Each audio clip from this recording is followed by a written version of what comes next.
All right. Testing, testing, testing, testing. Are we alive? I guess we're alive. Okay, I can hear myself. Always a good thing. All right, so this will be member chat only. Uh, Guys, you need to consider becoming a member so you can learn more about JustFlight and Piper Aero Turbo. I'm going to walk you through it, how to start the airplane. I'll talk more about this airplane um, as we continue through this live stream. JustFlight, it's a independent company, but they have a passion for aviation, and their biggest passion comes to Piper series of Aero. Piper is the company that creates these airplanes, and they have many different series of Aeros. The 1977 Aero 3, original one, and then you got the Turbo, which is the Turbo 3.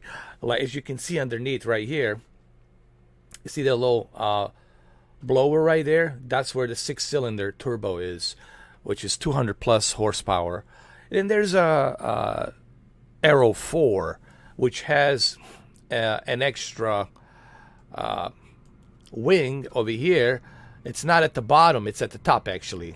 The Aero 3 has the wing at the bottom. The Aero 4 has it on the top. So just a little bit of a slight different variations. There's a cargo here for you to put your luggage, like a cargo holder, I'm meaning your luggage holder, where you can keep your stuff in there. You can put a bunch of luggages and whatnot in there if you're traveling. The attention to detail on this airplane, it's top notch. Let me walk you inside the airplane. Right here you see your gauges, your speed, your gyro, your altitude levels. You can adjust them here. Okay, you can adjust your altitude, how high do you want to go. This plane can go up to 16,000, if I'm not mistaken. I think you can climb up to 16,000 feet, which is honestly more than enough for this airplane. This is your attitude to level the horizon level, so that way you know where the sky begins and where the land ends. It's the horizon attitude. This is something I had to learn. This is your vertical speed.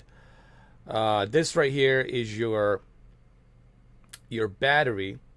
Basically, you have to turn on the battery to get everything to work. So the battery, it's right over here, actually.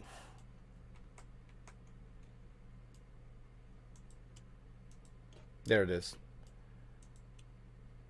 It's turned on. This is your landing lights are on. Everything in here is turned on basically. The mixture just a little bit, and the throttle just a slightly little bit. And then our fuel, let me see. Is the fuel turned on? The fuel pump. Let me see. Yeah, the fuel pump is turned on. It's good. And the only thing that's left for us to do is just turn on the engine, which should be right over here. Right over there. Here we go.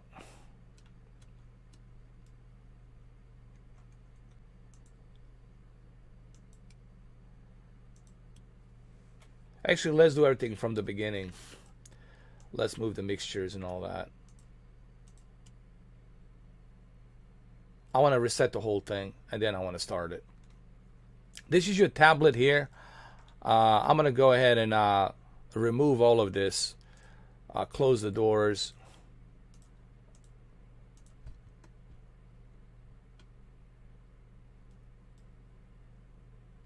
Now we're closed in. We're good to go.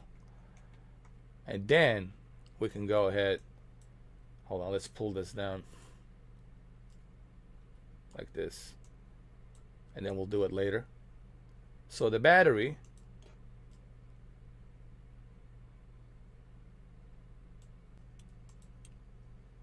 Beacon lights turned on.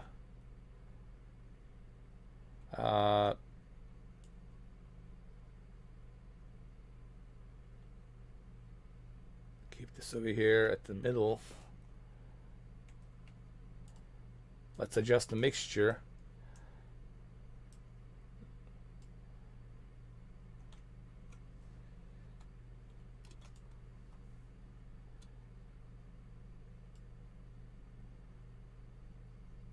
And then let's start the engine.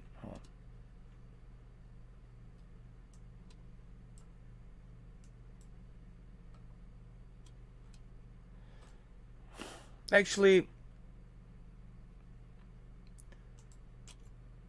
let's do a cold and dark.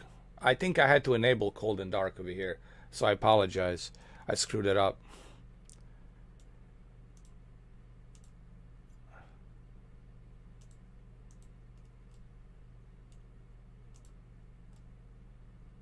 Let me do it now.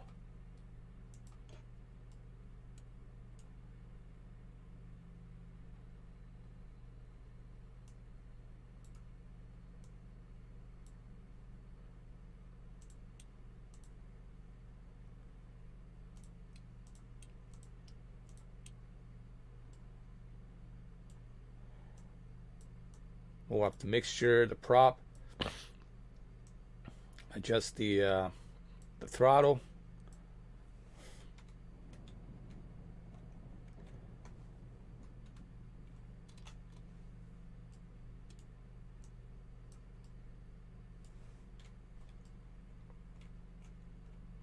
Why is battery not turning on?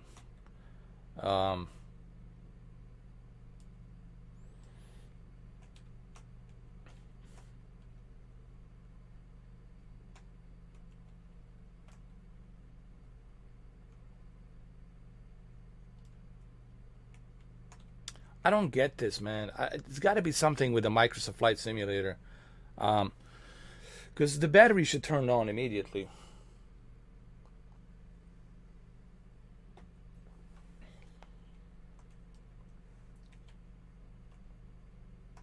Hold on.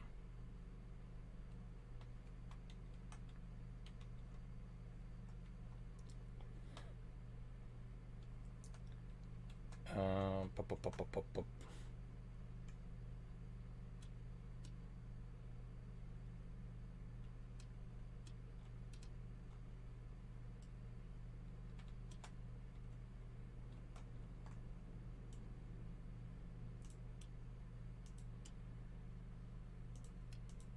Yeah, the battery is not turning on. I mean, I don't see any, I don't know.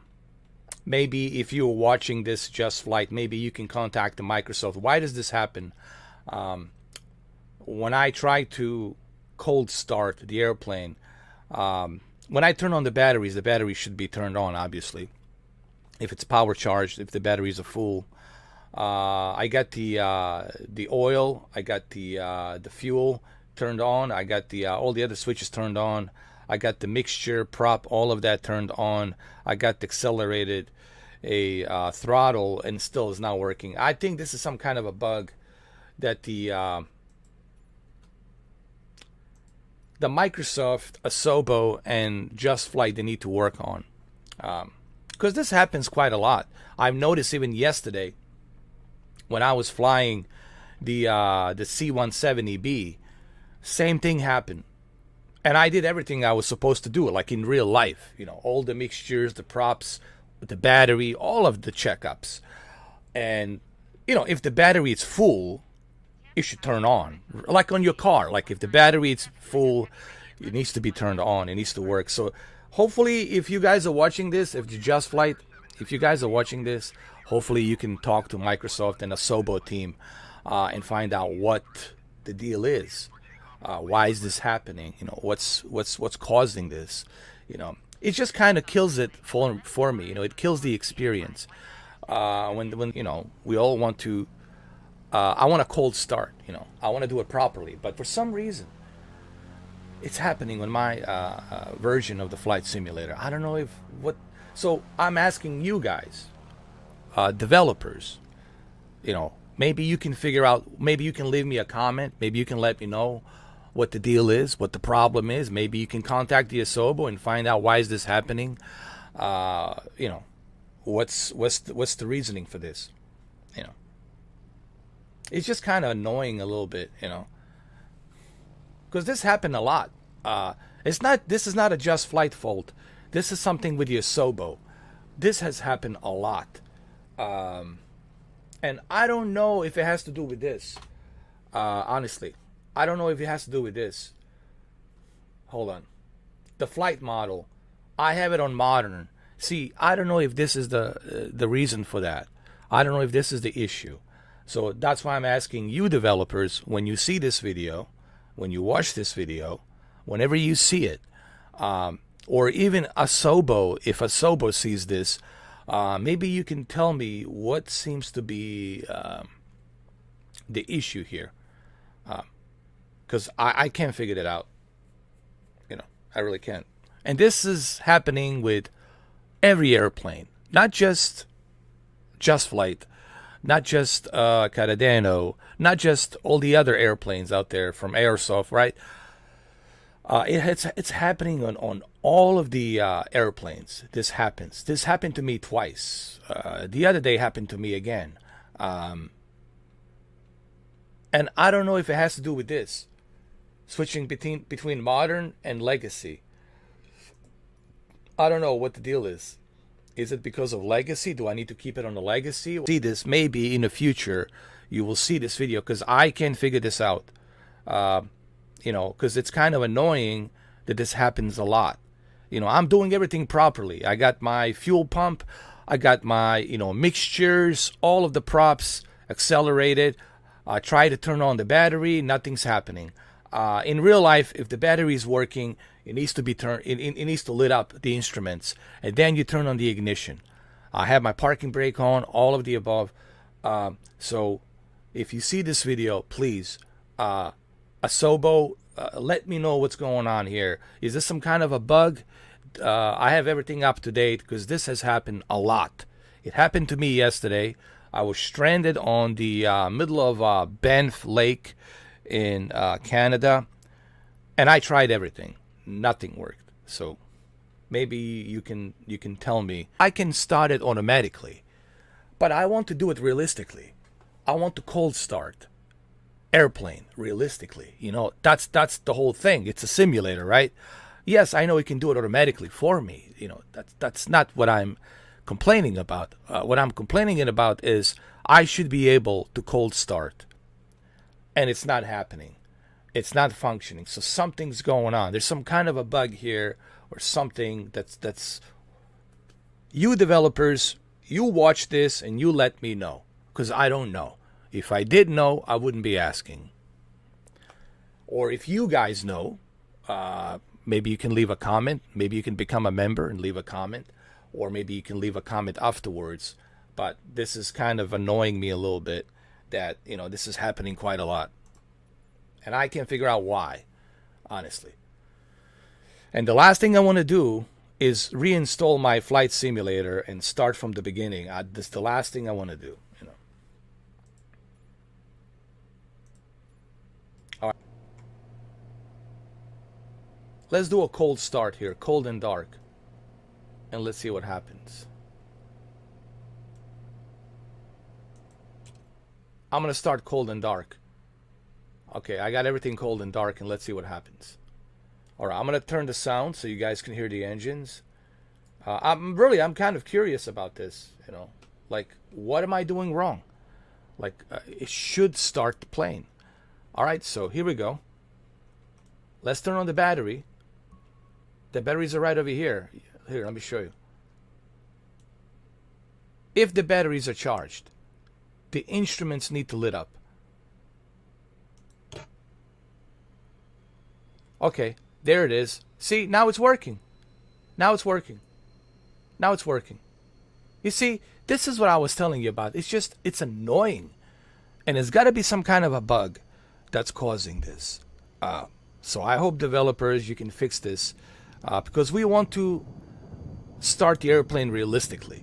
You know, we want to cold start, get the battery, Our fuel pump is there where it needs to be. Landing lights on. Rotational beacon lights. Alternating pitted heat turned on. Let's get our mixture a little bit up. Let's get our prop a little bit up like this, just so slightly. Let's adjust the throttle a little bit, okay, and then we can come over here and turn the ignition.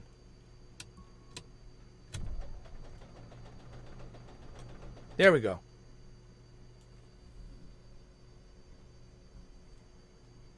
But the mixture needs to be a little bit higher. So we'll do it again.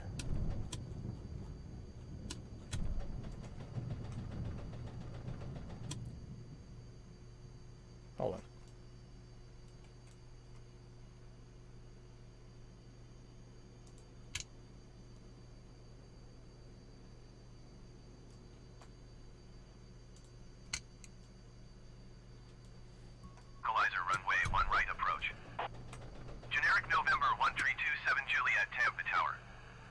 You see? Oh, I know what's going on. I'm sorry, guys. My bad. Primer. I forgot the primer, dude. You have to hit the primer. Gotta hit the primer. And now, after the primer, let's do it.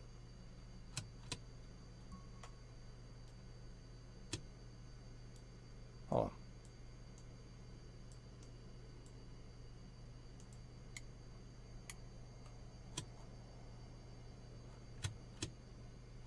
On. Let's do it again. I forgot to hit the primer. My bad. I forgot to hit the primer. I should have hit the primer at the end when I got my mixtures. So let's do it again. Let's turn the batteries.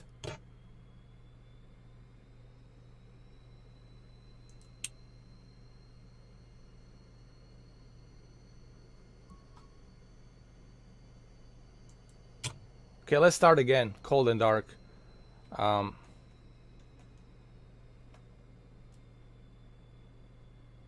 let's do this again.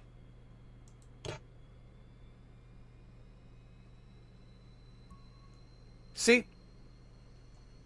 The batteries are not working again.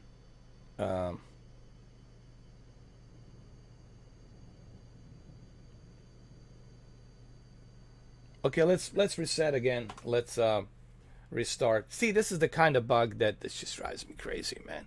I know I forgot to hit the primer, but still, you know, I should be able to do it all over again. I shouldn't have to reset all the time. Okay, let's do it again, and let's hit the primer after the mixture, and then turn on the ignition. I forgot to hit the primer.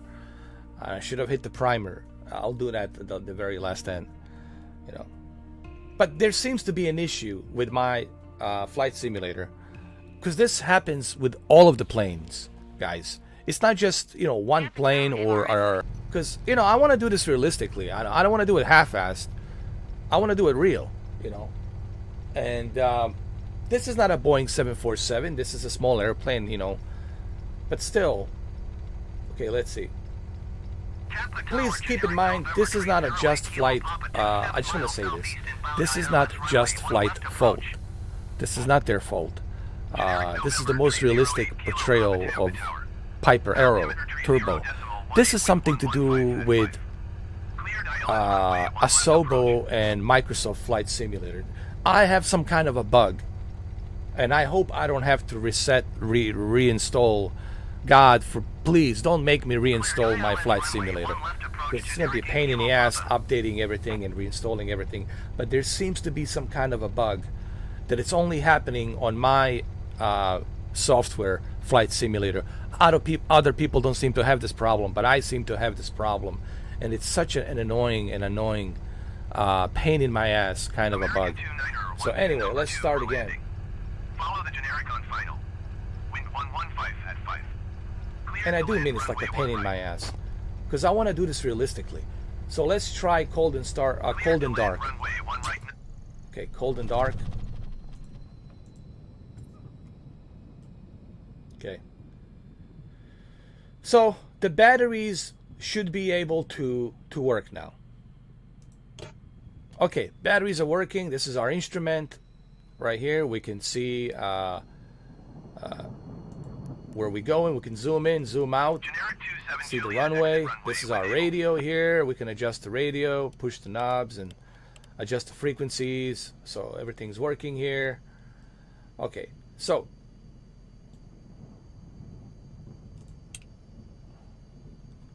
turn everything, all the switches here.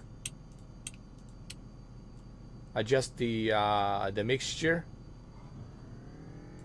Adjust the prop RPM. This is your speed and your mixture for your your oil.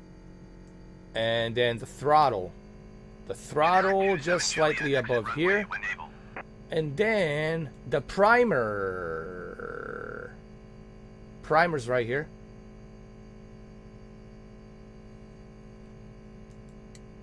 Hit the primer and then start the engines. Why is it doing that? Generic 27 Juliet, contact ground on 121.7.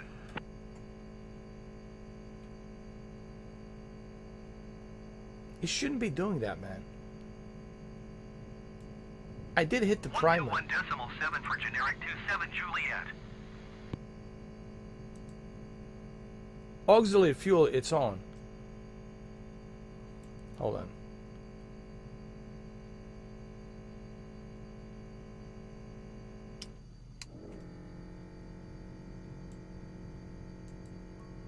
But it should be on. It should be on. That's the whole idea. It has to be on. See the needle going? My God. Why is this happening? 29er 12, turn next taxiway. Let's just crank it all the way up.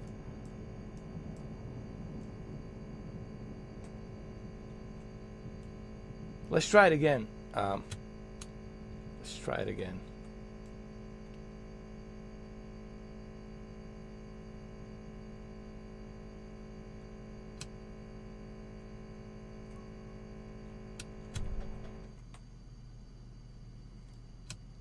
And look, now the battery, same thing happens. The battery won't start.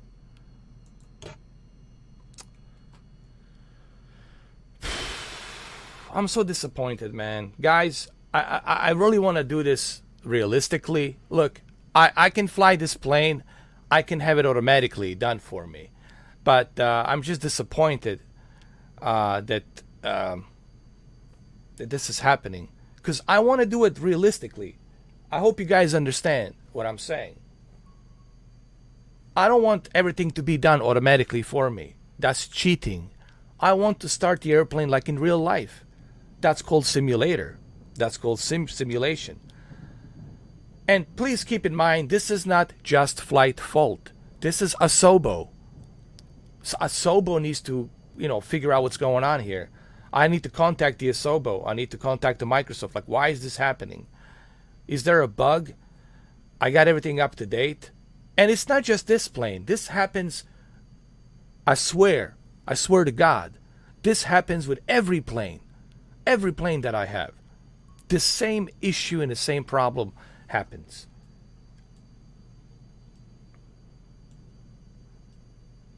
Let's try again. Cold and dark. Let's try again. Okay, let's turn the batteries. Look, they're not turning on. It's almost like they're dead, like they fried. Fine, you know what, whatever. We can't listen. Guys, I'm sorry, but I cannot do a cold and dark. You won't let me do it. You see, the propeller just comes down. And you clearly saw, guys, that I had my mixtures turn all the way up. I had my prop RPM all the way up. And I had my throttle all the way up. All the way halfway up. right? The propeller should work. The propeller shouldn't have to shut down. The propeller should be going. It's got enough mixture. It's got enough fuel. It's got enough RPM. It's in the parking. It should be able to rotate, but it shuts down. And then it totally shuts down, and then I cannot, there's nothing I can do. There's some kind of a bug here. Anyway, we're going to do this automatically. I'm sorry. I am, there's nothing I can do. Hopefully, developers, you can contact me. You can leave me a message. You can tell me what's the issue here. Because I really don't know. This happens with every airplane. Even yesterday with the C-170B.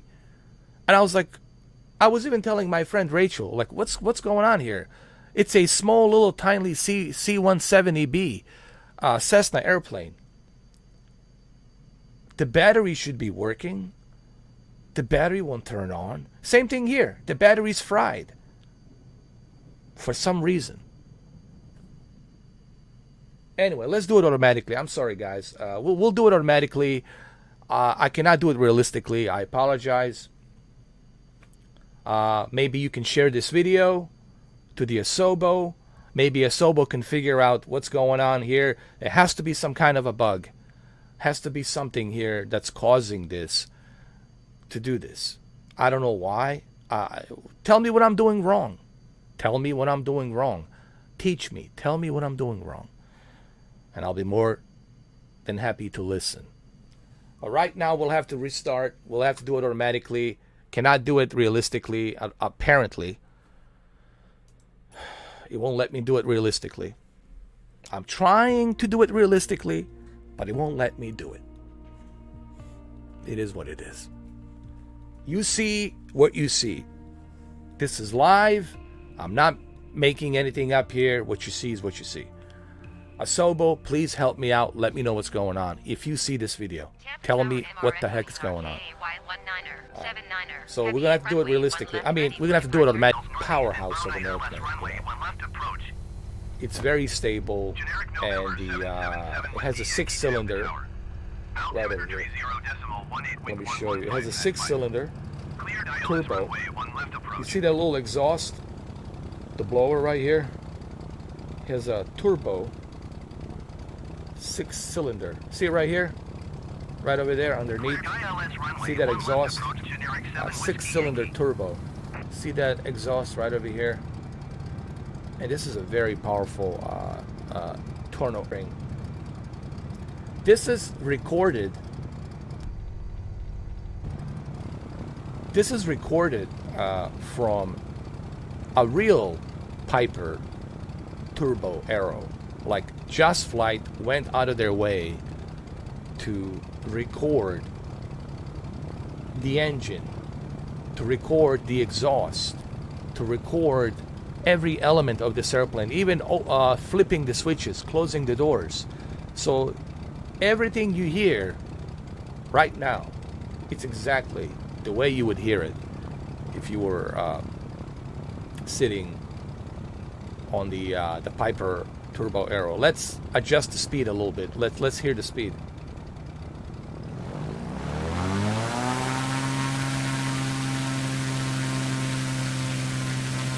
Listen. Generic 8 Kilo Papa exit runway when able. Did you see?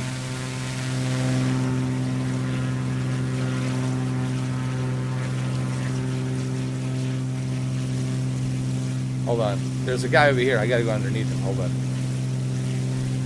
Listen to this beast. Listen.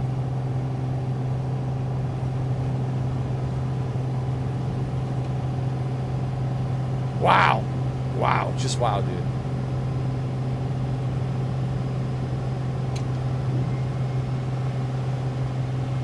Generic 8 Kilo Papa, follow the generic on final. Wind 115 at 5. Cleared to land runway 1 right. For 4K19er 79er heavy, continue for east departure. Tampa Tower MR info, you are KAY 19er 79er heavy, continue for east departure. this airplane just Clear to land runway 1 right. and it's a generic joy Kilo to Papa. fly it, man. Look how realistically Generic the 8 movements Kilo are, Papa, follow the aircraft on final. how smooth Wind everything 115 is, man. Clear to Guys, land if you have runway a 1 right. especially for those of you who have a excellent controller, Clear to land runway 1 right generic 8 Kilo you are really Papa. going to enjoy it. We're 4K19er 79er heavy, leaving my airspace frequency change approved. Tampa Tower MRFOURKAY 19er 79er heavy frequency change. Tampa approach MRFOURKAY 19er 79er heavy is type Piper Arrow 2 miles west of Tampa 2,300 feet. Request clearance to transition Bravo airspace. MRFO URKAY 19er 79er heavy Tampa approach. Squawk 0714. Squawk 0714 MRFOURKAY 19er 79er heavy. MRFO URKAY 19er 79er heavy radar contact 3 miles west of Tampa 3,800 feet. Cleared through the Bravo airspace. Maintain no navigation. Cleared through the Bravo airspace MRFOURKAY 19er 79er heavy.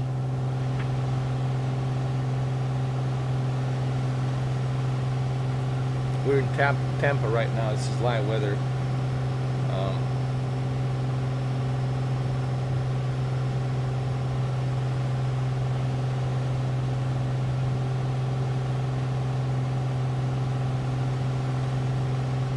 We're going to descend the altitude.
Where's the trim? Hold on. Trim is over here. MRFO URKAY 19er 79er heavy, you're leaving my airspace. Radar service terminated. Squawk 1200. There we go. Frequency change approved. That's your trimmer right here.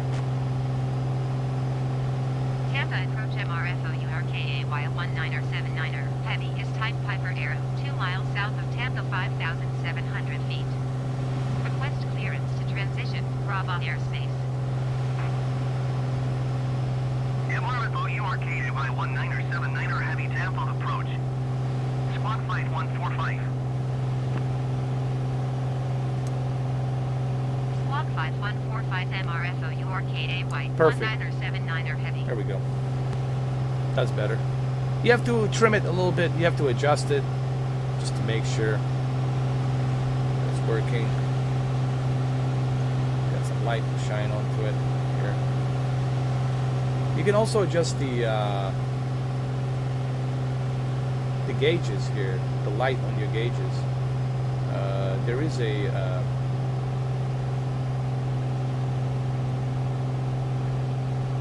there's a way to do that.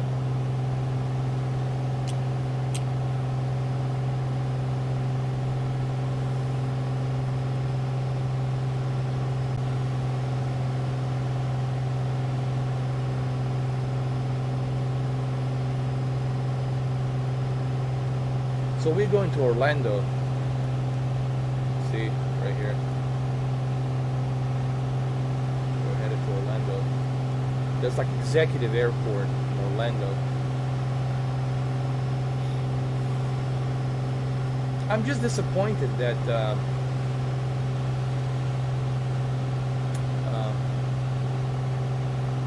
I cannot do it realistically, you know, that I'm having this bug.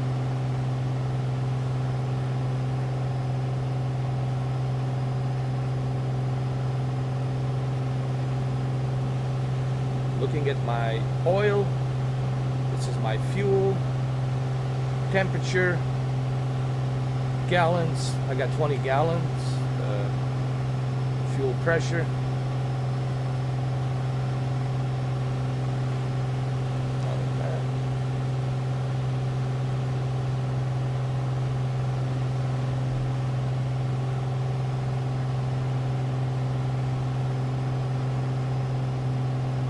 By the way, this airplane, it's not going to be available on Xbox Series X and S. Hopefully, JustFlight will bring the Piper Aero Turbo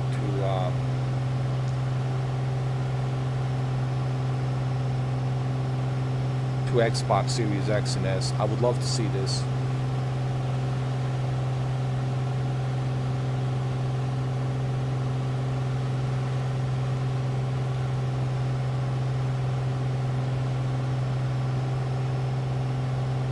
I guess we can trim it down a little bit more.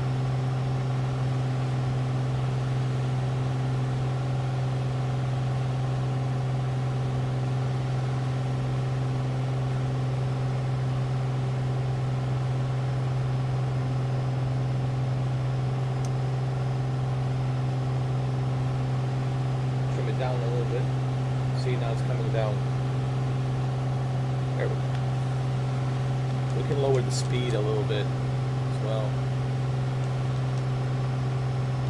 RPM of the speed.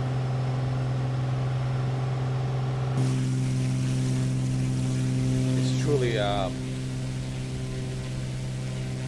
truly an amazing airplane when it comes to maneuvering and other things.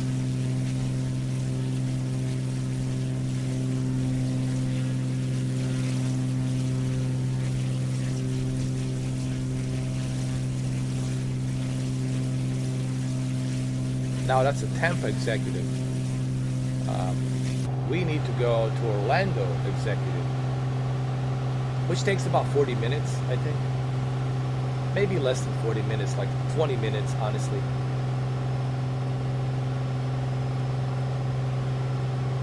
I think it's 20 minutes.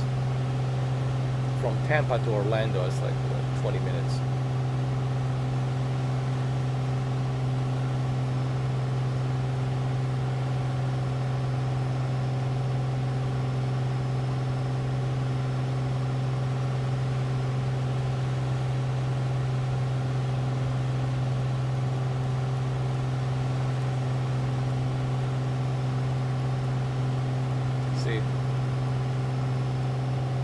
I think it's 20 minutes.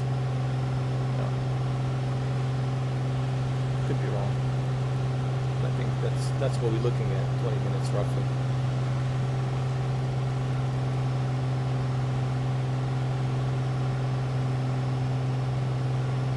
You know, a lot of people ask, what is this blinking light here?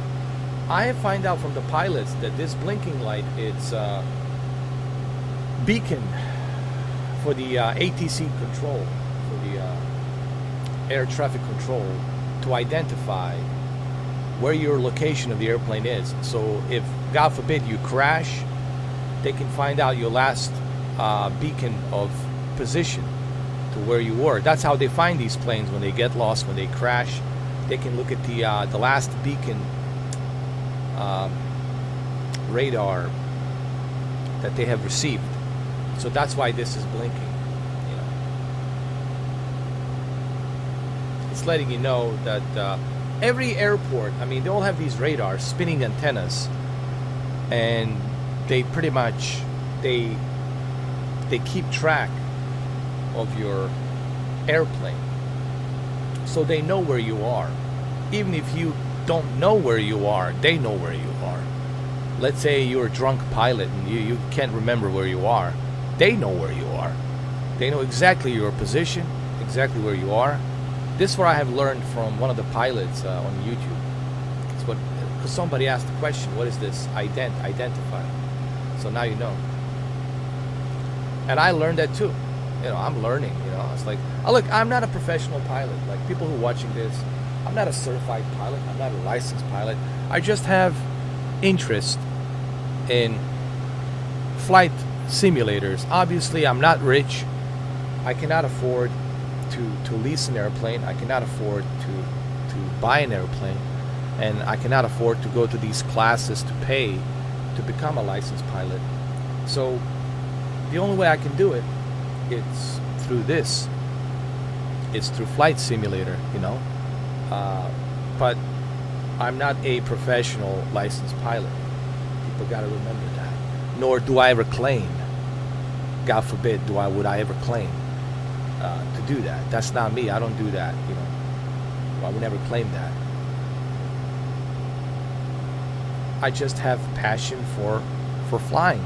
It's just due to the financial situations I'm in, I cannot afford to. And it's kind of sad because I'm right next to the airport, a small little private airport, but it's too expensive. I cannot, I'm really right across the airport.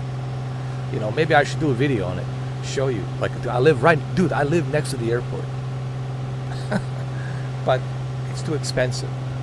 And those of you who are pilots, who have licensed, pilot license, you know how expensive it is to go to these classes, and you know how expensive it is to lease an airplane from a private airport, right? You got to pay for the maintenance. You got to pay for the leasing it in that hangar. You have to pay for when you want to take it out, prepare it for takeoff, get approval from the ATC, have the airplane checked, maintenance, change the oil, check the engine, check the rudders, check the wings, all of that. All that stuff costs money. Just for you to rent. That's just leasing an airplane. Not to mention, if you want to own an airplane. To own an airplane, you got to keep it in a hangar. You cannot keep it at your house. That's specific kind of money you have to pay for that. It has to be approved. You have to have a runway, and all of it has to be inspected. That's like, John Travolta, super rich, super wealthy. They have money, they can do it. But even them, it's costing them a lot of money. But for you, even if you're making $100,000 a year, let's say you're making $100K a year, it's still expensive. Think about it. First, you have to buy that airplane, and these airplanes are expensive. Some of them, they go up to $100,000, $120,000, $80,000 is the cheapest maybe you can get. You got to pay for that plane. Second, the maintenance. You have to pay for the maintenance, right? The airplane has to be inspected and approved by the, FAA. And then after that, you got to keep it in a hangar at a certain executive private airport. So now, on top of you paying for this ridiculous amount of price for that airplane, now you have to pay for the maintenance, now you have to pay for the checkups, and now you have to pay for the hangar on that executive private airport. You have to pay a monthly lease to keep that airplane in that hangar. And that costs a lot of money too. So, not to mention that you constantly have to go and update your, pilot license. Sometimes you have to go through some more trainings. There's a new implemented regulations, and these regulations you constantly have to update your pilot license. Guys, I have some friends who are pilots, but they live too far. They're not here. They're like in central part of Florida, and I don't get to see them as often. And they tell me like how expensive it is. And that's why I'm saying the only way I can do this is through this. And this really, it's kind of cool that Microsoft is giving me this ability, because, I don't have the money. I'm not super rich. I cannot do it, man. maybe if I was making $250,000, like 250,000, it would be feasible for me to have like a C-170B, small little Cessna, something small. But even that still would cost me a bunch of money. So anyway, I hope this clarifies why it's expensive to be a private pilot. Now, if you are a certified commercial pilot, that's a different story. You're not paying for airplanes. You are flying private jets, commercial private jets. You're flying commercial airliners. You work for the airliner, or you work for the private jet company that flies celebrities, ambassadors, senators, whatever, what have you, right? You have those private companies, right? And they have them. They have them on these executive airports, on these private little airports. They have them there. They also have them on the international airports as well. But now, that's a different story. You are certified commercial pilot airliner. And there's different ranks. You could be a captain. You could be just, the co-pilot. They have different ranks depending on how long you've been flying with the airliners. That's a different story.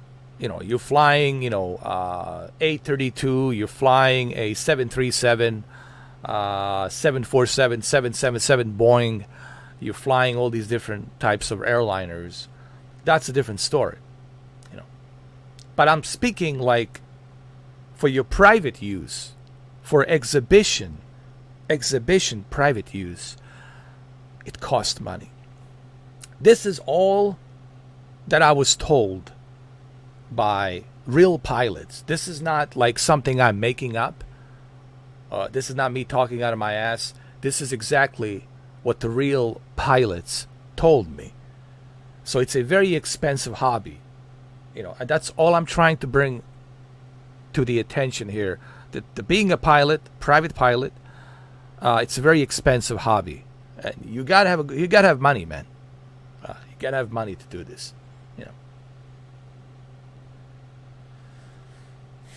So I appreciate the fact that we have a flight simulator, and you guys on your Xbox for $300 on your Series S will be able to enjoy this.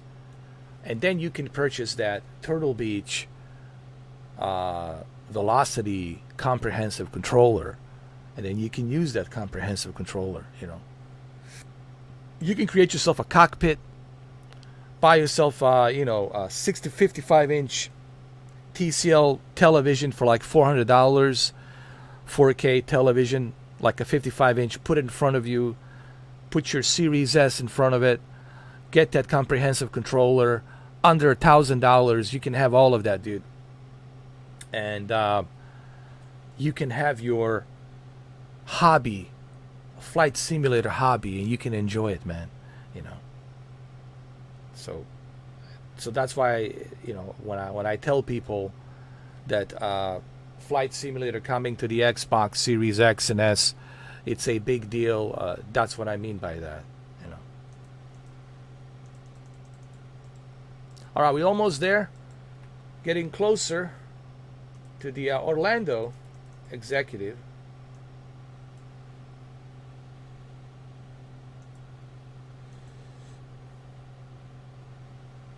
Orlando executive. You can also KOR. We still got a long way to go, but it's right over here. KORL. And it's right there. Straight line. KORL, which is the Orlando. K and then ORL. Orlando Executive. It's not international. It's just a small little private executive airport. That's where celebrities and,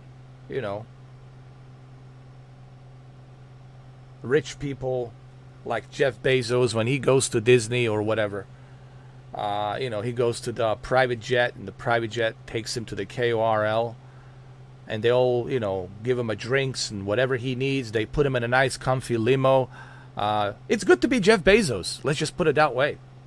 It's fucking great to be Jeff Bezos. And you have every right to be jealous. It's your human nature to be jealous. But let's be honest, the guy worked his ass off. He was sleeping on a dirty ass office called Amazon. The little, company he created where he was selling books and stuff, publishing, books, selling other shit in Seattle. And he'd be sleeping on that little dirty ass next to the cockroaches, sleeping on that dirty ass floor, surrounded by cockroaches. Dirty ass floor, probably was eating from the dirty ass floor with the cockroaches running around. But guess what? Fast forward 25 years now, while you guys were busy chasing girls, partying, wasting money partying, this guy was sleeping on the dirty ass floor, working on his company, next to the dirty ass cockroaches running around, in some shitty ass office in Seattle. But fast forward now, 25 years later, or 27 years later, look at the guy now. In heaven. The guy's living in heaven. It's like a heaven for him. But how did he make that money? While you were too busy fucking around, chasing, skirts, wasting money, blowing money. This guy didn't do that. He didn't do that. He didn't give a fuck. Sure, was he horny? Of course he was horny. He wanted to fuck. But he said, fuck sex. I'll have that when I make my money. The women will be jumping on my fucking lap. They're going to be unzipping my pants and give me a fucking blowjob. And guess what? All the women would do that for Jeff Bezos. Because he's fucking richer than everybody. But how did he make that money? He made that money by being committed to work in a little shitty ass office, living on a shitty ass floor, probably never change his clothing. Maybe once in a while he changes clothes. A little blue button up Walmart shirt and a little Walmart pants. But look what he has achieved. You can hate him all you want. You can be jealous all you fucking want. But nobody wants to ask themselves, hey, this guy made it. He was committed. He worked really fucking hard. He didn't give up. He didn't give up. He made it. So you can hate him all you want. He doesn't give a fuck. The guy's living in heaven, and rightly so. Just something to think about. Maybe he got lucky, it's possible. But he was committed. He didn't know if the company's going to be successful. He did. They even laughed at his name, called the Amazon. It's like, what is some jungle shit? They were laughing at him. But they're not laughing at him now. They're not laughing. Definitely they're not laughing. They're kissing his ass, licking his bowl. Probably would suck his dick too. Sorry to be so direct. But I want you to think about Jeff Bezos and what he has accomplished. From sleeping on the fucking floor next to the cockroaches, probably eating on that dirty ass floor, and look at him now. I want you to put that in your brain. Every day you fucking wake up, put that shit in your brain. There's no shortcuts. What I'm trying to say is this. Even me included. Guys, there are no fucking shortcuts. Dwayne Johnson didn't take any shortcuts. He had to work his ass off. Vin Diesel didn't have any shortcuts. He had to work his ass off. All these guys, they had to work their fucking asses off. Denzel Washington had to work his ass off. Sylvester Stallone had to sell his dog so he can pay for the script to make that movie. He had to sell his dog. Think about that. He even had to make a porn movie to make some money, to get some recognition as an actor. Did he enjoy making that porn movie? Probably not, but he's like, fuck, I need to do something. I need to get fucking recognized. I want you to think about the sacrifice that these celebrities have made. There is no shortcut, man. Guys, there are no shortcuts. unless you happen to be born into a royal family, like those, royals in, in UK, like Prince Charles and all, if you happen to be born into a royal family, that's a different story. If you happen to be born into some billionaire's family, that's a different fucking story. I'm not talking about that. I'm not talking about that. I'm talking about these guys were just like you and me. Poor, middle class, barely got any money. Look at Arnold Schwarzenegger. Here's another example. Arnold Schwarzenegger. He was committed. He only had like $6 in his fucking pocket when he came to the United States to compete. But he was committed. He knew there's no shortcuts. He knew there are no shortcuts. You got to go out there. You got to work your ass off. That's the only way, guys. That is the only way. There are no shortcuts. I have realized that too. It took me a while, but I realized, dude, there's no shortcuts.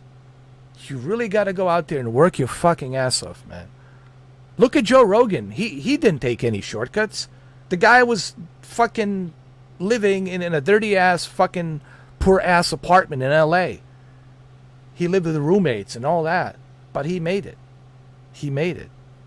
So, I don't know, man. We all need to check ourselves, and we need to kind of look at all of this and be realistic. It's easy to be jealous. It's easy to say, oh, why does he have this and I don't have that? That bullshit, entitlement, it's a bunch of horseshit. That's some new woke bullshit that's coming from the left. I entitled this, no one's fucking entitled. You don't get entitled shit. You gotta work your fucking ass off. You gotta work your fucking dirty ass, hairy ass hard to get to where you need to go. That's the only fucking way that you're gonna make it. You have to be committed and you have to be disciplined. If you're not committed, if you don't have any discipline, well, you're done. You're circling the drain forever till the day you die. Circling the drain. That's all I wanted to say. Because I hear people all the time talking shit about Elon Musk, talking shit about Jeff Bezos. Why? Why don't you become committed? Why don't you work hard?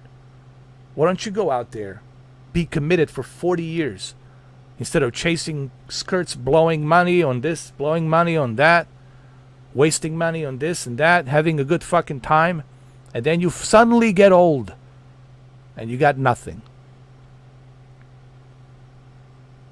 This is a good lesson for me too. Not just for you guys. It's a good lesson for all of us to remember that, to recognize that. We all forget. We get stuck into our own little fantasy bubbles, but we forget what the reality is out there. Forget your fantasy bubble that you're living in. That's fake. Reality. You got to think about reality. There's no shortcuts, guys. They don't exist, right? That's a different story. Then you're at birth, you were born with a golden spoon. That's a different story. I'm not talking about those kinds of, examples.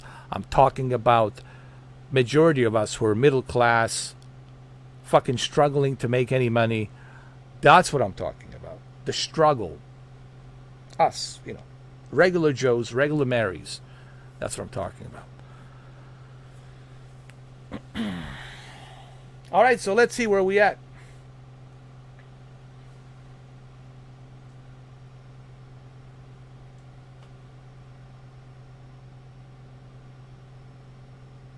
We're almost there, guys. Almost there. All right, so I'm going to have to slow down.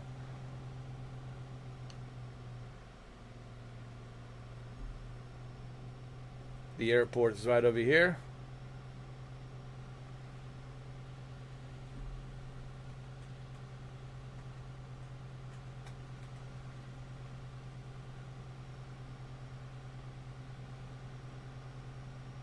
There's the airport. I'm gonna turn around here.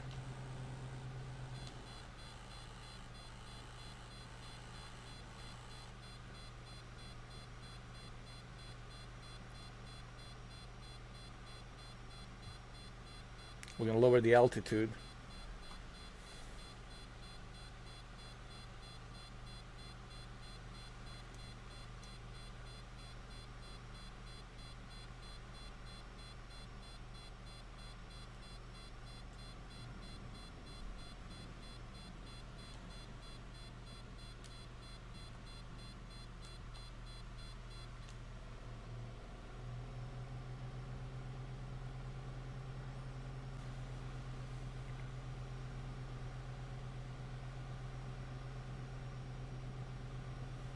The reason I was talking about this regarding these celebrities, because I see people hating on celebrities right away.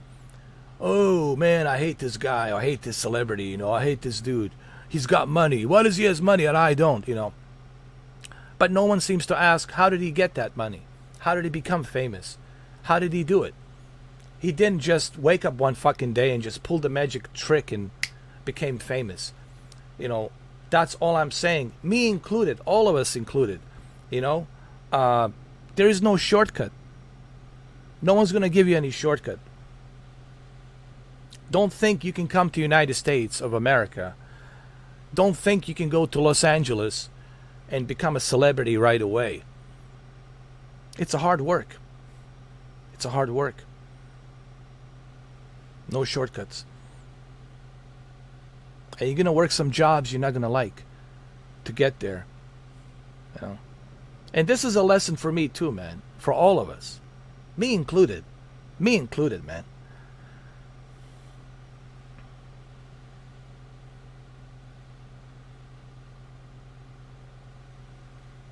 We all need to get out of our comfort zone. You know, I don't know who told me this, man. Whoever said this to me, thank you. I don't know who it was. One of my friends a long time ago told me, dude, you got to get out of the comfort zone. The reason you cannot become successful in anything is because you're stuck at the comfort zone called the cocoon. That's not what life is about. Life is about the adventure, exploration. Yes, you're going to make some mistakes. Yes, you're going to have some ups and downs. Yes, there's going to be some shitty times. But that's the part of the adventure. You know, Christopher Columbus in 1492, he didn't know what he was going to embark into, going to the west, you know, passing the horizon. Is there going to be another land?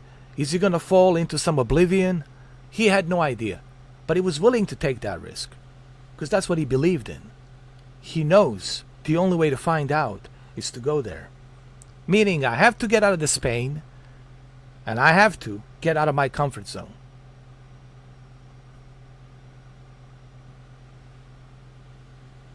Otherwise, he would have never discovered the South America, you know, the Caribbean islands and all that.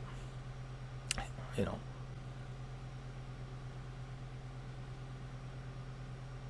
And, you know, after he found about that continent, New World, others start coming, you know, Spaniards, Spanish, Portuguese, you know.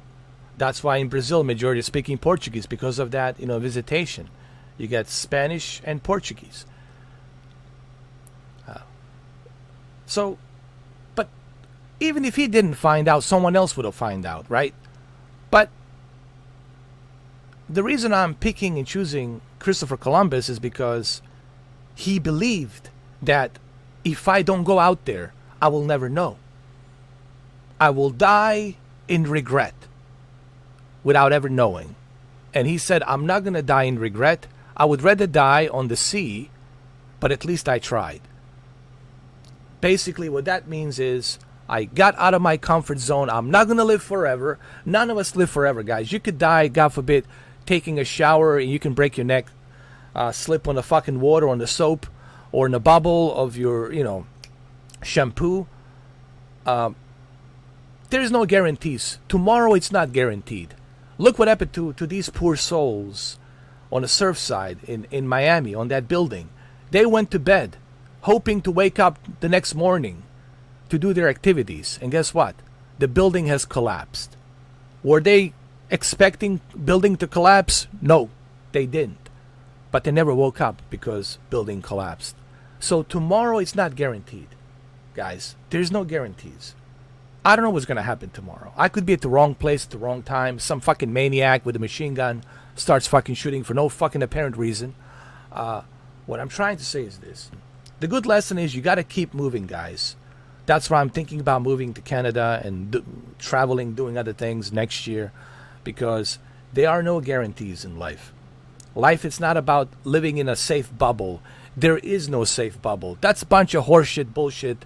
Whoever told you that, you need to stay away from them. There is no safe bubble. There's only adventure and exploration. That's what life is about. It's about exploring. And there are no shortcuts. It's a struggle, but that's life, you know. Even if you might think I'm a fool of shit or whatever. But remember, I make these live streams not just for certain people. I make it for everybody. So maybe someone's going to listen to this, and maybe in the future someone's going to say, maybe Mr. 4K is right. Maybe he's talking some sense here. You know, I just want you to think about it. I'm not telling you what to do. I'm not telling anybody. I think I went way off course a little bit here. So we're going to have to go ahead and make another approach over here. There's the airport. I got it.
I love this airplane. It's so good, man. The Turbo Aero 3 and 4.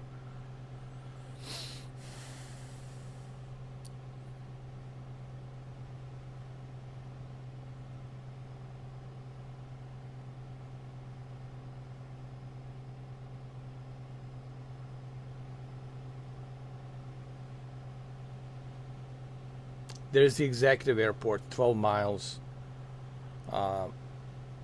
from us. Right over here.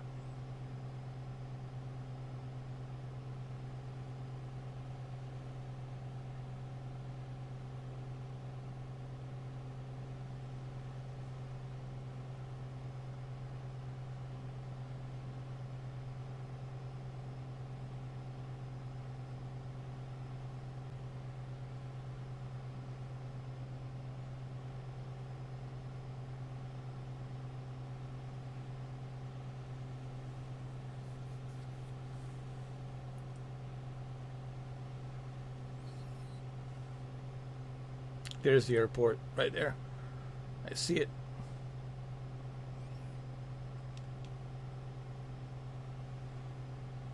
It's such a joy to fly this thing, man. You know, it's the one thing, you guys watching this. It's another thing flying it, man. I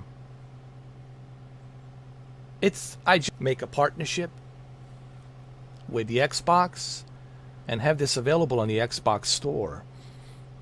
Because right now, the only way to get this airplane is through PC, JustFlight. So I hope that in the future, this will be available. I mean, yes, I know there's other airplanes you can use, TBM 930 and whatnot, C-130B, even Seneca 5, Piper, but this is a very special airplane, man. And it's the most realistic designed airplane, period. So I hope that this will, because once you start flying this, if they ever release it, JustFlight, if you're watching this, seriously, you need to get in touch with Microsoft. You need to get in touch with Xbox and Asobo. You got to get this available on the Xbox store. This really, you're going to make bundles of money. Forget the PC. You're going to make bundles of money on the Xbox store if the Piper Aero 3 and Piper Aero 3 and 4 Turbo, along with the Warrior 2 Piper, becomes available. You guys going to make... Whew, I think it might be available because the F-15, right? Eagle Striker, it's available. So who knows? We'll see what happens.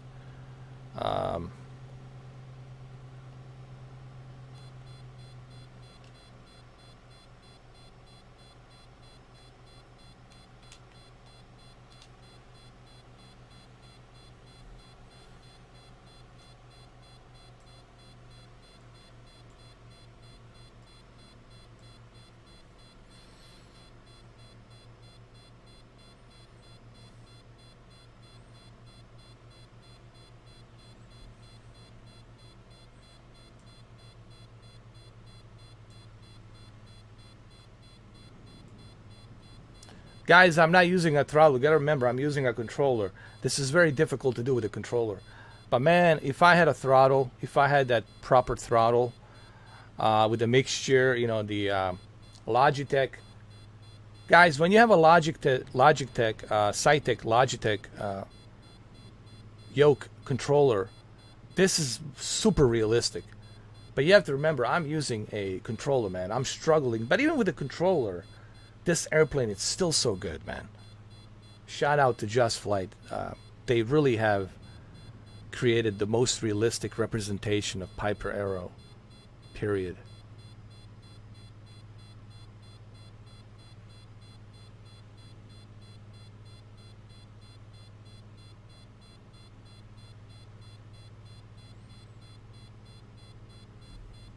We have to adjust the RPM.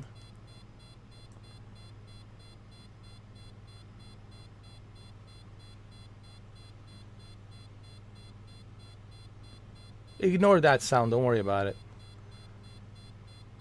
It's always gonna beep, no matter what.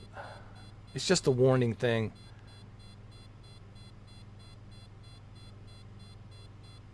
That I'm dropping at that extremely low speed. And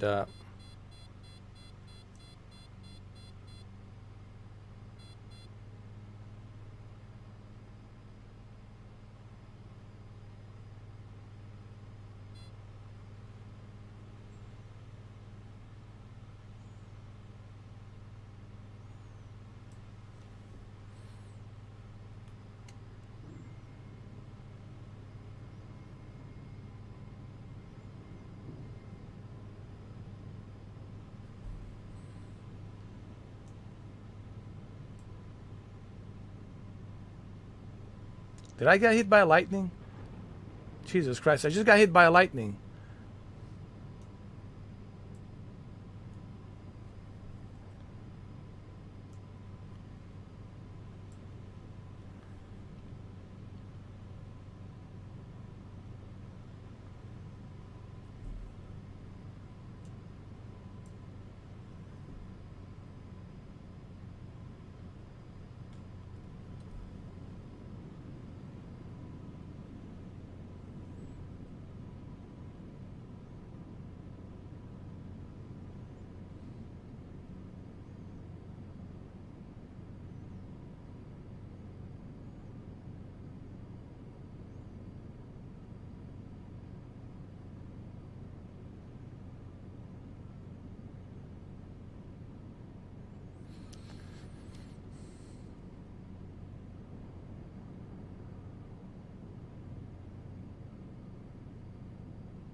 go.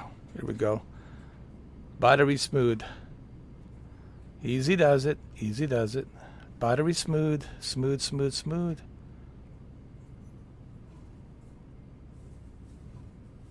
Well, kind of smooth.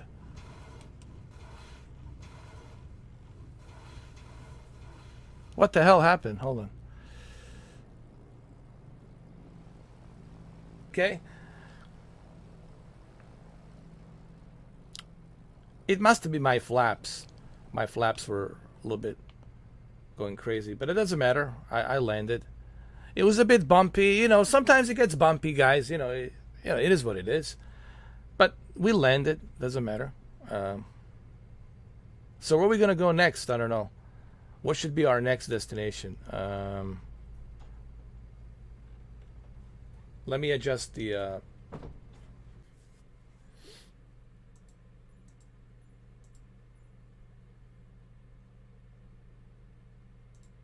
I want to get this to ultra at 30 FPS, man.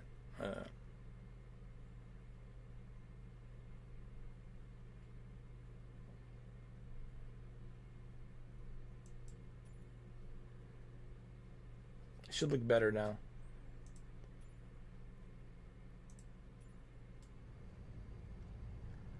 .30 FPS, you know.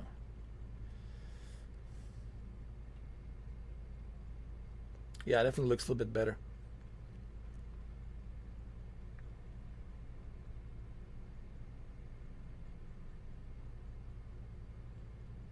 So where you guys want to go next?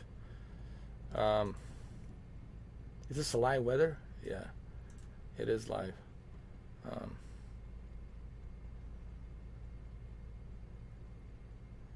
Let me see. Let me look at the map.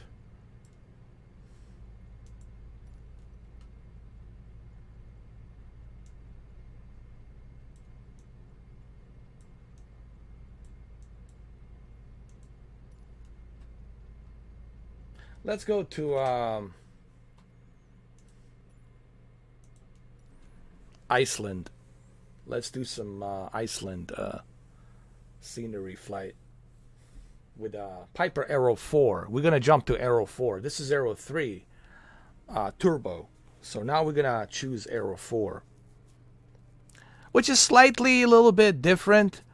Like I said, the wing, it's on the top instead of the bottom. The back wing, it's on the top versus the bottom. But they're like very identical in terms of the engine. They have 6-cylinder turbo. And that 6-cylinder turbo definitely helps. Okay. Hold on. There's something I got to do here, guys.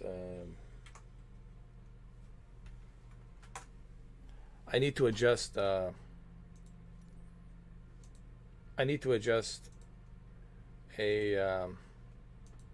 my graphical settings. I need to keep it to balanced. Something here.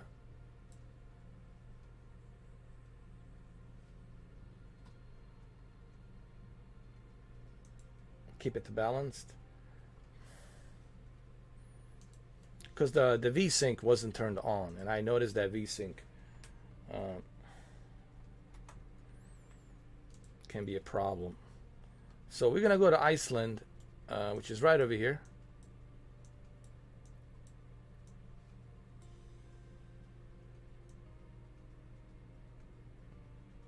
Or you know what? Let's go to let's go to Sweden, bro. Right here to Flesland. Set as departure, and then we can go to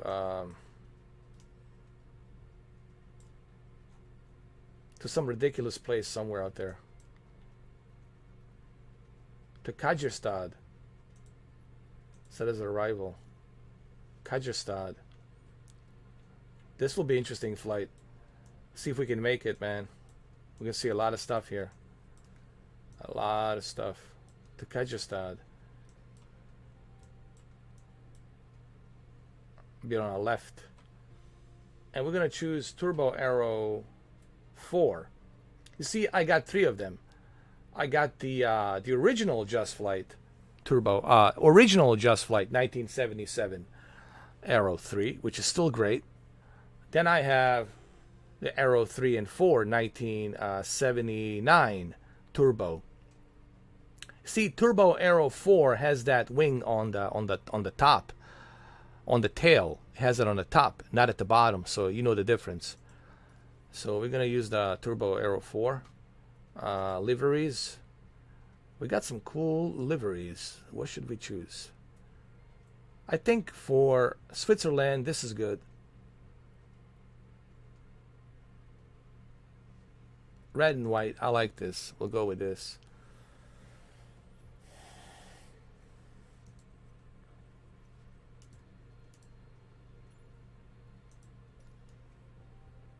Guys, you should consider becoming a member.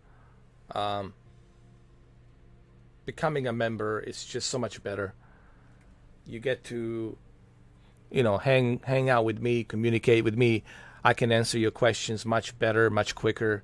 I can look at your comment and I can answer it. I can help you with many other things that you might have regarding a television. I can answer those questions.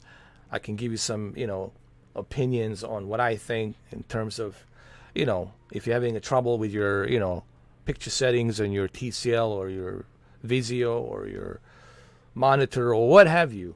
Like, I could easily communicate with you. I can easily answer those questions. The reason I'm doing a member chat is because, guys, as you saw yesterday and previous other live streams, whenever I go public, people just love being douchebags for no apparent reasons. They're coming in here, selling their religion and like some cheap Bible salesman or whatever. And then they're like disrespecting my friends. That I cannot allow that. That's not gonna work. You're not gonna take the advantage of that. Don't mistake my kindness for weakness, guys. You don't know me. But don't make a mistake, mistaking the fact that you can take the advantage of my kindness for weakness. You don't know me that well. If you like what I do, if you support me, you know what you have to do. If you don't become a member, then you're not a supporter. You're just a freeloader. And that's that. Whether you like that label or whether you don't like that label, I quite honestly don't give a shit how you feel. That's a fact. I'm not interested in excuses. Okay? The fact is the fact. If you like what someone's doing, you're not going to give a fuck about $2. Okay? If you want to support somebody, that's how you show appreciation. Others are doing it. Okay? They can show their appreciation. They're not making any excuses saying, "Oh, I cannot afford the $2." So, it's really simple. You want to support me? You know what you got to do. I'm not a Red Cross charity here. I'm not, some kind of a charity group. Support goes both ways. And if you don't become a member, then I know where I stand. Then I know you fake. Then all 12 of you might as well just leave. All 12 of you with your fake accounts, you might as well just leave. I don't need you. Means you're not supporting me. You have my permission to leave. If you want to show your support, you know what you got to do. But I cannot go back to a public chat because people are assholes on internet.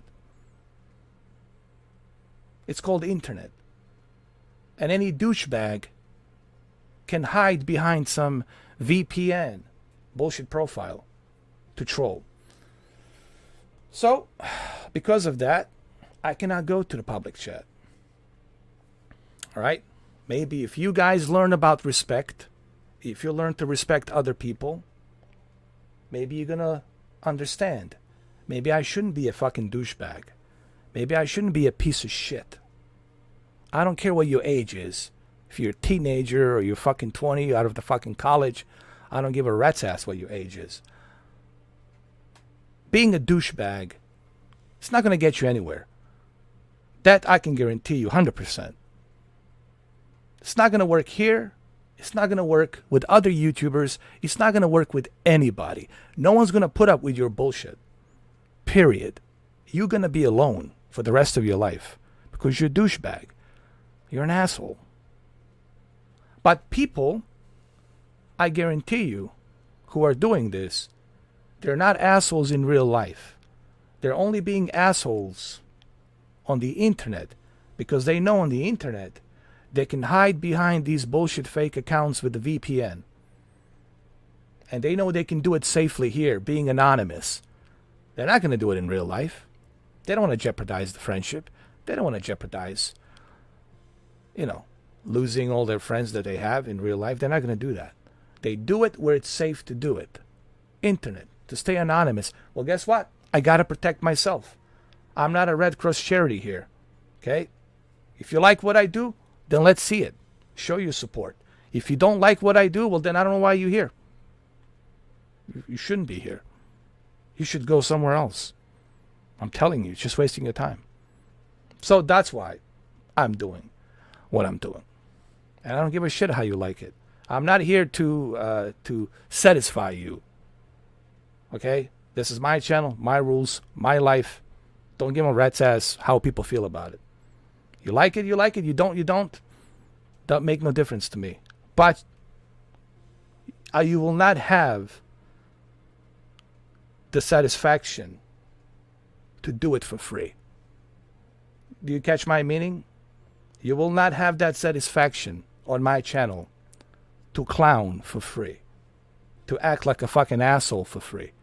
You're going to have to pay to be a clown. You're going to have to pay to talk shit.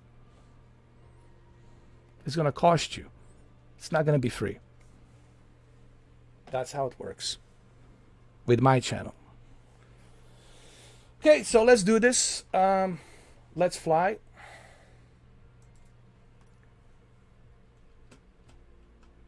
Because this doesn't bother me. I can talk. I'm a great talker. I can do a fucking show podcast for like 6 hours. I don't need to have you guys type in a bunch of stuff. I can do this. It sucks for you. It sucks for you. It doesn't suck for me. I still monetize this. I'm still making money. There's still ads running down at the bottom. But you will not do it for free. You're not going to talk. You're not going to have a free hostility. Do you catch my meaning? Free hostility is not acceptable anywhere. And sure as hell will not be tolerated here on my channel. No such thing as free hostility. That's some kind of bullshit wet dream you have in your fucking fantasy head. That doesn't exist. And doesn't get tolerated nowhere. You need to wake the fuck up and realize that. Nowhere is that kind of bullshit going to be tolerated. It's called the respect. You got to respect the person's channel. And if you support him, support him. But if you're going to be there in a public chat, you should show some respect. You shouldn't act like a fucking clown.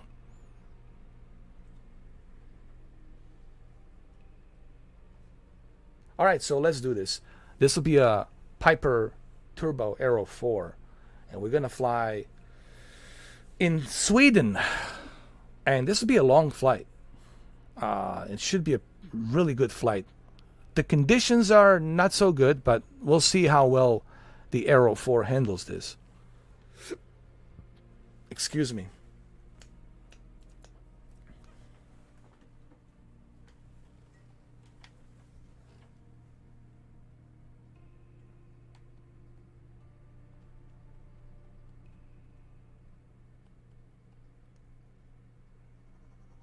Oh, the conditions are not good. I knew it. We're going to try to stay below the clouds, man. Maybe like 7,000 feet or something. Like very low.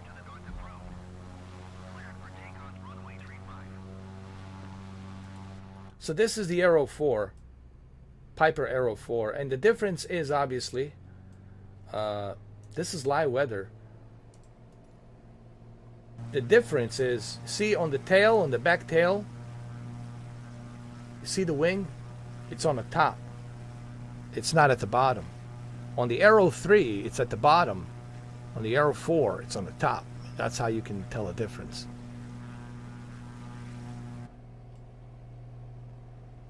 Okay.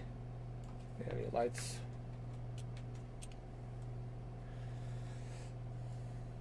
Just want to make sure everything's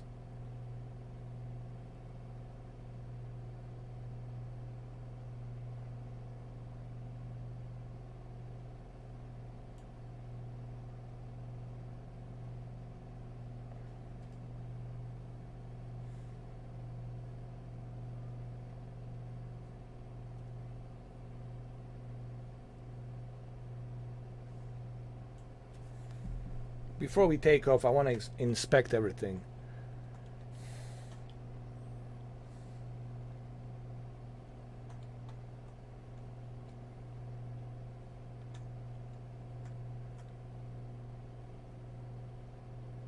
Ah, that's good.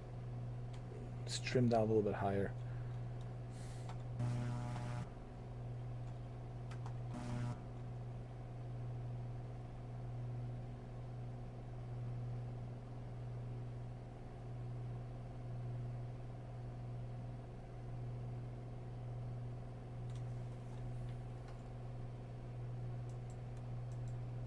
It's turned on. Radio lights. Okay.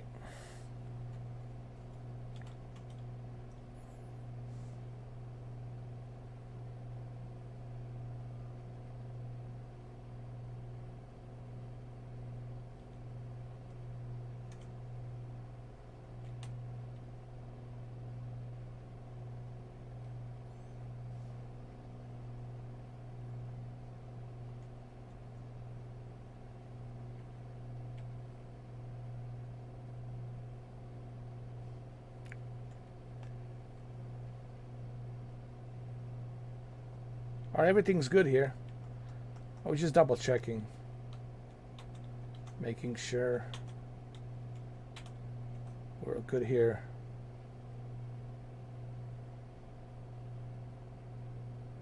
You guys want the co-pilot?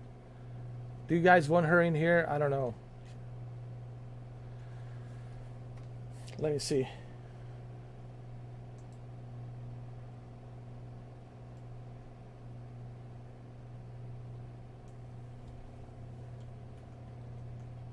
Maybe we should have a co-pilot.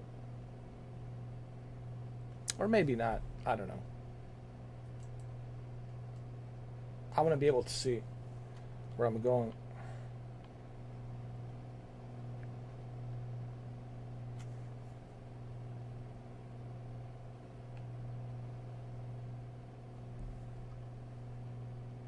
Okay, guys, let's do this. Let's do this, shall we?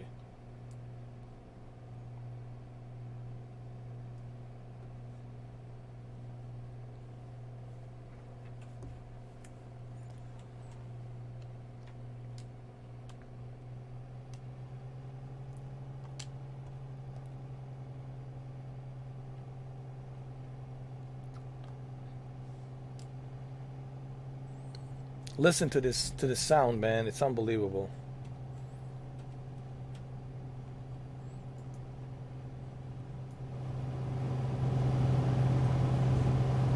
Ooh, a lot of wind, man. Ooh, a lot of turbulence.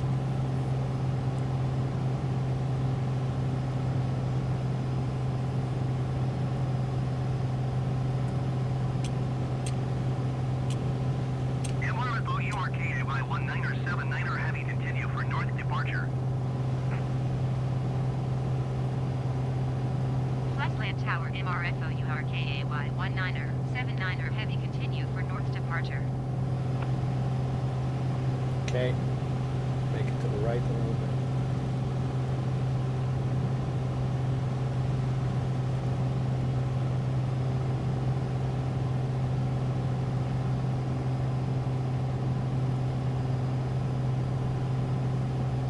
We got 400 miles to go. We got a long way to go here.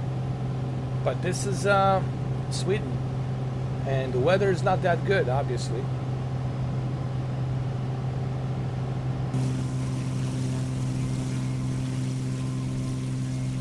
We're gonna stay. MR lower. Heavy leaving my airspace. Frequency change approved. We're gonna stay lower a little bit. Hut Lamp Tower MRFOURKAY 19er heavy frequency change. Approach MRFOURKAY 19er. I want to stay at the lower altitude. Type Piper Arrow 2 miles north of Flatland 2,900 feet. You know. Request clearance to transition Charlie airspace. MRFOURKAY 19er heavy approach. Seems to be a lot of turbulence up on the clouds, and I want to avoid the icing. You know. Squawk 4072 MRFOURKAY stay 19er below the 79er clouds. heavy. MRFOURKAY 19er 79er heavy radar contact 3 miles north of Fleshland 3,400 feet. Cleared through the Charlie airspace. Cleared through the Charlie airspace. MRFOURKAY 19er 79er heavy.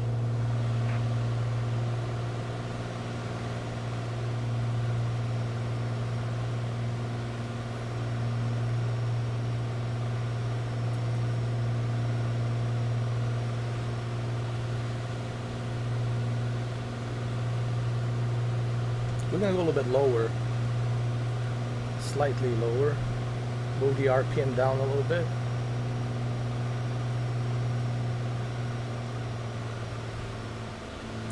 If I had Logitech throttle and a yoke, this would be such a unbelievable, amazing experience, guys.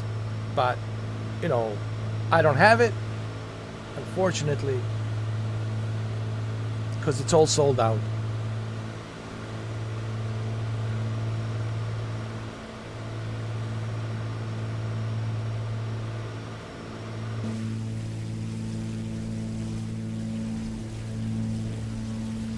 Right now, it's hard for you guys to understand why I love this airplane so much, because you're not flying it. But once you get your hands on this airplane, you will appreciate just how smooth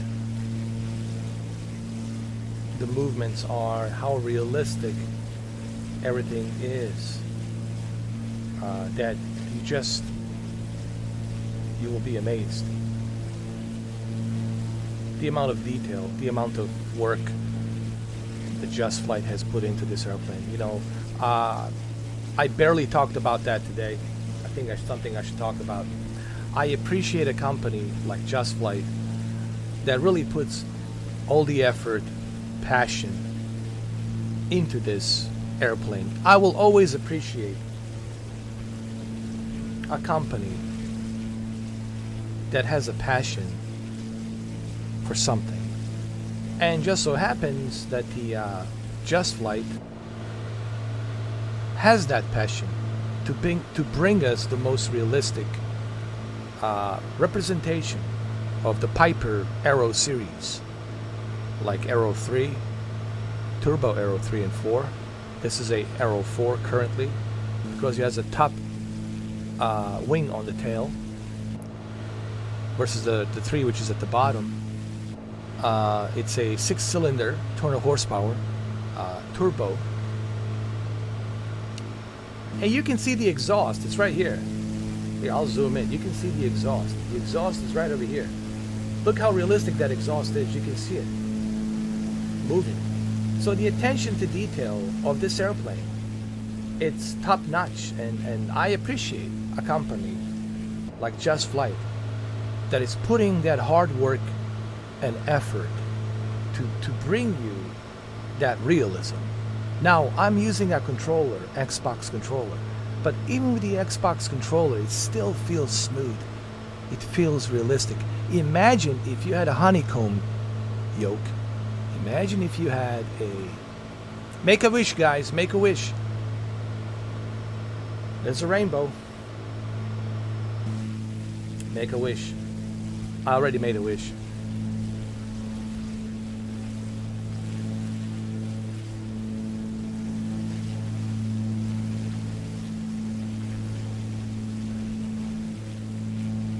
There you go. I just made a wish. but it's secret. I'm not going to tell you, but I just made a wish.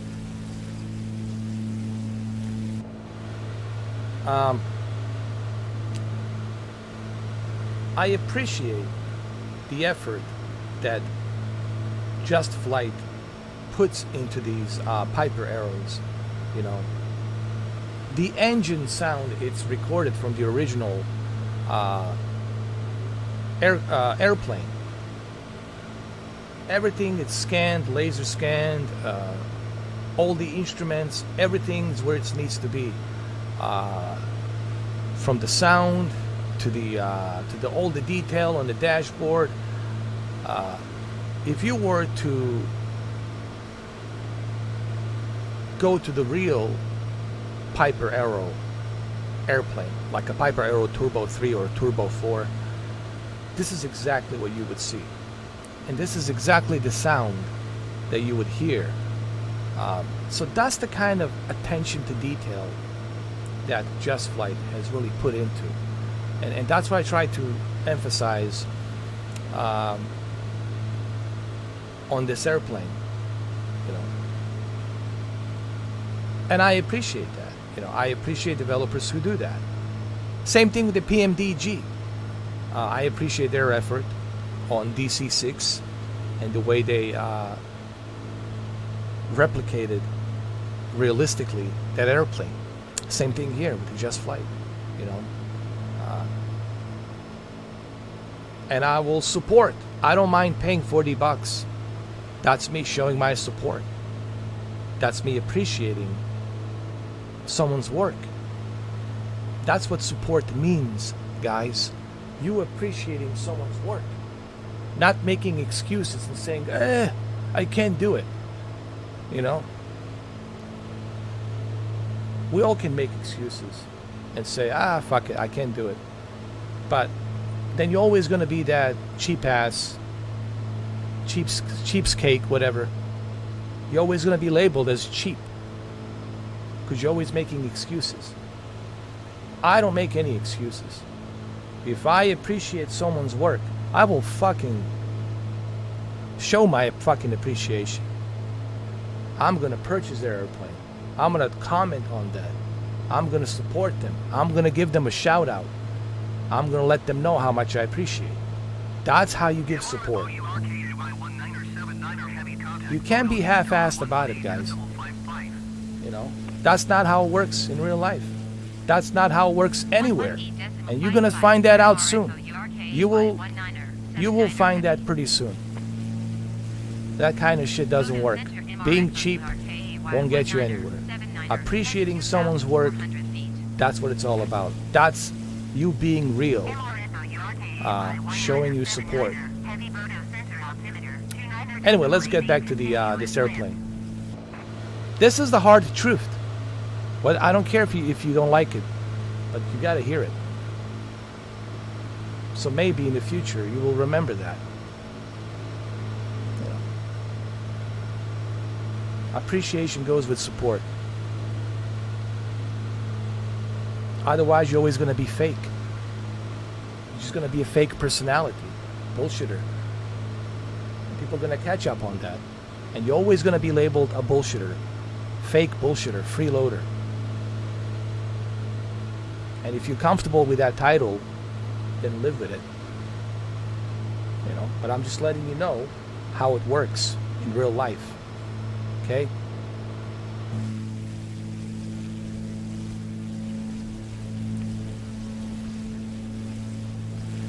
So this is me showing my appreciation for JustFlight. Not only did I purchase this airplane, both of these, all three of them, but at the same time I'm also talking about them.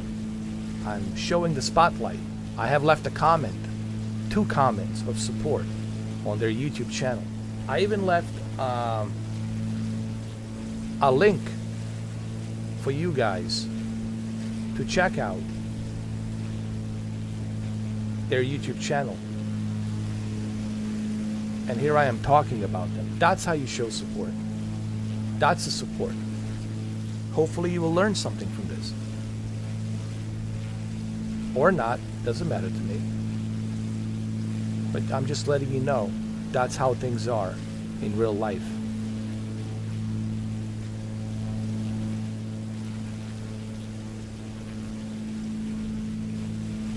Beautiful airplane. I mean, look at this. Look at stability of this airplane. Just top notch, man. Top notch. Top notch. It's such a joy. Such a beautiful joy to fly this thing, man. Oof. It's like a Rolls Royce. Really, it's like a Rolls Royce in the air. It's such a joy.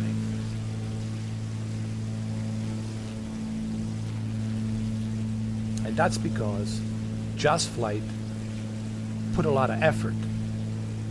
Put a lot of effort to make sure that you get the most accurate representation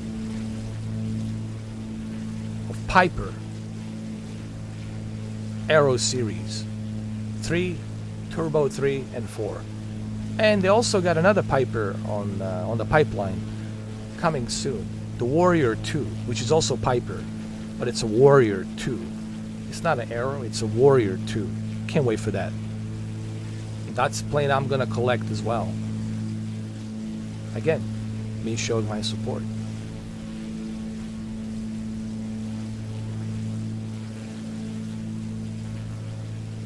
Look at this weather in Sweden. Oh my God, all the Vikings. But that's what it is, man. All the Vikings out there, you know. This is how it used to be out there. This is the weather, you know. This is how it is over there. You want to be a Viking? You want to be Nordic? This is pretty much, and they love it, man. They love this weather. They enjoy this, man. The Nordic people don't like tropics. They hate humidity. They love this, man. It's in their blood. They're Vikings. You know? They love this. Now imagine if I had Cytec, Logitech yoke with the 3 thrusters, you know, knobs. Imagine how realistic my experience would be with Piper Aero Series, you know, Turbo 3, 4, and the original Aero 3 from the Piper.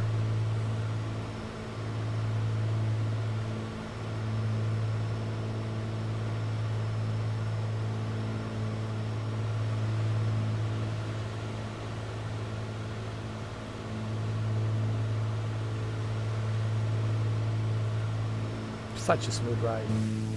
Such a smooth ride, man. Even with the controller. That's why I'm saying, imagine if I had Cytec, Logitech, because Logitech and Cytec, they're same company now. Imagine if I had that controller. People ask me why I don't have it. It's sold out. It's sold out.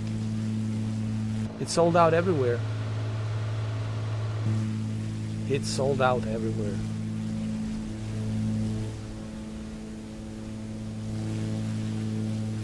Hold on. Forgot to turn the lights on. Now we got it. See blinking lights? There it is.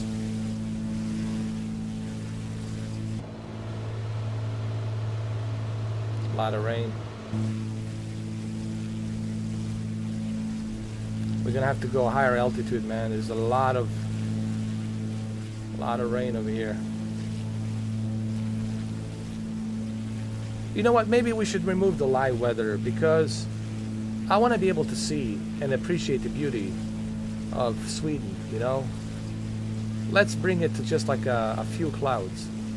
Yeah, man, I want to appreciate, you know, I want to appreciate this country, you know? But right now the weather is just terrible over there. It just looks terrible. But I want to appreciate it.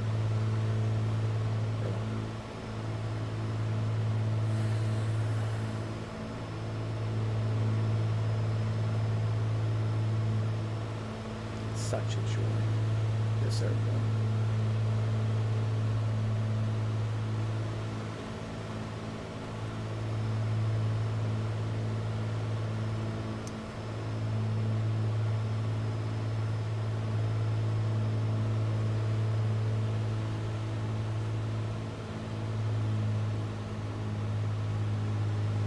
There we go. That's better.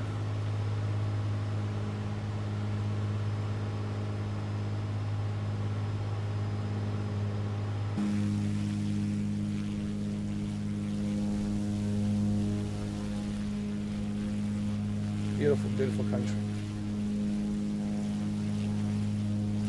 A lot of people mix Switzerland with Sweden. It's like, how could you mix Switzerland with Sweden? Switzerland is right above, Slovenia. It's right above Austria, right next to Austria. How could you mix Switzerland with Sweden? Yeah.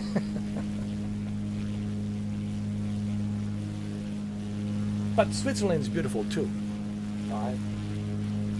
But Sweden, it's just top notch. So Vikings, Nordic. They're like they're Nordic people. They're Vikings. Blonde hair, blue eyes.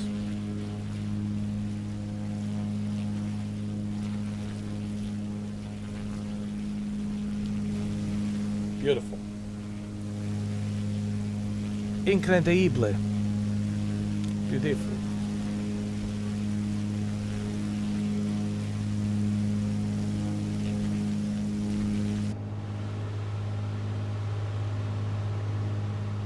This plane is just perfecto mundo. This airplane is perfecto mundo.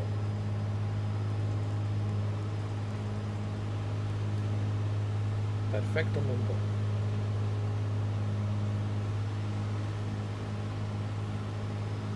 Perfecto mundo. Perfecto mundo. Mucho perfecto. Into Valhalla. Into Valhalla we go, my friend. Again, shout out to JustFlight. By the way, I purchased this myself. It was not given to me. This is how I show my support. This is how you do it. You purchase something and then you advertise it and you show the support. That's how a real person does it. That's how a real supporter does it. That's when someone talks out of their mouth, not out of their hairy ass. A lot of people talk out of their hairy ass, and I don't like that. It's not good for you, man. First of all, you should shave your ass, and you shouldn't talk out of it. You should only fart out of it. You should talk out of your mouth. You should say what you mean. You should keep it real. A lot of people talk about this street slang bullshit, keeping it real, all this. Keeping it real, bro. Fuck that. You're not keeping it real. You're hustling, you're fucking people over on the streets, ripping people off. That's not keeping it real. That's you keeping it bullshit, keeping it fake. I'm not into that crap. I'm into real, keeping it real. Like real. So big support, big shout out to JustFlight. This airplane is just unbelievable. And I'm using a Xbox controller. And it's still great. Imagine if I had Cytec, Logitech, with throttle, these 3 different throttles. If I had that controller, if I had that controller, imagine the realism that I would feel. Or imagine Turtle Beach, Velocity. I already signed up for a pre-order of Turtle Beach Velocity. Imagine how awesome that's going to be. When the Turtle Beach Velocity comes out, it's just going to be unbelievable. The beauty about Turtle Beach Velocity You can use it with your Xbox Series X, Xbox Series S, and your PC. Take my money. How much is it? $350? Take my money. Dude, it's universal. You can connect it to your Series S, you can connect it to your Series X, and then you can connect it to your PC. Take my money, bro. Take my $350. Just take it out of my fucking wallet. Cannot wait for Turtle Beach. This thing's gonna be hot. Forget, honeycomb, forget Logitech, that shit no one's gonna give a shit about. I'm telling you, Turtle Beach Velocity. I already put myself on a pre-order. The second they send me an email, ready for pre-order, I'll be the first motherfucker, mark my words. I will have the notification on my phone. I will be among the very first motherfuckers to order Velocity Turtle Beach, the most comprehensive controller, period. And the most universal controller, period. And man, I cannot wait.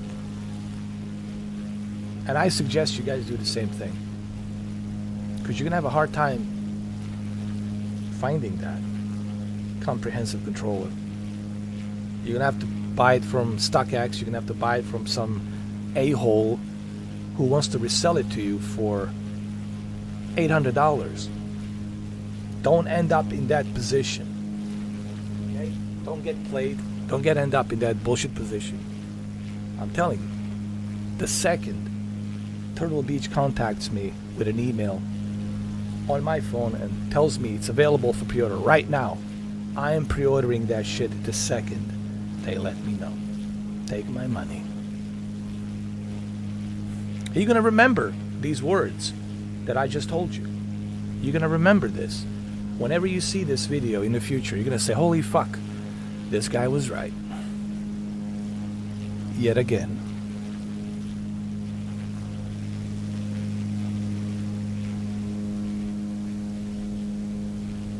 This is beautiful, man. We're in Sweden. Nordic country.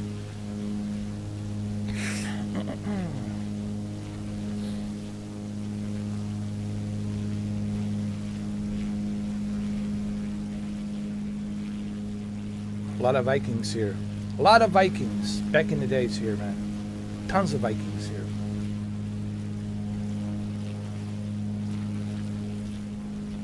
This airplane's so good. JustFlight, you guys are just simply unbelievable.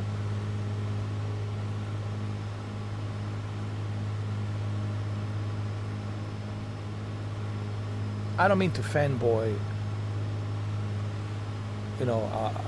talking all this greatness about JustFlight, but I have to, because they deserve to be recognized for their hard work, man. This is just, I have 58 airplanes. Listen, I have 58 airplanes on the flight simulator that I accumulated since last year, August 18th. And by far, JustFlight, top notch. Top notch. Top notch. The best, simply the best. There's nothing better than this out there at the moment. There's nothing more stable and better. And it's not just me saying this. It's not just me. Go ask Fabio. Go ask others, other pilots, other YouTubers, and they're going to tell you exactly the same exact thing. So it's not just me saying this. Listen, check your do your research. Do your research.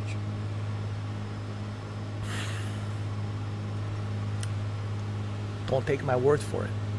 Use your Google. Pull out your phone. Do some research on JustFlight. Do some research on this airplane. And listen to what other pilots are saying. Listen to what the pilots who've flown this airplane are saying about the JustFlight Turbo Piper Arrow 3 and 4. This is a 4 because it has the wing on the top of the tail. Number 3 has the wing on bottom of the tail. Look how stable it is. Look at once I trim it properly, and I adjust the altimeter, and then I trim it properly. Look at this. Perfecto mundo. Excellencia.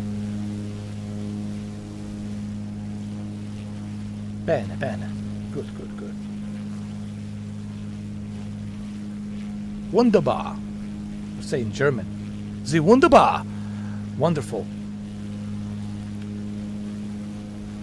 Or in Serbian and Serbo-Croatian, I can say, well, like a very good job, like, awesome, like you kick ass, awesome. It's a little phrase that we use in Bosnia and Herzegovina and Croatia and Serbia. We have this phrase that says svaka čast, meaning, excellent.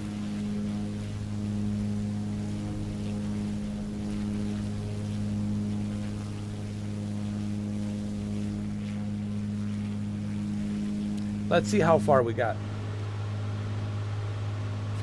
We got a long way to go.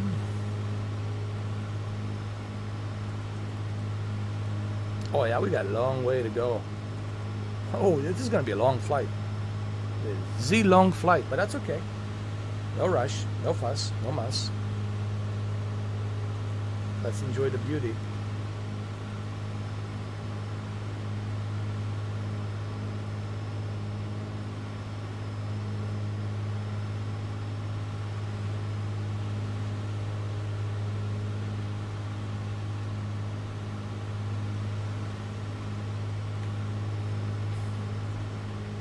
Now this number 15, that's just my number that I put it there custom.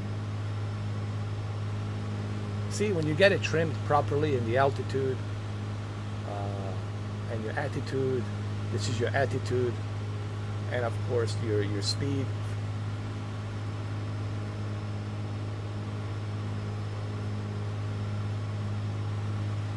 Everything looks perfect.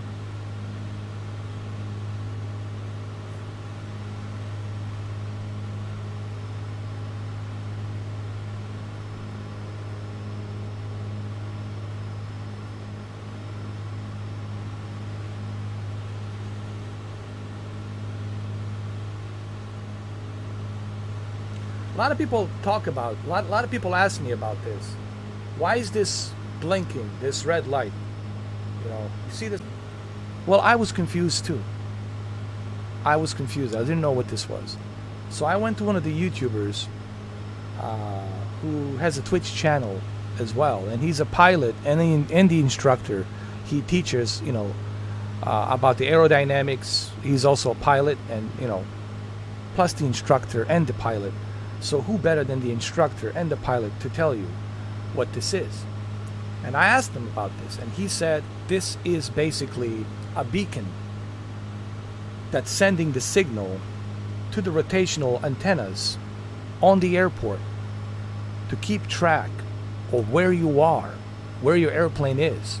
So God forbid something happens, you lose a control or you lose a contact with a radio tower, right? And you cannot communicate and you, God forbid, crash. They'll know exactly your last position of the beacon where you crashed, and they'll be able to send a rescue team to come pick you up, because they'll know exactly your coordinations. They'll know exactly where you crashed. All you have to do is just stay put and wait, and they're going to send a rescue team. So this is very important. This is a lifesaver. You should be happy that this is working. If this is working, see the red light here, that means that they know exactly where you are at any given time. Where are you flying? So this is very important. And I learned this from the instructor. I asked him, I say, hey, I like to ask questions like, what is this? Is this your battery? What is this? Is your trimming, navigation trimming? Okay. What's the difference between the attitude and altitude? Altitude, obviously, climbing a higher altitude. Attitude, it's obviously the horizon, so that way you stay leveled with the horizon between the sky and the land, so that way you don't crash and stall, and you can keep it within that horizon. You ask about, what's the KT stands for. KT. KT stands for knots of speed. How many knots are you going? Are you going 40 knots, 50 knots, 70 knots? What's your speed? So I ask questions, and then I learn. That's it.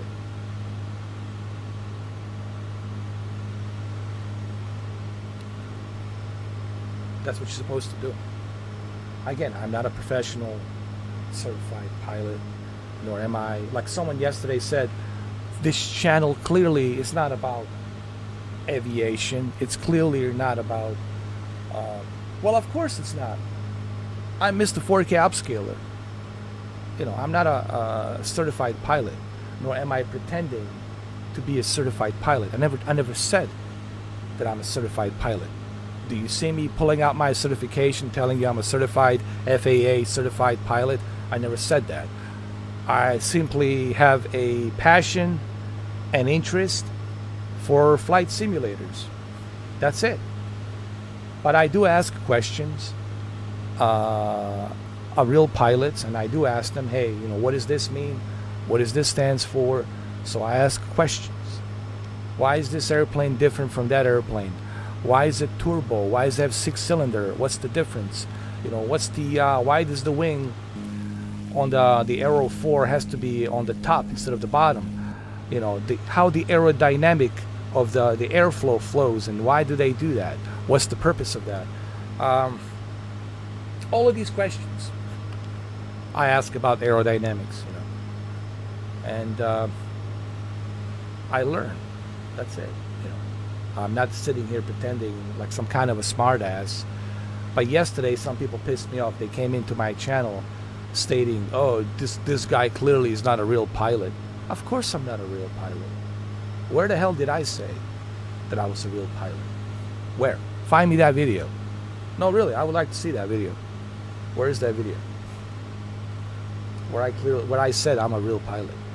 Nowhere did I ever claim to be a real pilot, ever. And this is the reason we're in a member chat, because of stupid idiots with stupid remarks they have to make.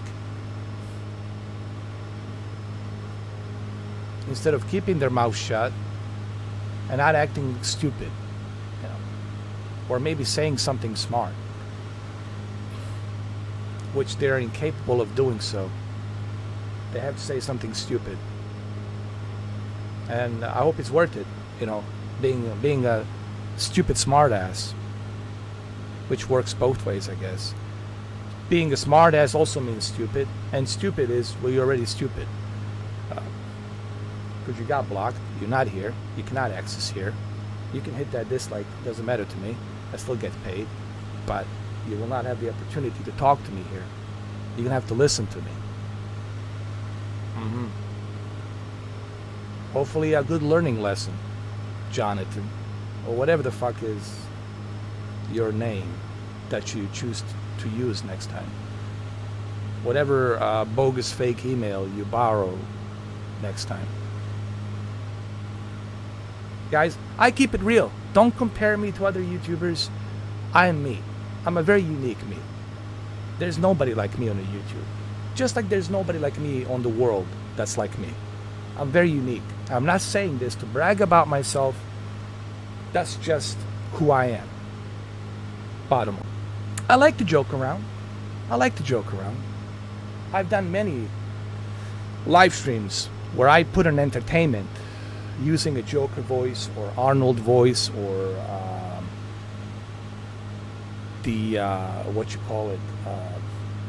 Snake voice, Solid Snake voice. I do all kinds of joking here and there. I like to have a good time, but at the same time, it works both ways, guys.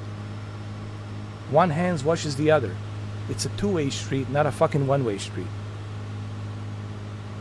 Everyone will tell you this, not just me. Everyone will tell you this. And if you want to tell me that you support me, then show it.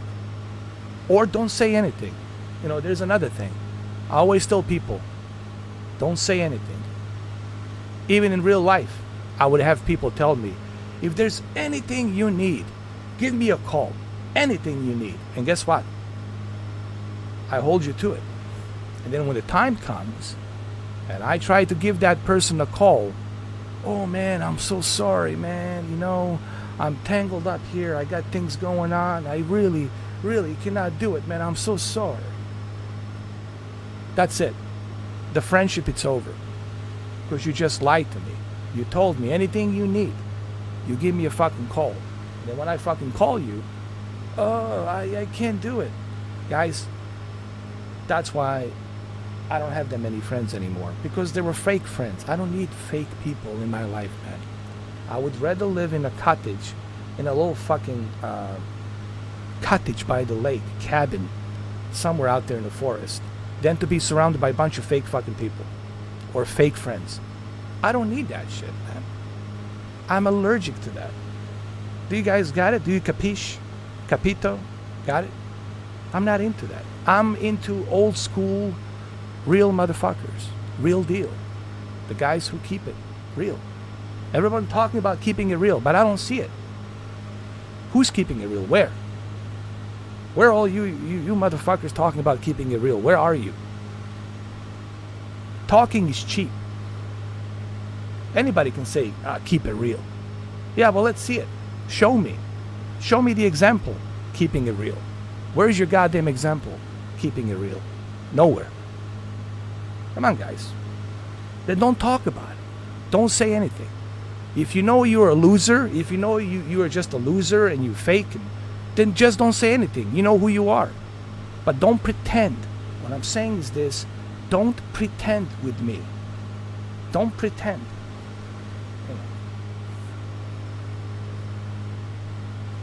Don't pretend with me. You don't have to pretend, you know? If you are really poor and you really can't do it, that's okay. You can be honest with me, I understand. But don't pretend. You know? There's other ways you can help me. People say how people can help you. There's other ways you can help. You don't have to become a member. You can share the video. You can share it. It doesn't cost you anything to share. To spread the word. To put a hashtag, Mr. 4K. Put a hashtag on the Twitter. Put a hashtag on the forums. Put a hashtag on the Instagram. It doesn't cost you anything to share. Sharing is caring. But I don't see that. But you guys want to come here and you want to ask me, oh, can you do this? Can you do that? Can you give me these settings? Can you fly me over here? Can you show me this region? And what are you doing? Freeloading, sitting there. What are you doing in return for me? Nothing. Are you sharing the video? Are you putting the hashtag? Are you putting the link on your Twitter fucking feed about me? Are you promoting me? Are you helping me out? You don't have to pay. You don't have to become a member. That's optional. But there's other ways you can help out. But I don't see you guys doing that. I don't see you doing that. So when you talk to me about support and keeping it real, well, you're not keeping it real. You're being fake. You want to keep it real? Show me. Show me. Don't talk about it. Show me.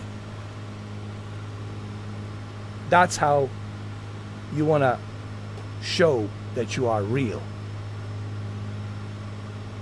Other than that, you're always going to be fake.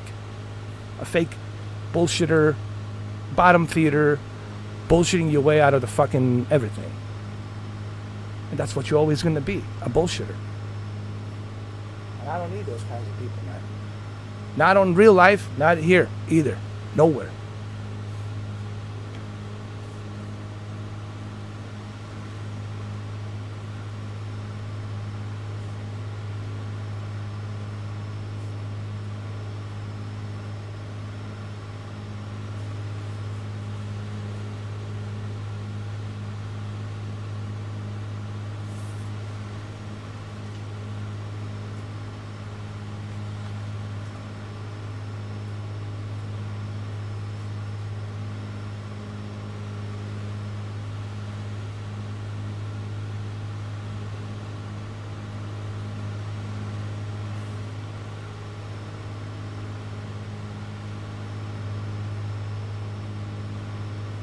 amazing view, man. And look how stable the Piper Aero 4 is, man. Look at this. Look how stable it is. Look at stability. When you trim the altimeter, when you trim this airplane properly, and you adjust that level of attitude, not altitude, look how beautifully stable this airplane is. It's just perfect, perfect.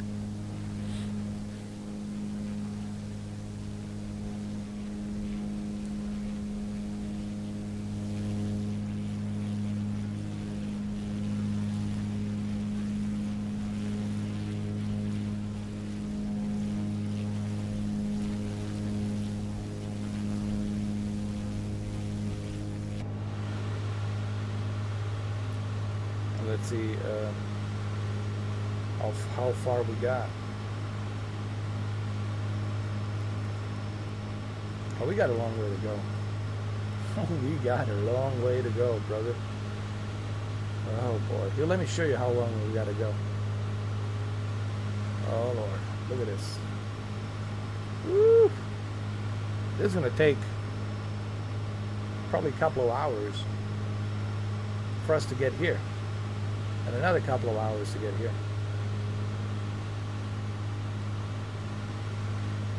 And guess what's next to us over here? Iceland. This is Iceland right here. And there's another island here. I never knew. There's some more islands here. Just realized it.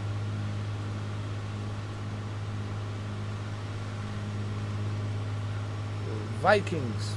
This is all Viking land. Nordic people. Mads Mikkelsen, he's Nordic.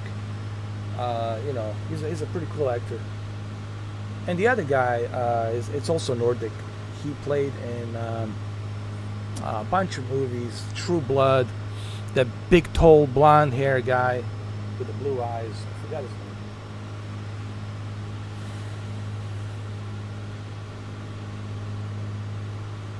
Chris Hemsworth is Australian. He's not a Nordic. So don't make that mistake.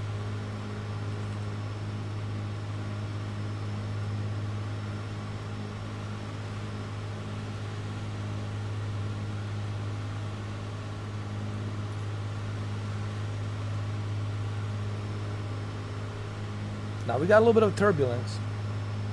But that's okay. That's okay.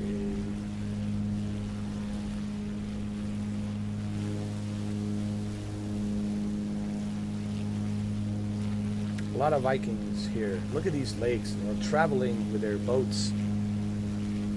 I can only imagine how many, you know, villages here they set up and everything. You know. If I was going to do a Viking movie, I'd definitely go up here, man. Do it right here. I mean, there's no question about it. I mean, the entire production would be here.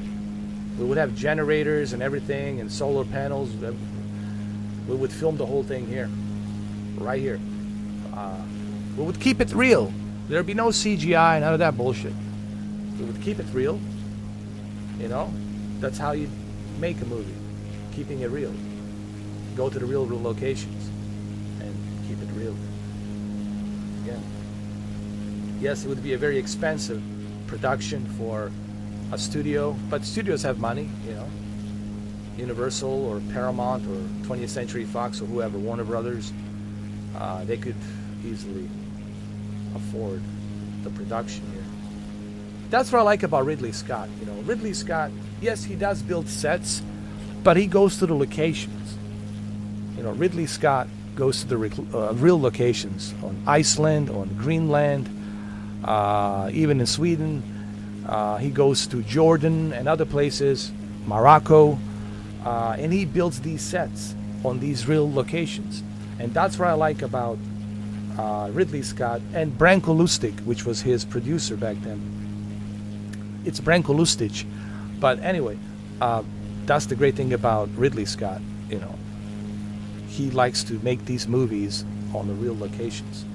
Even his old movies, 1492 movie, Conquest of Paradise. You know, Christopher Columbus, and he went to Spain, and built some sets there in Spain, hired a bunch of Spain actors, and with some American actors, and we had Armand Asante and the other guy, Gerard, what's his name? It's a French name, French actor. And they went to, South America, some of these islands there, the real locations, the real historic locations, and made that movie. And that movie looks beautiful, even to this day, 1492, Conquest of Paradise. That's the great thing about Ridley Scott. He's a great visual artist, and he likes to film on real locations. No CGI. Now, granted, Prometheus, some things have to be CGI. The ship has to be CGI. But the sets, he went to Iceland to build those sets, to film those sets on Iceland. And I think he went to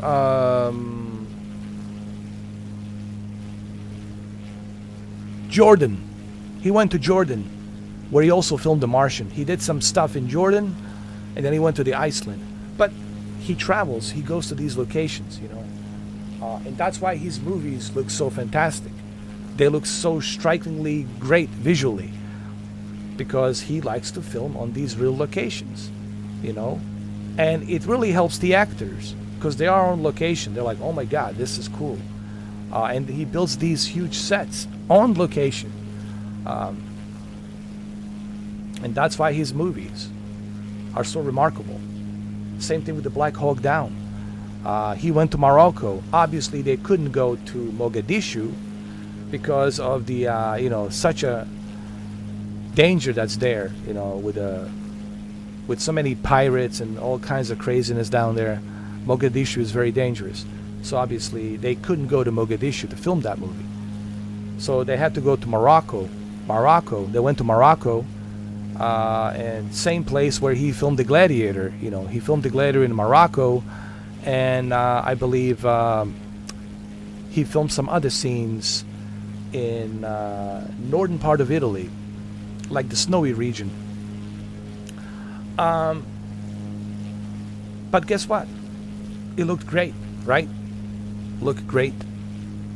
When Maximus Decimus, played by Russell Crowe, finally arrives at the Colosseum, Colosseum was built, not all the way, but certain stories was built, and then they put the CGI on top of it. But the sets were built, so Russell Crowe didn't have to pretend. He felt like, hey, I'm really in the Colosseum, dude.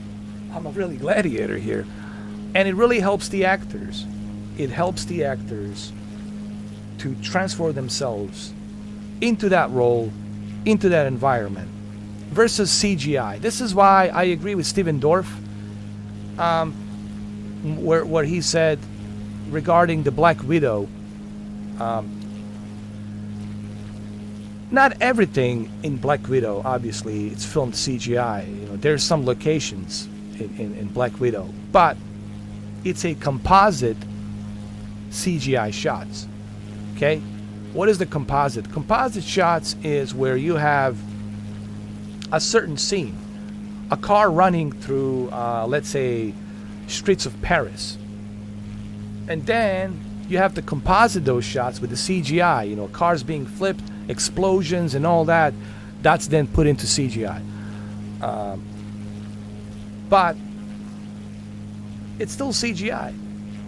Like 75% of that movie was filmed on green screen with a bunch of wires hanging on top of these actresses. So it's CGI.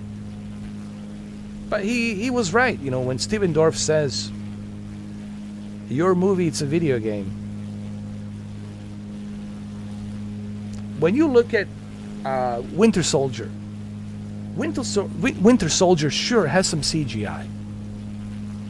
Only where it's needed, right? Some CGI, but only where it's needed. Put here and there where it's really needed. But majority of the movie was the real stunts. The real, dangerous stunts that were filmed by the Russo brothers. The Russo brothers did a fantastic job. with that movie. So that's the difference, I guess, the Steven Dorff is comparing. It has nothing to do with the fact that the movie is filmed by a female, a woman from Australia. It has nothing to do with the fact that there's a bunch of female casts. This will rub some people the wrong way, I understand. I get it. But it has nothing to do with that. What it has to do with is the fact that 75% of the movie, it's CGI. Like very bad CGI, what they're saying. Like terrible CGI. And it's really a shame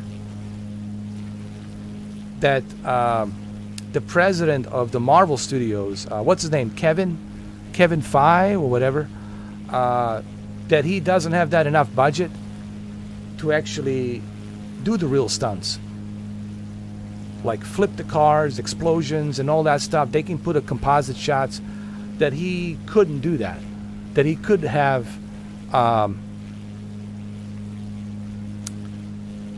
controlled explosive, controlled detonation explosives, which they can do in the movies. It's controlled, it's safe, the actors know where they need to be, so that way when the explosion goes off, they know it's not gonna hit them, they know the blast is not gonna hurt them, they know that the fireball is not gonna hurt them, so everything's organized and coordinated, controlled explosives, which Michael Bay uses. You can say whatever you want to say about Michael Bay, but he's done a perfect job with the coordinated explosives in his movies. And sure, there's some CGI with, Michael Bay, but only where it's needed. Michael Bay does the real stunts, you see it. You see the cars being torn apart, flipped. I don't know, man. I agree with Steven Dorff. Steven Dorff, actor, you recognize him from Public Enemy with Johnny Depp, but you will recognize him most likely from Blade, opposite Wesley Snipes, the first Blade movie. Steven Dorff. He also played a bunch of other movies. So I kind of agree with Steven Dorff. It's like too many CGI. It feels like a video game. It just doesn't feel. It's fake. There's no impact because it's fake. Like your brain is telling you, "Oh, dude, this is like too fake." It feels like an animated CGI movie, really. And this is something that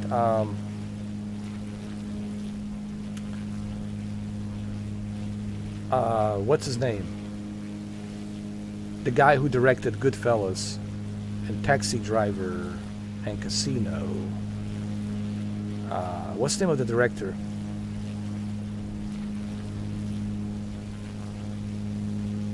I forgot his name. Can you believe that?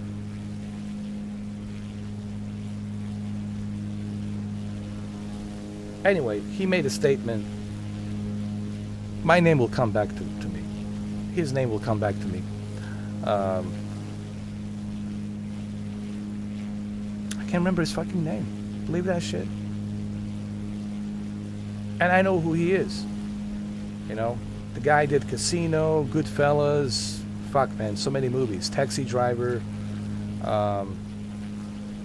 Martin Scorsese. Jesus fucking Christ. Martin Scorsese said his biggest problem with the Marvel Universe and all these Marvel Universe movies is too much CGI. It really doesn't feel. It's not a real movie. It's not a real cinema. Basically, what he was saying, it doesn't feel like a real cinema. Well, I agree and disagree. To respect to Martin Scorsese, I respect his opinion. I understand what he means, but he also needs to understand that it's a comic book movie. It's based on a comic book. It's not based on some kind of drama, cinematography. It's not a Academy Award-winning drama movie, you know, or based on some documentary or biography about somebody. It's a comic book based movie, based on the comic book from the Marvel characters. So therefore, you know, there is CGI. There's going to be CGI, obviously, but I think what he meant to say, I think what Martin Scorsese meant to say is that there's too much CGI in these movies, and the movie is dependent too much on the green screen. And what he meant to say, it feels lazy, like the actors are spoiled. That's why the movies are made so fast and so quick, because everything's on the wires. Wire pick me up with a crane, puts me down with a crane. The wire picks me up with a crane, puts me down with a crane. Crane is swinging me left and right with a goddamn wire, with a big giant green screen arena. Guess what? That's easy. That's easy. And then when you finish, the CGI, the computer animated guys, they do the rest of the job. They composite that shot. I guess that's what he meant to say to Kevin Feige, which is the president of the Marvel Cinematic Universe, MCU. He meant to say to Kevin, the reason you can make these movies so fast and pump them out so fast, it's because they're easy to make. Really. You're not going to the real locations. You're not doing any dangerous stunts. Like, you're not doing anything, you know, super difficult. Right? So, I think that's what he meant to say. And I think that's what Steven Dorff meant to say. And me personally, honestly, I'm kind of sick and tired of CGI movies. I really am. It's really kind of like vomiting at this point. It's like eating the same soup every day, right? Imagine if you eat the same goddamn soup every day. You're going to start throwing up, man. You're going to start throwing up. Like, what the fuck, man? Give me something different. And I think that's how Steven Dorff felt about this new Scarlett Johansson movie. And by the way, this is the last Black Widow movie. We might see her sister continue with the Black Widow thing. Forgot the name of the actress. It's a British actress. She probably will continue. We'll learn more about her. We'll see some movies about her. But you're not going to see Scarlett Johansson anymore. Like, this is the last you will see of Scarlett Johansson as the Black Widow, pretty much. It's a wrap. It's over. So that's the way, you know, people feel about CGI, I guess. Me, does it bother me? Does the CGI bother me? It depends on how it's being implemented, honestly. It depends on how you implement that CGI. I understand certain things have to be CGI. But if you are making a movie where everything it's CGI dependent, and that's not good. You know, a highway it's CGI, a truck it's CGI, the cars running across the street are CGI, the people walking the streets are CGI. Then God damn it, then you making just make an animated movie. If you're gonna go that far, you know, I'm just simply saying, I like challenge, and those types of movies are not being made that much. I know they're expensive, and studios don't want to spend that kind of money, because making these big sets movies with the real stunt and the real dangerous stunts, they don't like doing that because it costs a lot of money. But it looks better. It looks better when you have the real stunts with less of that CGI crap. It looks better. You know. Look at, for example, James Cameron. Of course, he's got to use a CGI for the Na'vi people. He's got to use a CGI to show you the spaceship and far distance of the planet. But the sets are designed on that location. And of course, what he's doing with Kate Winslet, she's in the movie, on the Avatar 2. You know, she worked with him on the Titanic. They had to film most of the movie underwater. And that's difficult to do. For the actors, that's difficult to do for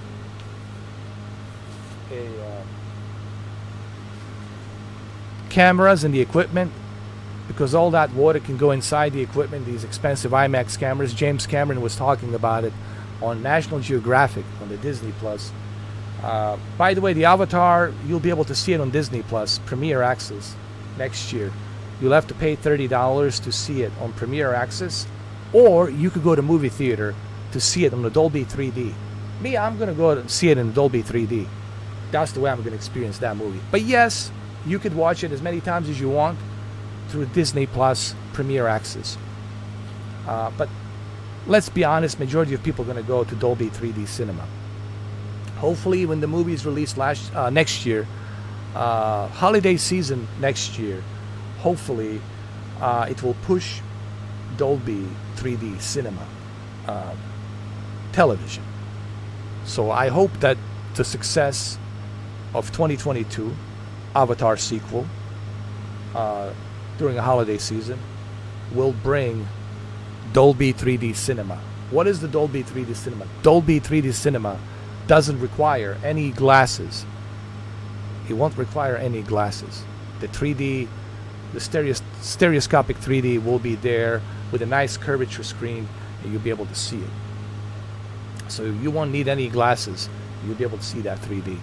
So hopefully we'll see those televisions where it doesn't require any glasses. You just turn on that TV and you got Dolby 3D. Hopefully that's going to push the new generation of 3D. Keep my fingers crossed. And then you'll be able to watch it on Disney Plus with Dolby 3D and Dolby Atmos next year, hopefully. But first, the movie has to be successful with a Dolby 3D. So that means possibly summer of 2023, we might see a first prototype Dolby 3D cinema television. And these televisions, of course, will be expensive. If it comes from Samsung, Sony, most likely Samsung, Sony, LG, obviously. I think we'll see Samsung first jump on it, and then we'll see LG and Sony. Panasonic might jump on it, we'll see. But I think Samsung and Sony and LG, those three, Samsung, Sony, and LG, will jump on that Dolby 3D. That's my predictions next year. But first, the movie has to be a success with a Dolby 3D. But anyway, going back to James Cameron, he's filming almost the entire movie, just like he did with The Abyss. The movie The Abyss with Ed Harris and bunch of other actors, Michael Biehn.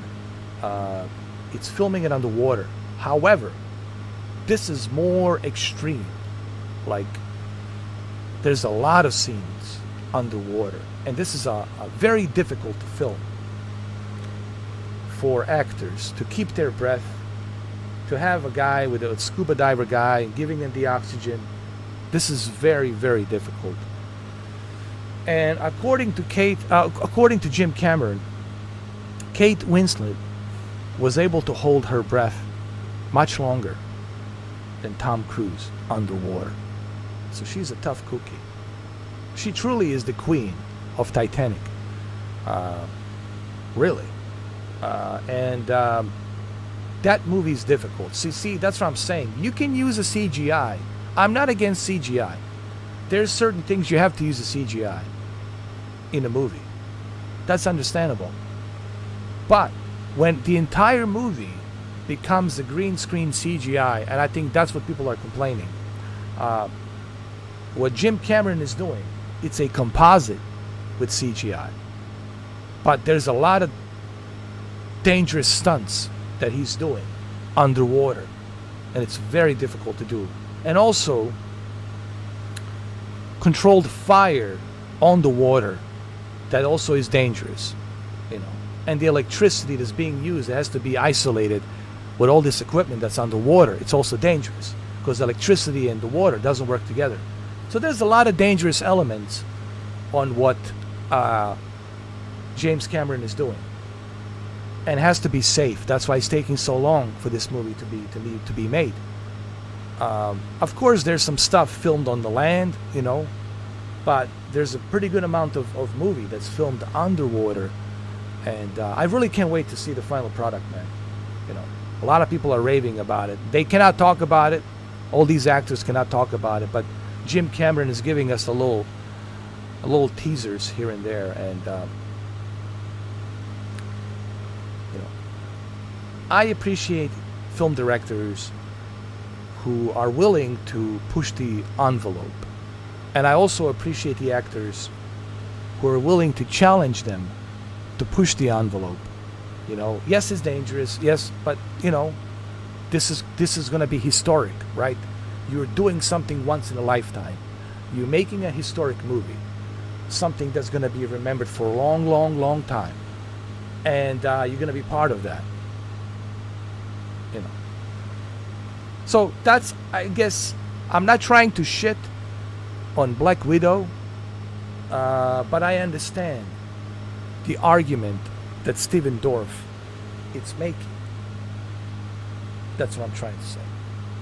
I don't think he's shitting on Black Widow either, but he's pretty much saying that, can we do without this CGI so much? Is it really necessary that everything has to be CGI? Can we just blow up a car? Can we build the set of a building and blow up the building? Can we do that? I mean, this is Disney. This is, you know, Marvel Studios. They got more money than God. They can't afford to build the building and bring it down. They can't afford to blow up some cars with a coordinated explosives. Like, what's the issue here? That's what Steven Dorff is saying. Steven Dorff is not saying overused. The CGI is being used like a water, constantly. You know, can we do without it? Just for a little bit. You know, that's it. That's all he was saying, you know. But, you know, apparently the SJWs and feminisms, they all got very upset. And now they're saying that he's a misogynist. He hates the movie. And he never said that he hates the movie. It has nothing to do with a female cast. It has nothing to do with a female director from Australia. It has nothing to do with that. It has to do with the CGI. Way too much CGI being overused.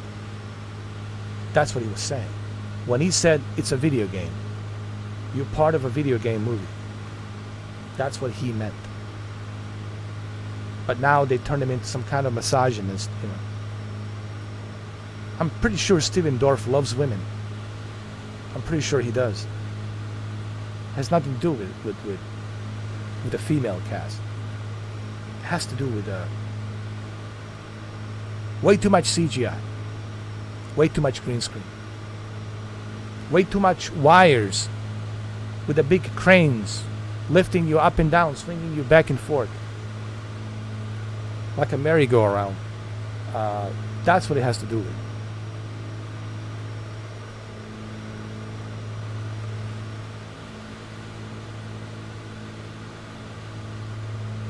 I'm simply saying Russo's brothers would have done a better job filming that movie, Black Widow. But I understand they want a female director, you know, this whole whatever bullshit crap, you know, Me Too movement and all this whatever. You know, I'm sick and tired of that too, to be honest with you. You know, that sends a bad message. So what is that supposed to mean, Me Too movement? That every male who has a dick, it's a misogynist? So that's basically what they're saying. That all of us who are males, we're a bunch of worthless pieces of shit. That's basically what you're saying. That's basically what you're saying. And they're using these words like mansplaining, What is that supposed to mean? Mansplaining. I'm not mansplaining anything. I'm just explaining something. I just happen to be a guy with a dick. Born with a dick. Doesn't mean I'm a misogynist. Doesn't mean I'm a piece of shit. But these groups, these feminist groups and these SJWs, that's their narrative. That's their fucking agenda. And that's why so many people are pissed at Disney. Because of that fucking bullshit movement. That's why Kurt Russell says, hey, I'm making movie for everybody. I'm not making movie just for one group. And they tried to cancel him too. And I agree with Kurt Russell. I'm not making movie just for women. I'm not making movie just for guys. I'm making movie for everybody. I want everybody to see it. But I don't want to just appease my movie to a certain group or to a certain fucking movement. You know? And when he said that, oh, they all fucking lost their shit. They all fucking lost their shit. But that's the problem. We live in a society today where everything has to be generalized. Where everything has to be labeled. A label. Generalization. Stereotyping. All this bullshit. That's not gonna help anybody. That's not gonna make us move towards the future in a better light. That's only gonna divide us and keep us separated in our little fucking cult villages. And we don't, who wants that? I don't want that. I don't want my nephews and nieces to live in a world where everybody's separated, living in their own little fucking cocoons, their little tribes. Okay? I don't like divisions. I like people being united because we're all human beings. We're not perfect, but we're human beings. And we're learning. We're learning every fucking day. Okay? That's why people are so fucking upset. Because of so much bullshit out there that's being accepted. They shouldn't be accepted. You know? Your ideals are not good. They're going against democracy. They're going against what freedom's supposed to be. Freedom of choice. You know? And your ideals are too dictating to be even considered to be part of some kind of a new law or some new rule. Anyway, becoming a member. You should consider becoming a member.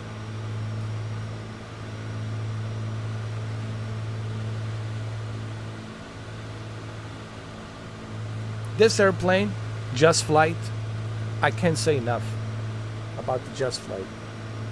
As you can see, just a perfect, steady, stable plane. If you're thinking about purchasing JustFlight Piper Aero Turbo, let me tell you,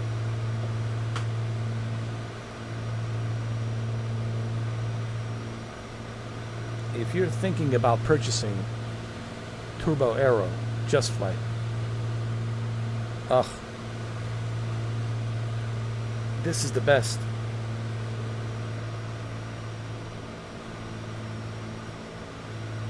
Let's adjust our altitude.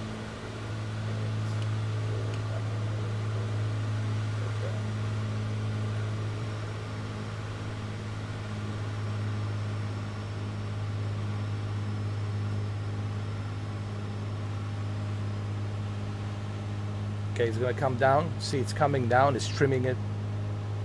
Trimming it, trimming it, trimming it. There we go. Perfect. I want to go a little bit lower altitude. You know.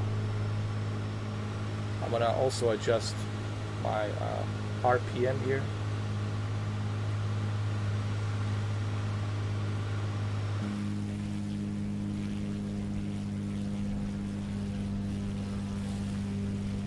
Because we're way too high.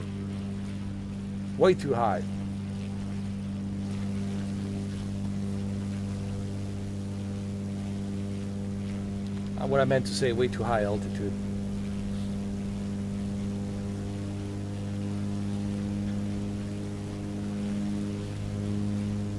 I can't believe it's already been 3 hours that I've been streaming for 3 hours. It's just crazy.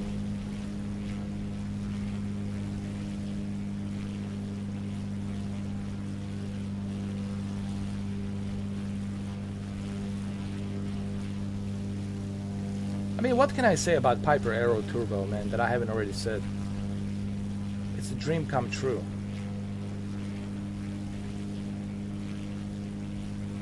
And if you have Logitech, Cytec, Logitech controller, this is even better, man. Or if you have one of those honeycomb controllers, I mean, it's gonna feel like you're really flying this airplane. That's what I was told.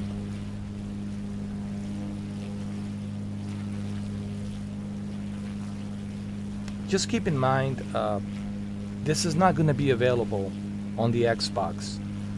Hopefully in the future, JustFlight, if you're watching this, JustFlight, hopefully you'll negotiate with Asobo and Microsoft and the Xbox to bring this airplane to the Xbox marketplace, because I want to see this airplane on the Xbox marketplace big time.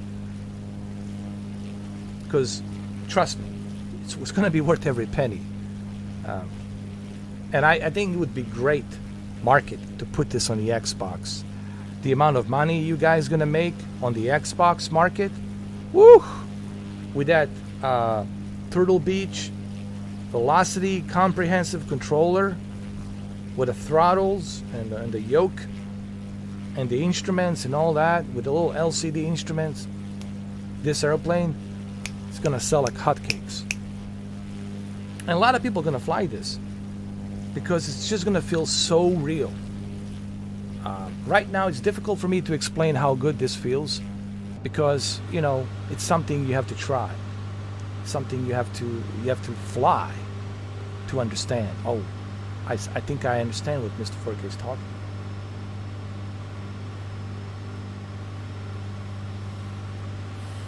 Let's go outside a little bit. Maybe I can show you like this airplane. Look, they even went as far to put certain like extra details, like little scratches here and there, a little sign where it says where the fuel, not what would you call it, the fuel cap is. When you open this cap for the drain, ensure the fuel drain is closed after use. And then of course, this is your Piper Aero engine, 6-cylinder turbo, and you can see all the detail on it, how they can remove it, get the screws out, get the engine, open the engine. You can see the exhaust underneath right here, and even the exhaust is actually, you can see it shaking, because we're going to certain RPMs, we're going certain, you know, knots of speed. It's amazing. The attention to detail, what I'm trying to say, it's just top notch. Look at the screws of the wing. They even went as far as to make sure that you can take apart this wing. You can take it apart.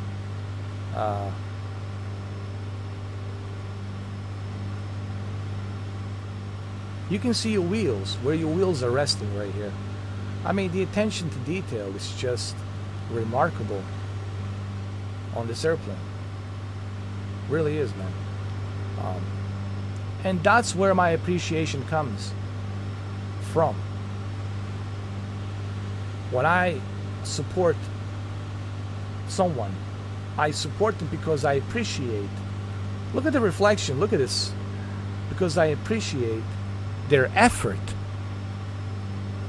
I don't mind giving somebody money, but they have to convince me that they have a passion, for what they're doing. for the work that they're doing.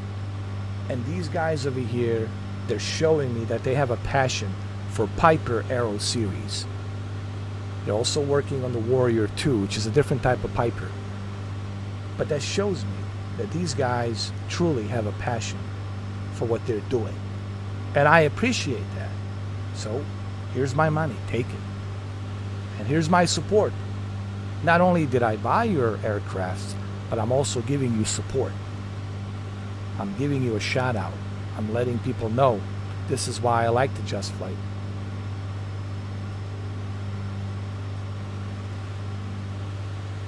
Let's go inside the airplane. I want to use my co-pilot, Emily. All right, Emily, where are you at?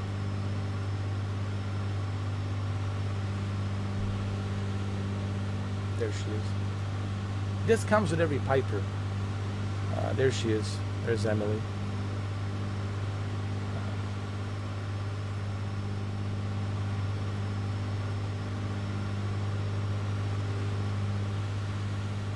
Look at the reflection on it. It's just unbelievable. Guys.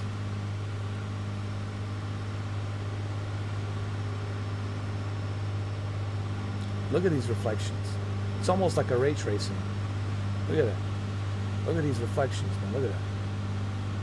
Oh, man.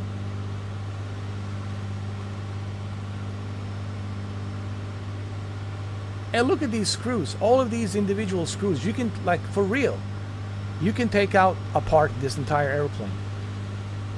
The amount of detail, man. Look at the reflection right here. Look at those reflections. Like a ray tracing. It's a space reflection. It's not a ray tracing. There's no ray tracing available. But it's a space reflection technique. But either way, I mean, the attention to detail. Not only did they put the effort with the attention to detail, but they also recorded the sound, the engine sound of the turbo arrow. When the propeller spins, they recorded the sound of everything. Even when you open the door, when you flip the switches, when you turn on the ignition, the entire sound, it's recorded. Even this exhaust right here, it's recorded from the real airplane. Like right here, this exhaust. Like when it's shaking, you know, when it's blowing out all that, you know, the fume coming out.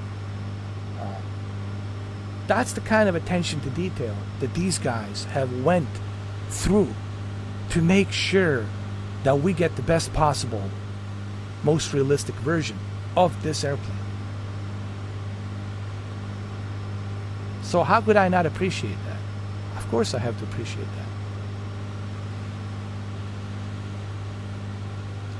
that. Everything from the antennas to everything here. The attention to detail is just unbelievable.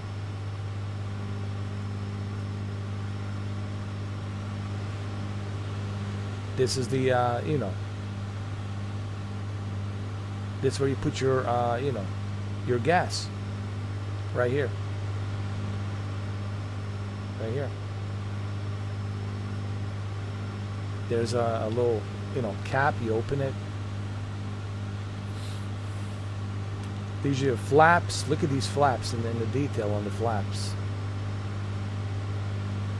Every bolt, every mechanism, even the flaps. There's a mechanism here, you can see it, that helps the flaps go up and down. Here, right here. That's the kind of attention to detail that these guys have gone through to make sure that this plane is accurate. So now you understand why I'm raving about this JustFlight Turbo Piper Arrow. Now you understand that. Hopefully you get better understanding. For those of you who are pilots, you know what I'm talking about. You don't need me to tell you. You know what I'm talking about. But I'm talking about for regular Joes and regular Marys who don't know. Hopefully they'll understand why I'm raving about this airplane.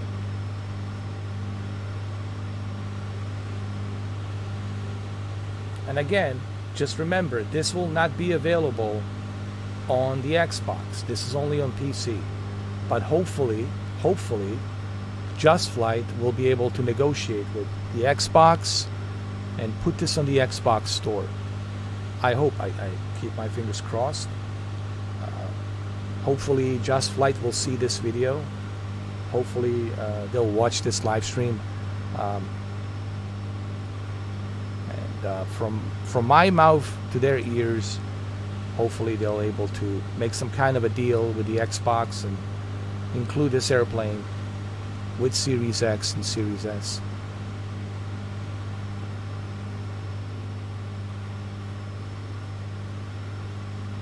Listen to the sound. Just listen like how good the sound is. Listen. The exhaust right there. Running. Amazing. Amazing.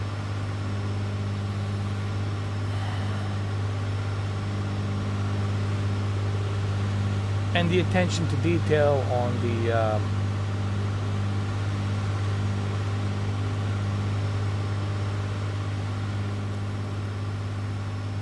the top wing on the tail. The Aero 4, you will always know it's an Aero 4 because it has the wing on the top tail. Like the tail, the wing is on the top. So every time you see tail with a top wing, that means it's Aero 4 turbo.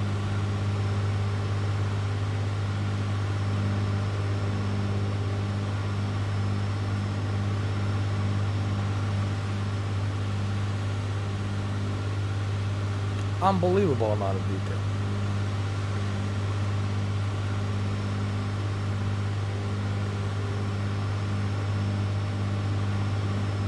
Look, it even tells you right here. Piper Aircraft Corporation with a model number and everything. Look, I mean, it's unbelievable. Unbelievable amount of detail. On top of the sound and the panel and everything, man, you know. And it's not just me saying this, guys. You can go ahead and ask the real pilots, like the real pilots, and they'll tell you this is as real as it gets when it comes to the Piper turbo. All right, let's go inside. I'm gonna sit in the back right here.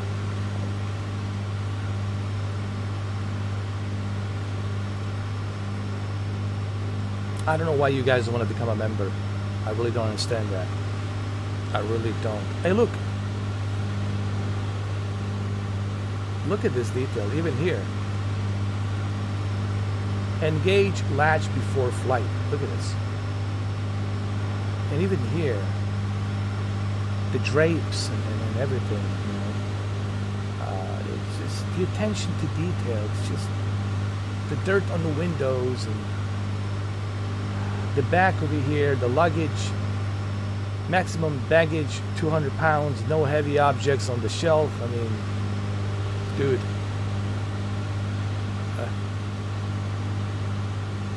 Come on. How could you not appreciate it?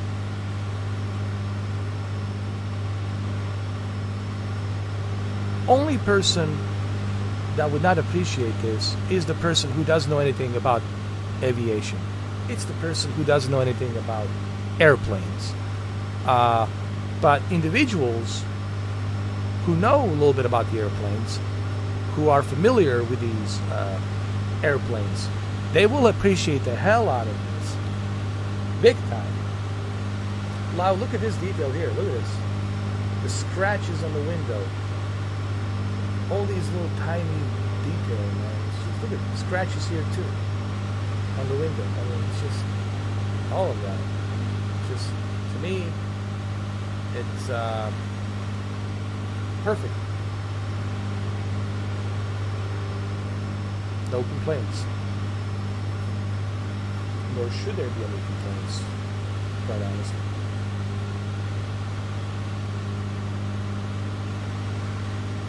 like I was saying. Oh, by the way, people ask me what this is. People are asking me on Instagram because they cannot join here. This is your temperature. What's the temperature on the inside the airplane, stuff like that, or the outside of the airplane? This is the temperature. Hot, cold, you know. And this is your GPS. I mean, not your GPS, the compass.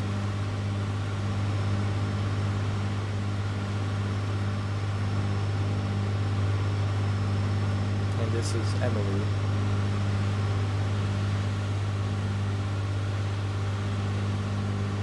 She just sits there as a co-pilot, you know. But it's kind of cool. Little extra touches, why not?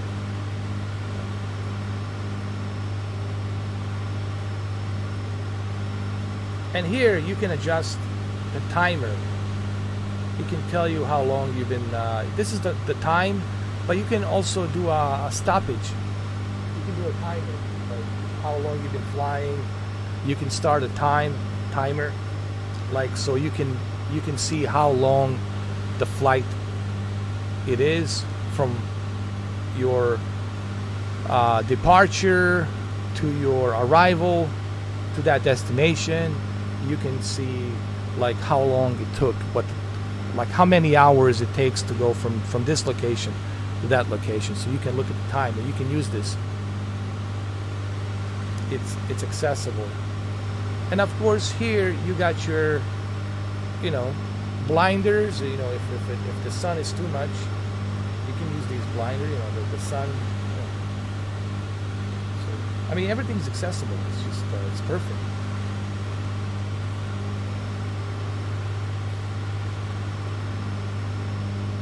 Anyway, what can I say? JustFlight, congratulations, man. You guys are kicking ass. Can't wait to see the Warrior 2. Another Piper in the series from JustFlight.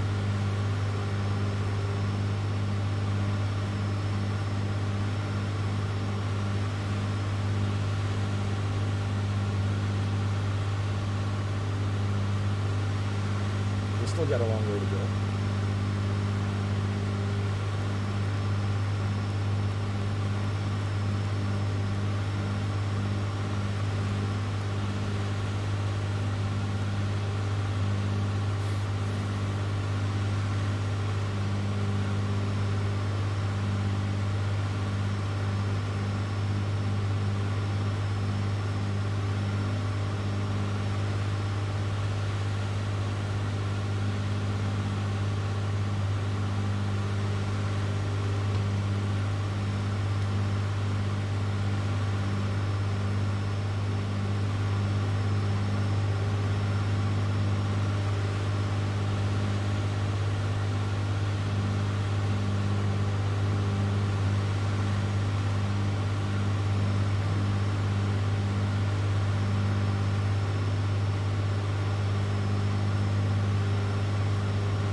I'll move the sound over here a little bit. It's too loud. I'll keep it up here. Right there.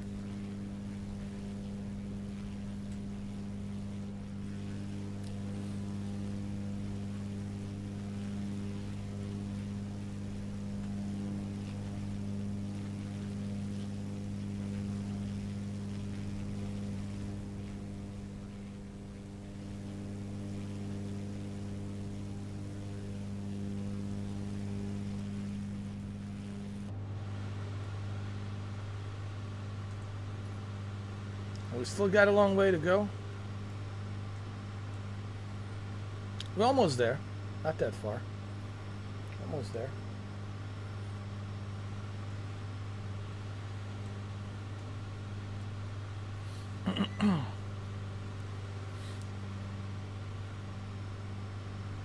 I don't have to use the VFR map. I can still use this, you know. I can use the panel here from Garmin. We got 2 Garmins here. Now, you don't have to use a Garmin. It's up to you. You have that option. You can go the old school, but I like to use it, man. You know, it just makes it kind of easier.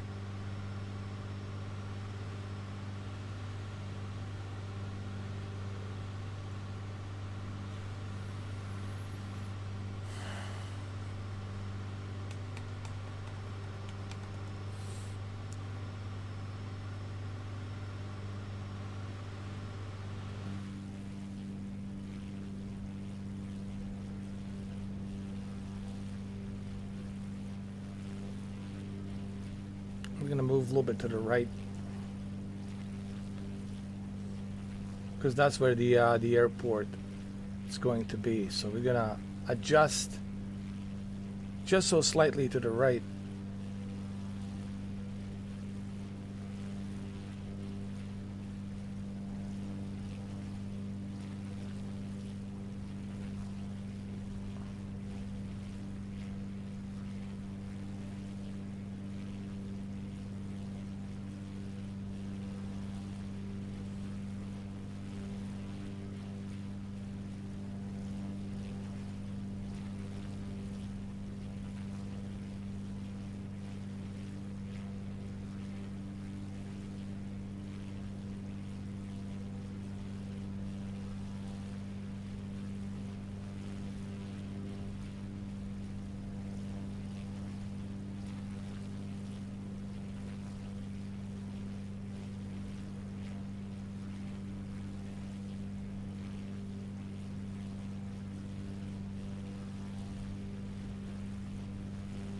Here we go. That's smooth.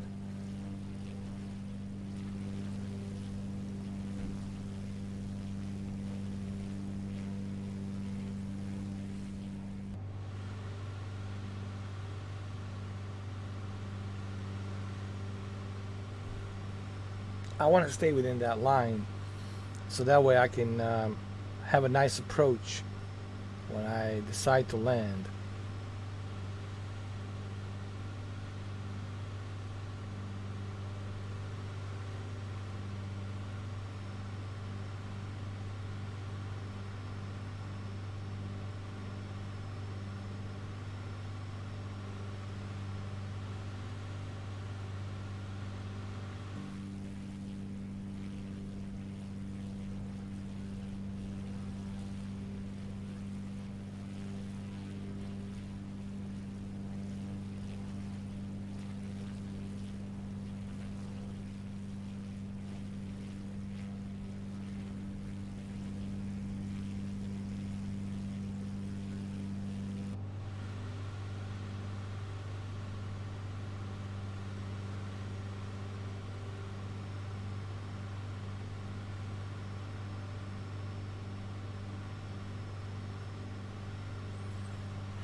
Here we go.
Slightly above here. I want to make it up here so that way I can go across these mountains and I can have a nice landing right here like this. Boop.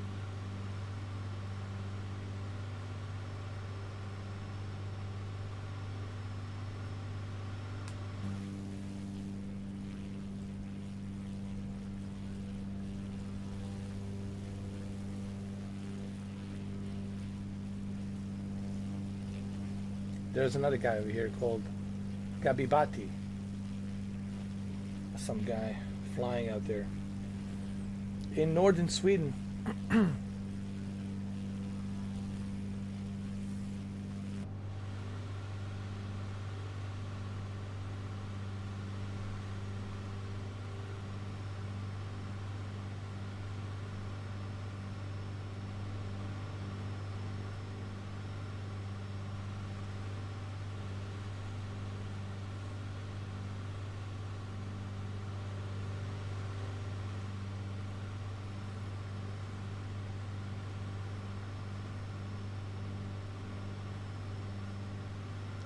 We could actually climb down the altitude down a little bit.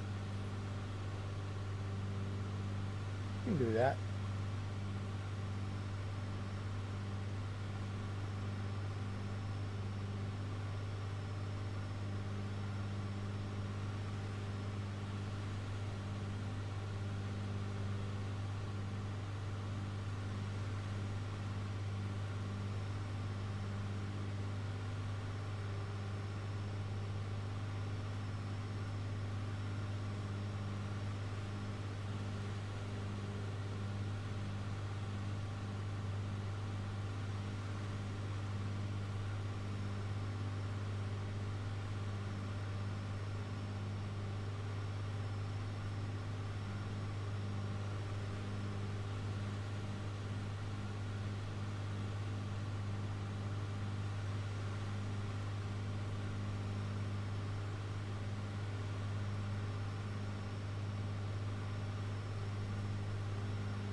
Yeah, we're gonna make a little descent,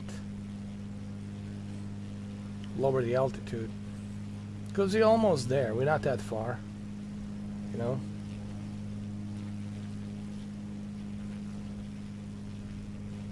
But I want to have a good approach when I get there, you know.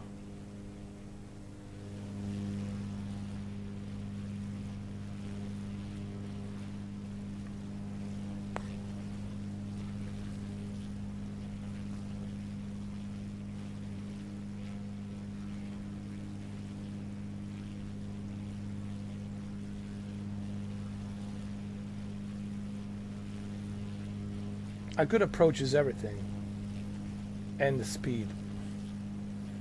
That certain speed for you to have that smooth landing.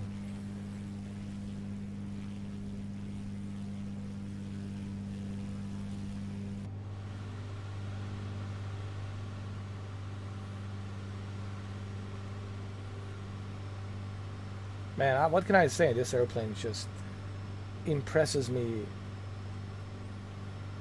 every single time. It's stable, it's reliable. I mean, there's just so many benefits.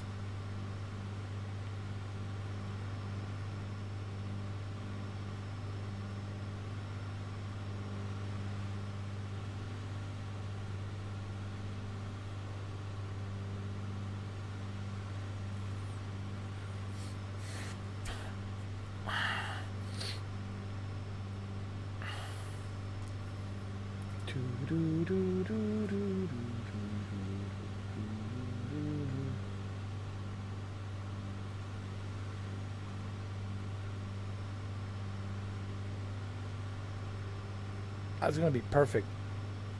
That trajectory, I like it. Going around the mountains where that river is.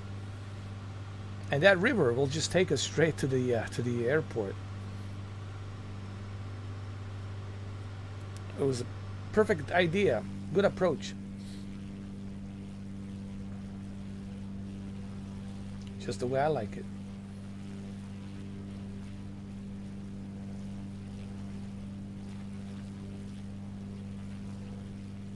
This is all a Viking territory.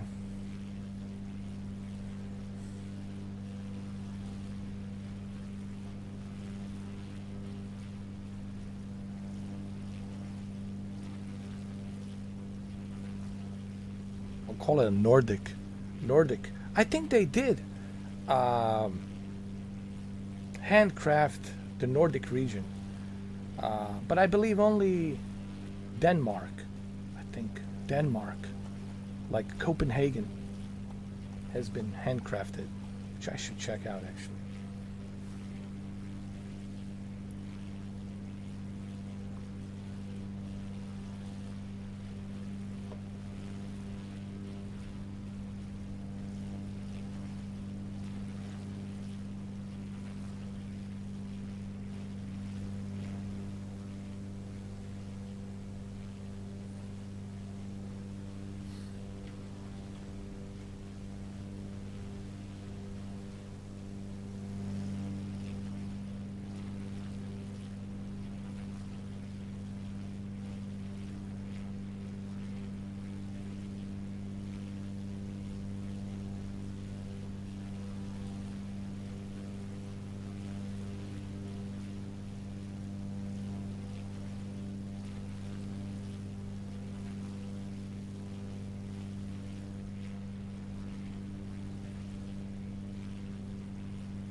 This is exactly where I want to take the approach. Right over this lake and another lake, and there's a river here between these two mountains. And then I can go between these two mountains over here, where this river is, and these lakes, and there's yet another river over here. Will take me directly to the airport, like perfectly.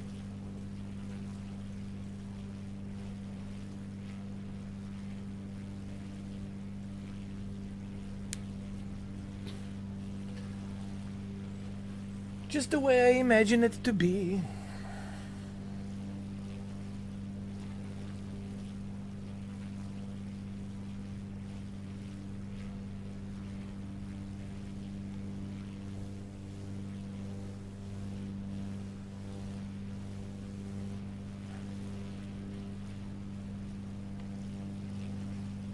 I running at 60 FPS? Hold on.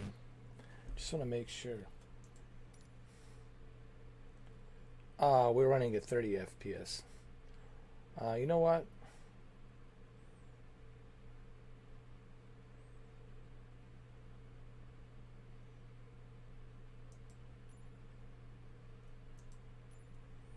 I'm going to keep it at 60 FPS with a high end.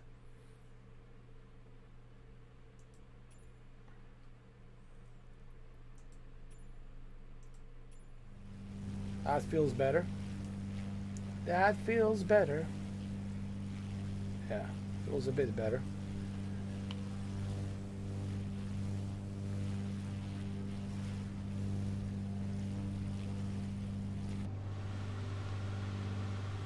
Yeah, man, 60 FPS just... I mean, it's nice. I'm starting to sound like Borat. It's nice! I mean, it is nice.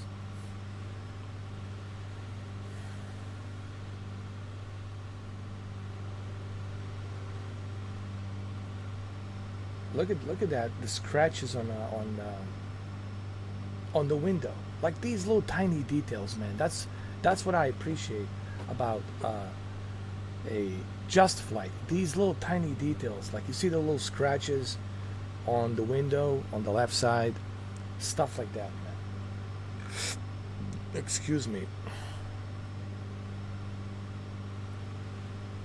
You know, those little touches, I love it.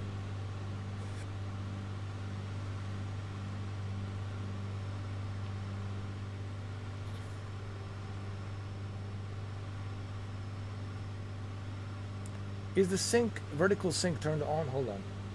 Now, I have no issues with, hold on. Put that at 2.2. Shadows. Shadows can really, all of the stuff can be put to medium. Reflections to medium. Light shafts to medium. Motion blur to medium.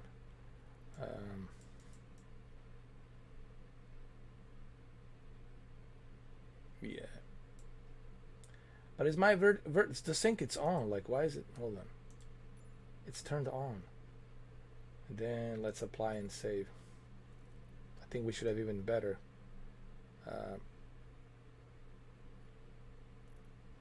You know, terrain shadows, we can move it to 2056, and you know.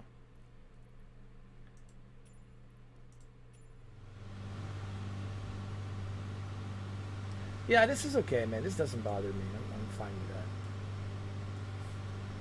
You know. I mean, is 60 FPS that important?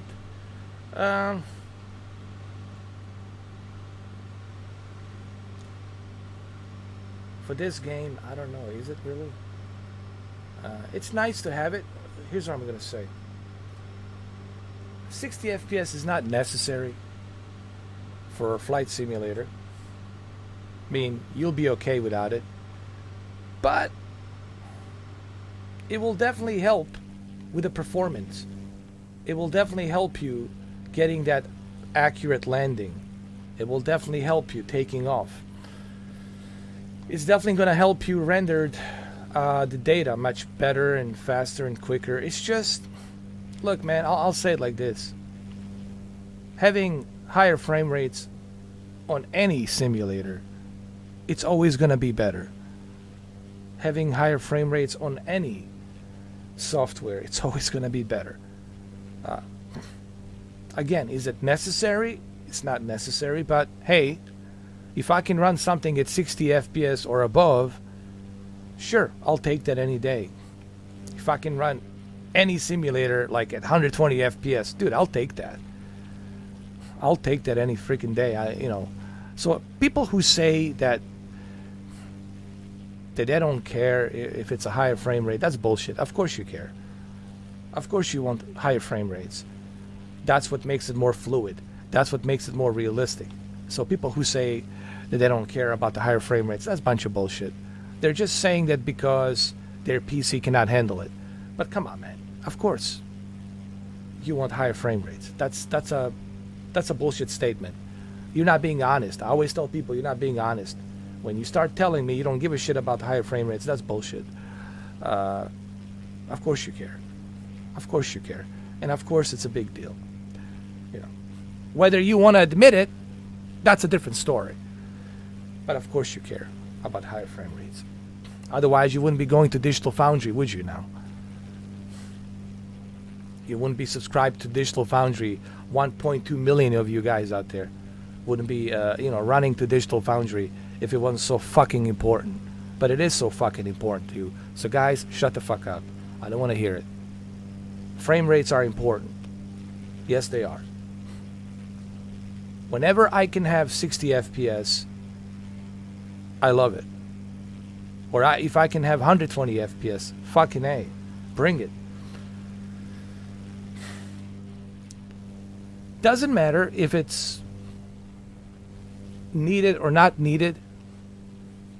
I didn't need it on the Mass Effect. Right, Mass Effect, Xbox Series X, it's a perfect example. Did I need 120 FPS on Mass Effect Trilogy Remastered? No, but I tell you what, it felt fucking good. It felt so smooth and fluid. No loading time. 120 FPS, 1440p, upscale to 4K. Felt so fucking good. It felt real good playing that Mass Effect. Like I've never played it before. It felt real good. So I'm not gonna sit here and fucking lie to tell you it's not a big deal. It is a big deal. If it wasn't a big deal, then why are you buying these graphics cards? If it wasn't a big deal, then why are you buying these consoles that can run in much higher frame rates? Why are you going to Digital Foundry, running to Digital Foundry to find out what frame rates it's running at, what type of resolution it's running at? You care. Of course you care. You know, guys, again, I talk about keeping it real.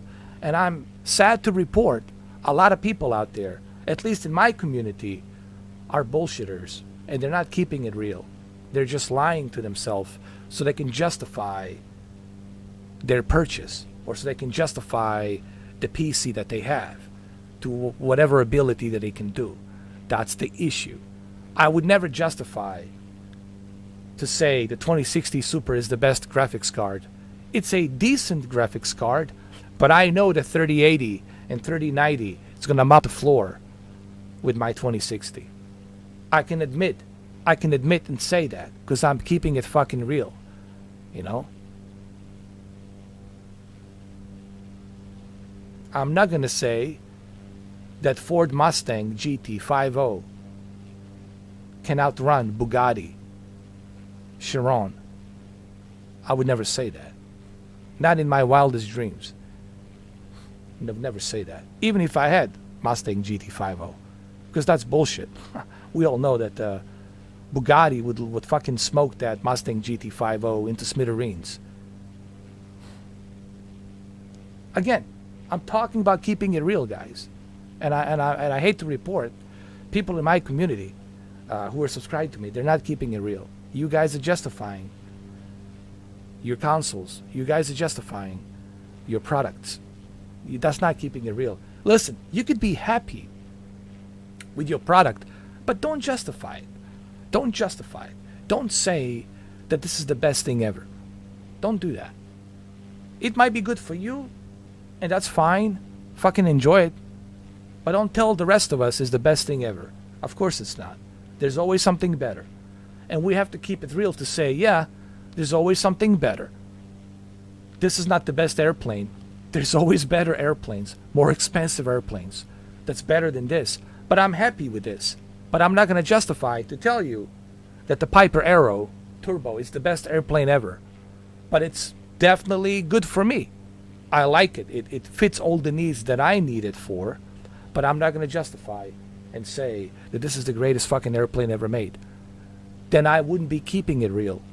So all you guys who talk about keeping it real, again, where are you keeping it real?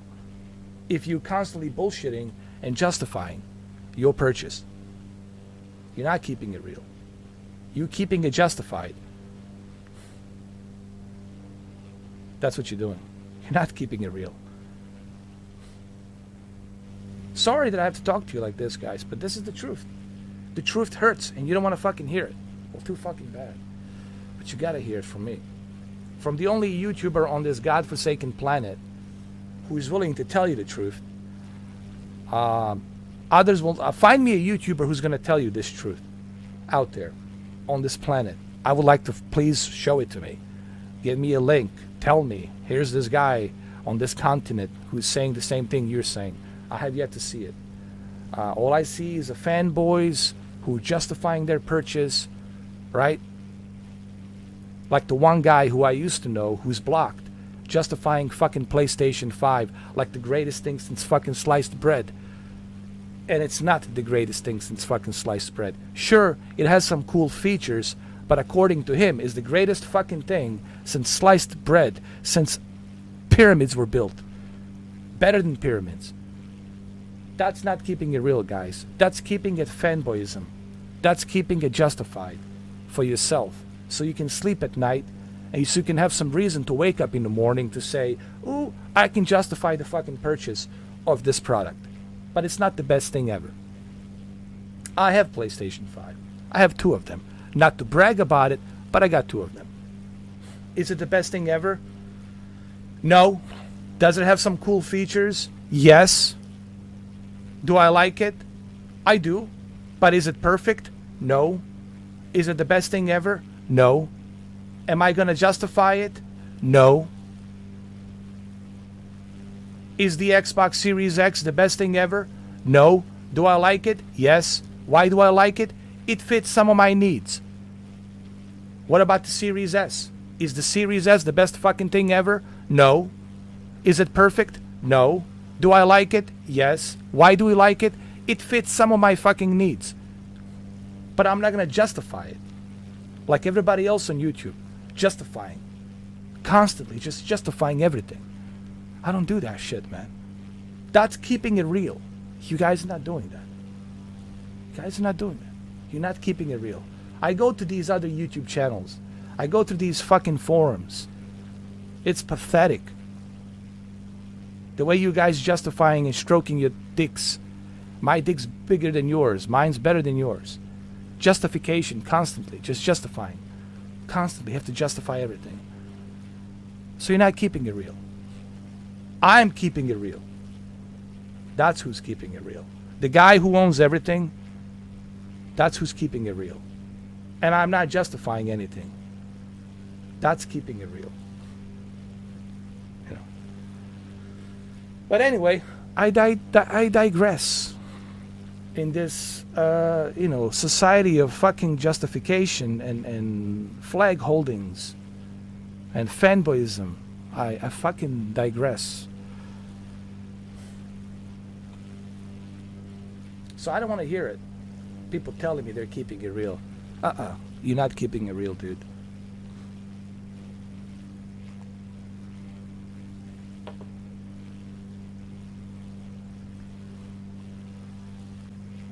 Alright, so we're getting closer. I'm going exactly as I promised. Like a Christopher Columbus. I'm going to go through this lake over here. Approach it. Connect to this river. It looks like a vein artery. Go through this river. And this river, through these lakes, will take me exactly to this airport. As I have planned. Do you know why? Because I'm keeping it real. Remember that. I'm keeping it real, dude. I keep my word. I'm a man of my word.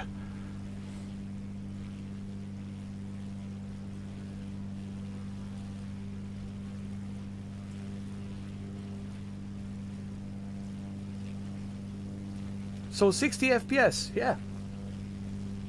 Yeah, I enjoy this. Don't tell me you're not going to enjoy this. Come on, man.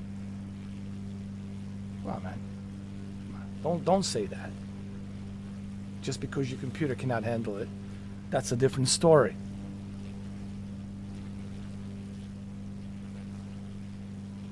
Then you're going to say, oh, I'm okay with 30 FPS. I don't need 60. Yes, but you would love to have it at 60 FPS.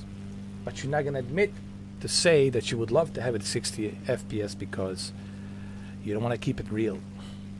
You want to keep it justified. So you can brag about whatever specs you have on your PC.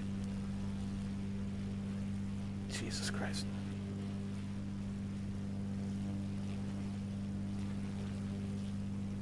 I'll never understand this generation.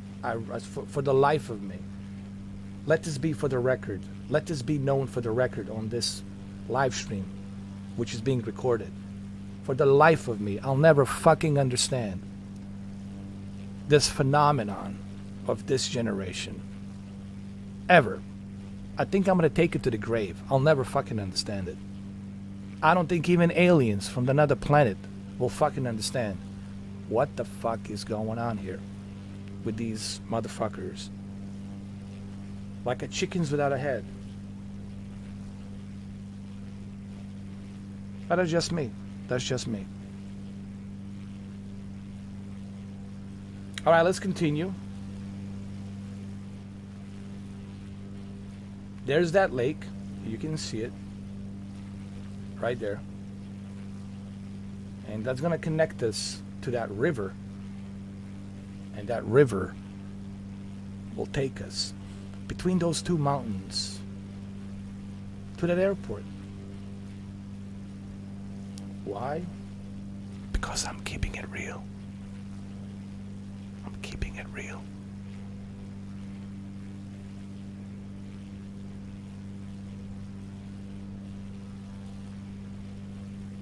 Kind of like Christopher Columbus.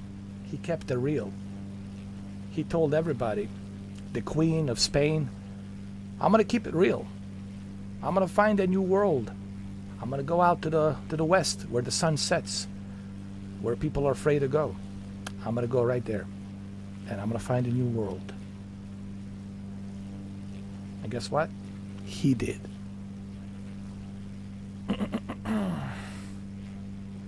But you know how he found it?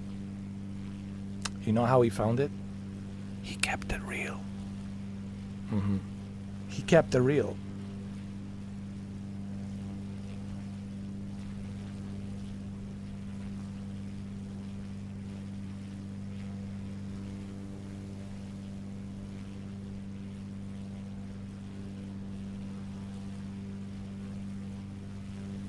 Alright, so there's that lake.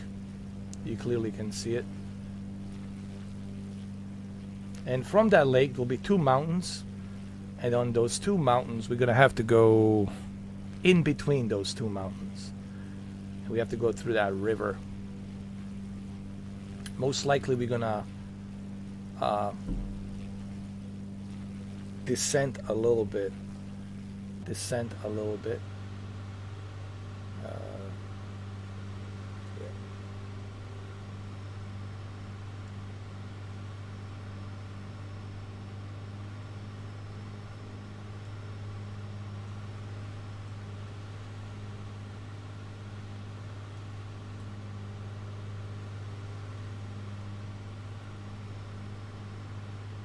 Perfect.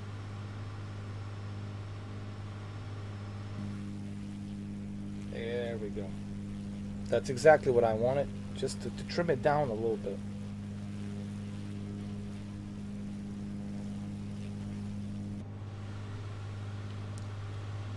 All right, Emily, we won't need you anymore.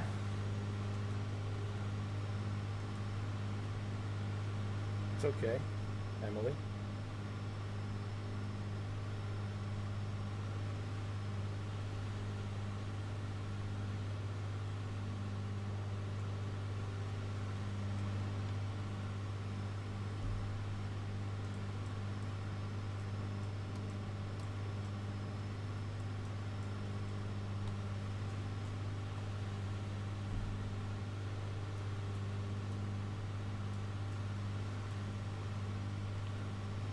Hold on a second.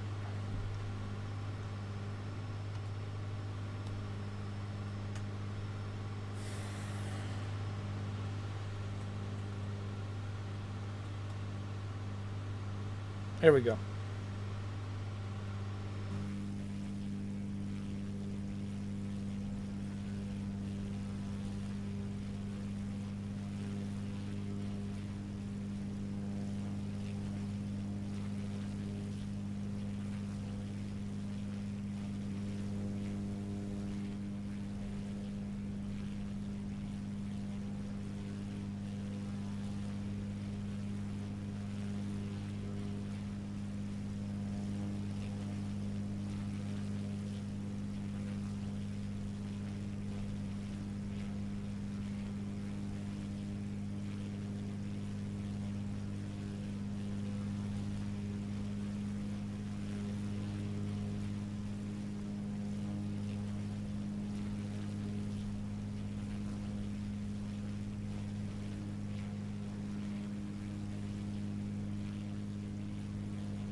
Alright, so we're gonna descend the altitude,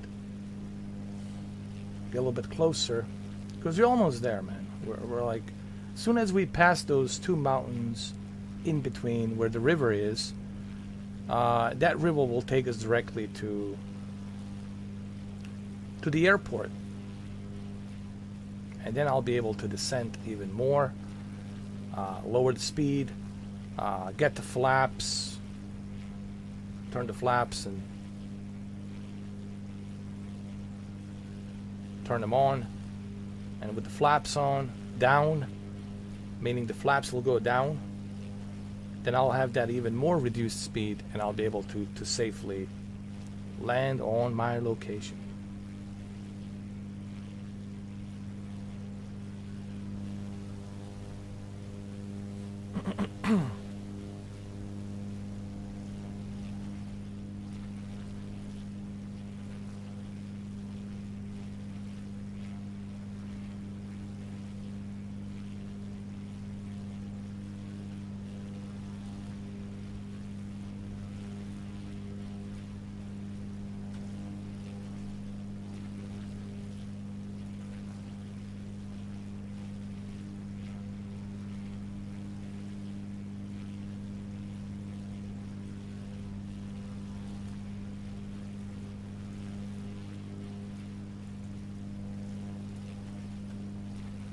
Perfect.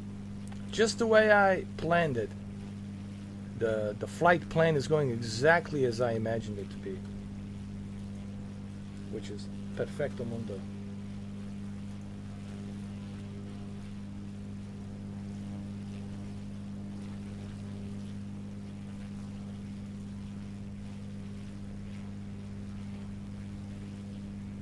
Ah, that's awesome, dude.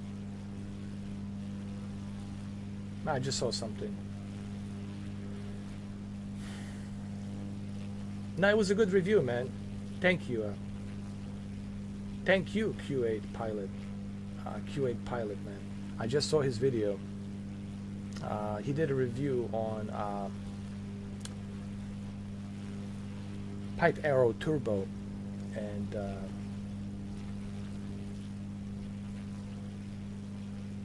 I loved it. You know, because it's true. You know, the guy's keeping it real. He's telling the truth about this airplane.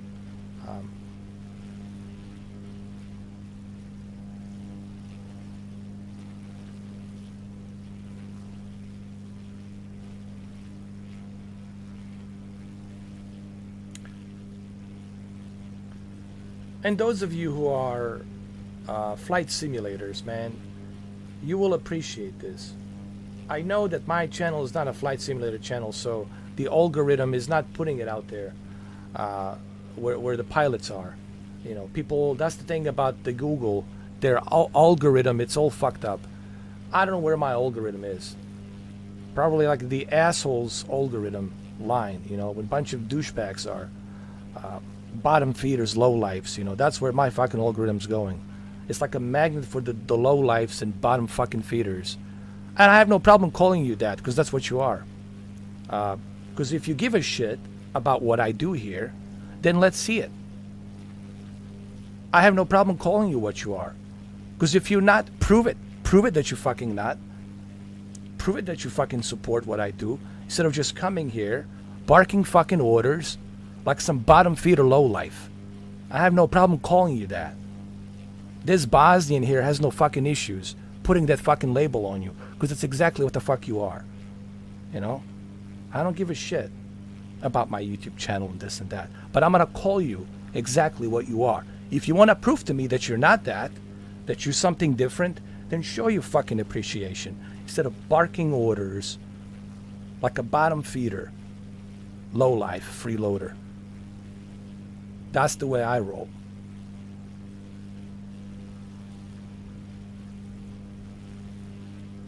I've been streaming for 4 hours. Where is your fucking appreciation?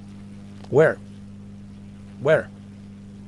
So fuck you. That's how it works. That's my reply to you. It's both ways. That's my reply to you. Then why are you here? Why don't you go suck on Review Tech USA, Cucumber? Why don't you go suck on the other assholes? Why are you here? Don't be here. I don't want you here. Yes, I'm gonna talk to you like this. Why the fuck are you here? Means you got some mental issues, some mental fucking problems. Why are you here, dude? If you here, let's see you. Let's see. Where's your appreciation, motherfucker? Where? Up your mama's ass? Where is it? No, show it to me. I want to fucking see it. I don't see it.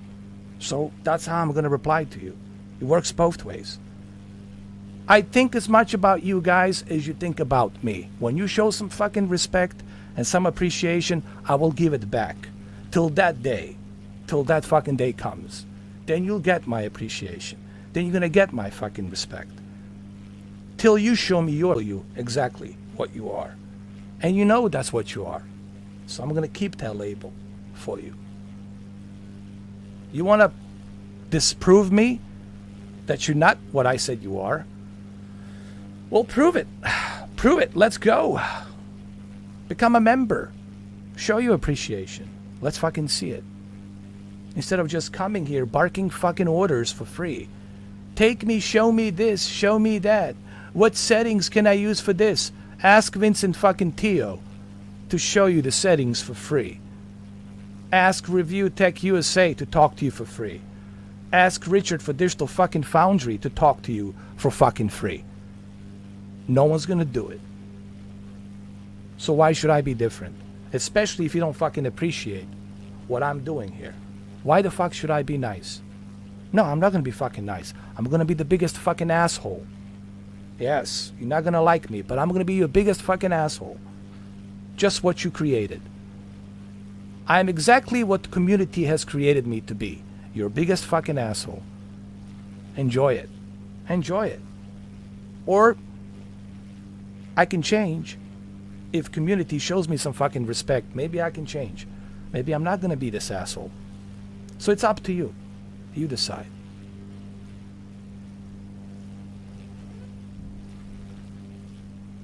That's how it works in my world.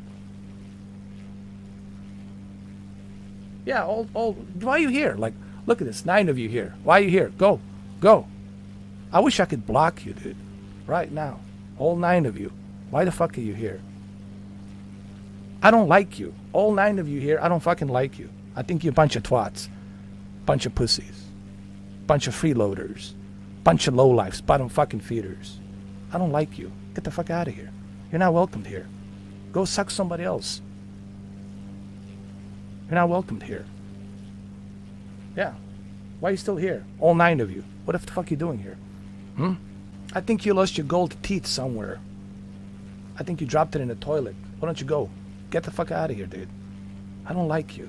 You're not welcomed here, dude. If you want me to like you, let's see it, man. Show your fucking appreciation. Come in. Or better yet, find your fucking gold teeth that you dropped in the fucking toilet. Yeah, I'm gonna be your biggest asshole. How does it feel now? Me giving you the taste of your fucking poison. The taste of your fucking medicine. How does it feel now? Doesn't feel good, does it? Well, now you fucking know how I fucking feel, motherfuckers. I'm gonna give you exactly what you gave me. The taste of your fucking piece of shit poison. Now you're gonna get exactly what you fucking deserve. 2 liters of your poison. Drink it. Take a strong whiff of it and drink it. Drink that shit. Oh, gallop it all the way in. Drink it. That's how it works in life. It's a 2-way fucking street, not a 1-way fucking street. Because you mistaken my kindness for weakness. You think I can come in here for free and be a fucking douchebag asshole asking all these requests, but I don't appreciate fucking shit. I want shit for free. Are you gonna learn to appreciate me by paying for it? That's right. Because I'm gonna be your biggest asshole. So remember that. Keep that in mind.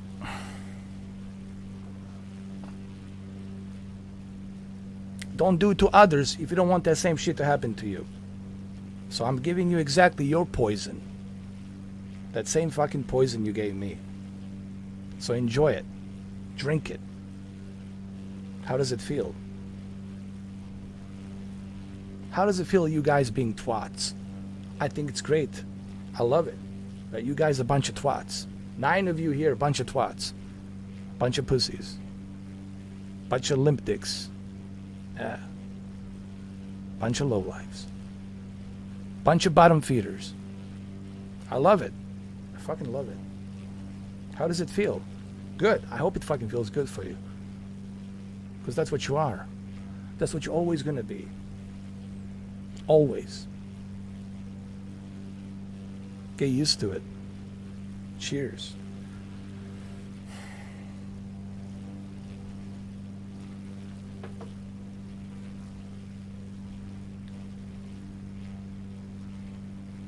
Me, I'm keeping it fucking real. I'm keeping it fucking real. I'm going directly where I said I was going to fucking go. The same approach, going through this river, between these 2 mountains, and I'm going to land on this airport. Do you know why I'm going to do that? Unlike you lowlifes, bottom feeders, who justify everything, me, I keep it real. Real. I keep it real, motherfuckers. Real. And I'm going to land on this airport because I keep it real. That's a little Tony Montana for you. Even though Tony Montana was a fictional character. But if he was real character, he kept it real. I mean, sure. We, condemn any sort of violence or any kind of violent character. But if Tony Montana did exist in real life, he kept it real. Right? I know it's a fictional character, but in a movie, he kept it fucking real. Whether you liked it, how he did it, how he moved around, and how he achieved what he achieved, he lived by the sword and died by the sword, but he kept it real. Anyway, let's go. Let's go! We're almost there.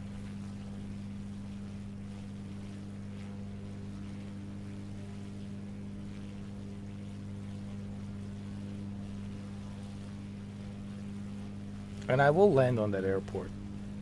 You can stick around.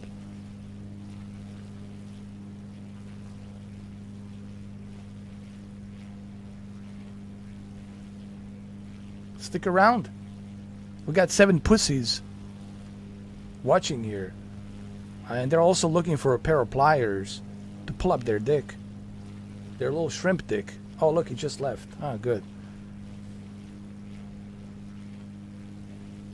Yeah, 7 pussies.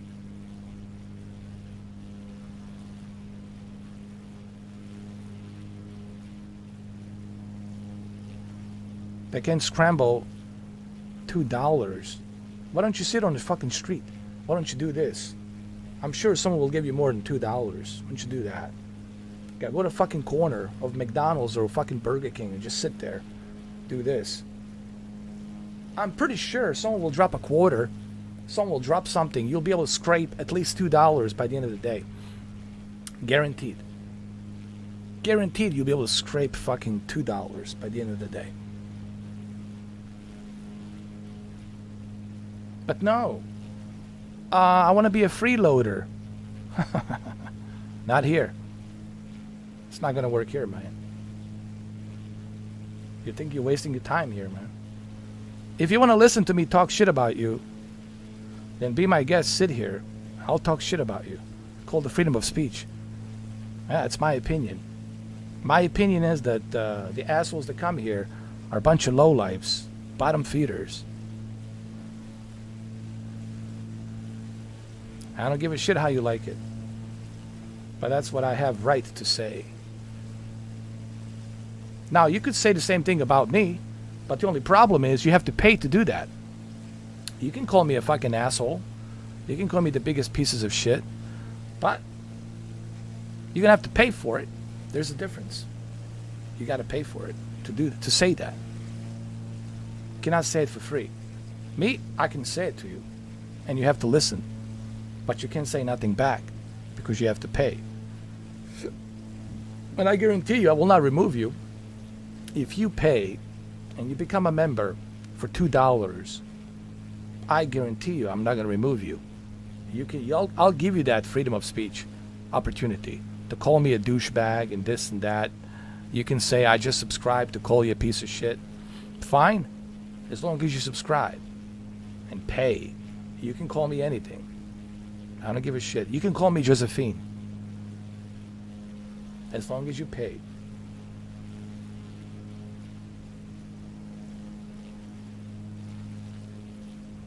All right, so we're getting closer.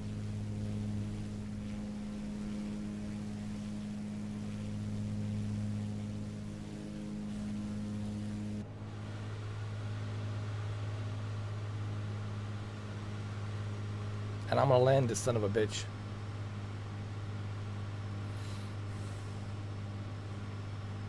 That I promise you.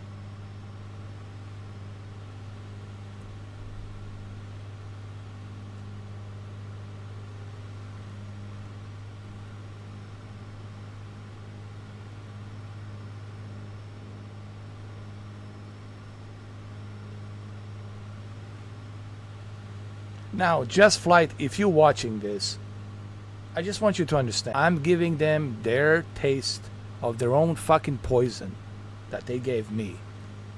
And that's all I'm doing. I'm letting them drink it. Hopefully, JustFlight, you will understand that.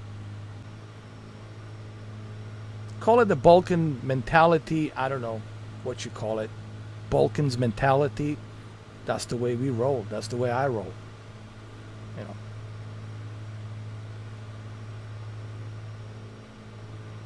All right, there's that river. That river I was telling you about. You see it? That river right there. That river will take us exactly to the airport. 100%. 100%. And we're going to get closer to it. We're going to get closer to it.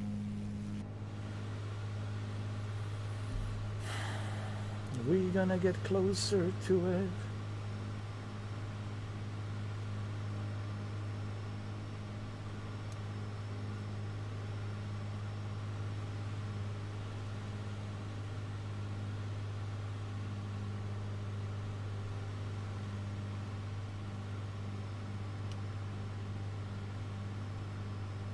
There we go. That's better.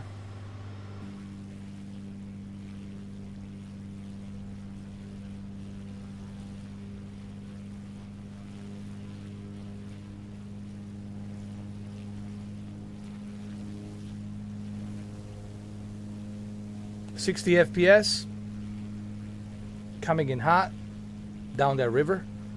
And of course, exactly as I planned it, from here all the way from up here. All the way from up here. I'm gonna land exactly where I said I was gonna land. Again, do you know why? Do I have to repeat myself again? I'll whisper in your ears. 'Cause I'm keeping it real. Yes, I like to keep it real. I don't talk out of my hairy ass. I take a shit out of it. And I fart out of it, but I don't talk out of it.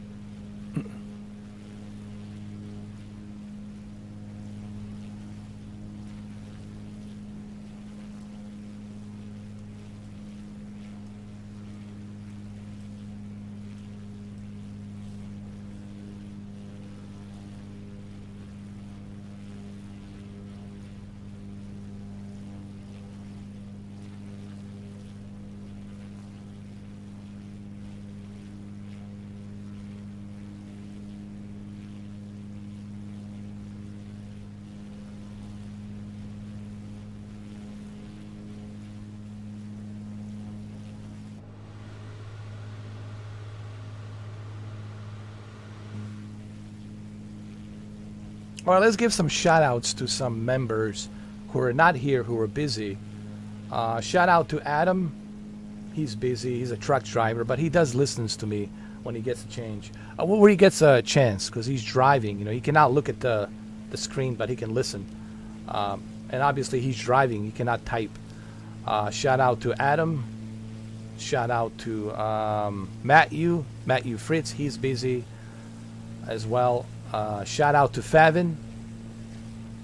Who else we got to give a shout out to? Vincent Paradiso, he's busy making music. Shout out to Vincent Paradiso. Shout out to Marceau, who is also was a real Air Force pilot. Marceau is from Canada, was a real Air Force pilot back in the days. So shout out to him. They're busy, you know, they got families, they got lives, and loyal members, unlike you, bottom feeders, 9 of you sitting here with your fake accounts. There's a difference. There's a difference, guys.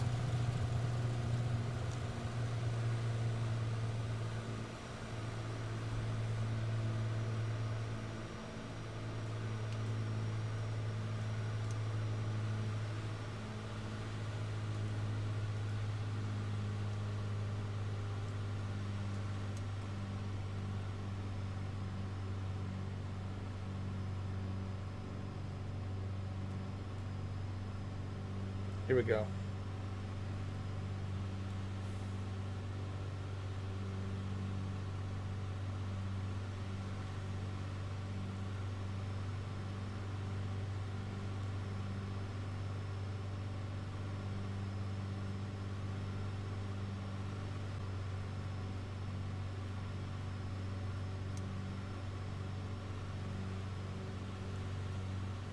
I need to turn some lights on. There, I can see better.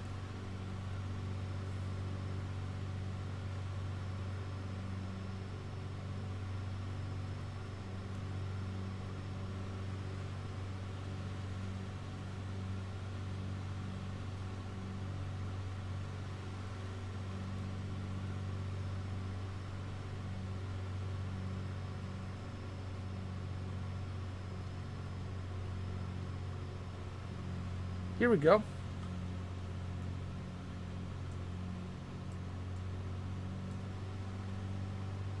We're keeping it real, my friends. We're keeping it real.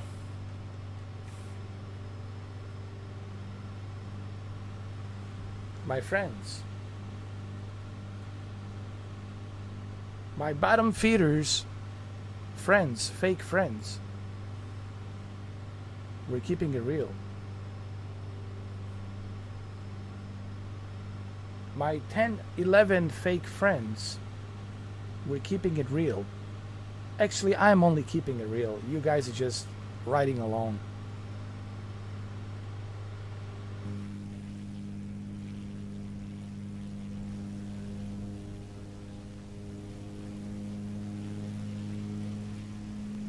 On that airport, you know that.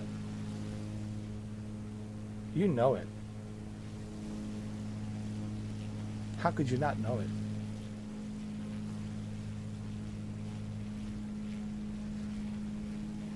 Well, if you don't keep it real, you're not going to know it.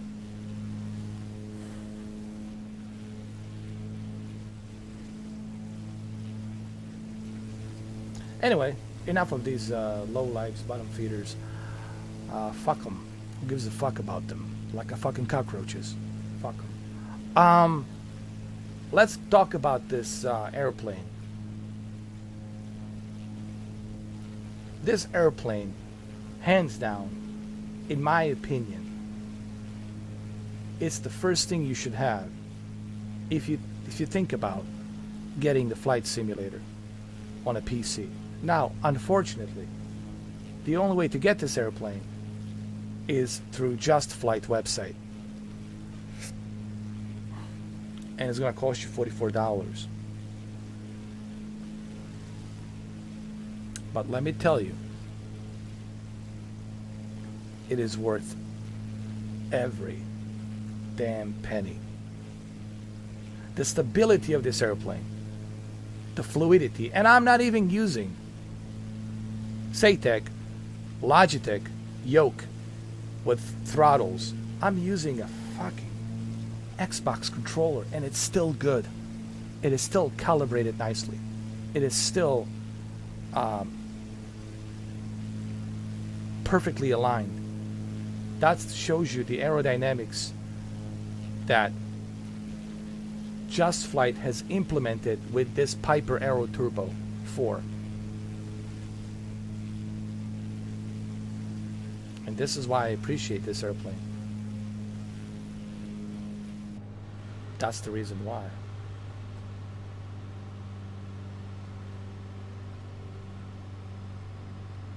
We gotta trim this down a little bit. We gotta trim it. We gotta trim it like it's hot. Gotta trim it like it's hot. Gotta trim it like it's hot, guys.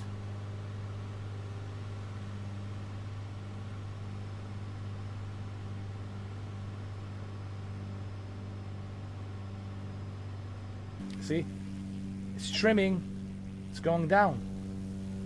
It's going downtown. We're trimming it like it's hot. There's that river. Take me to the river. Right there.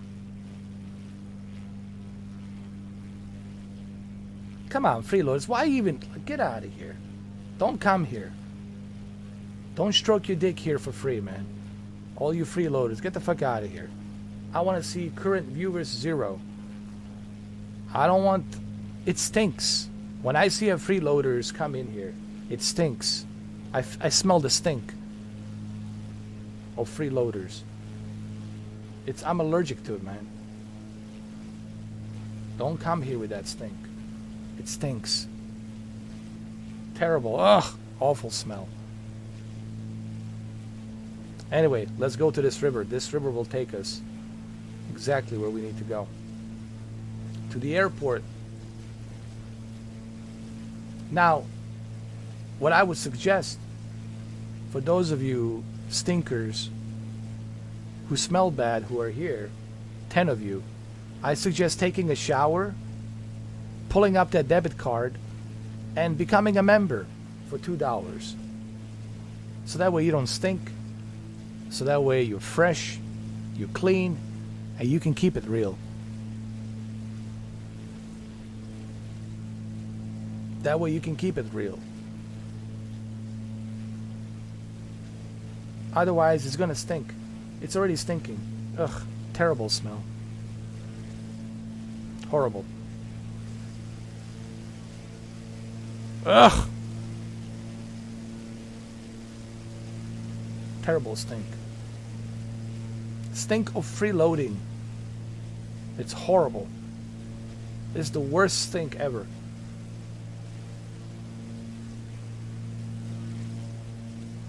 It's a worse stink than on Calcutta after the sucker riot with all the shit on the floor. It's even worse than that.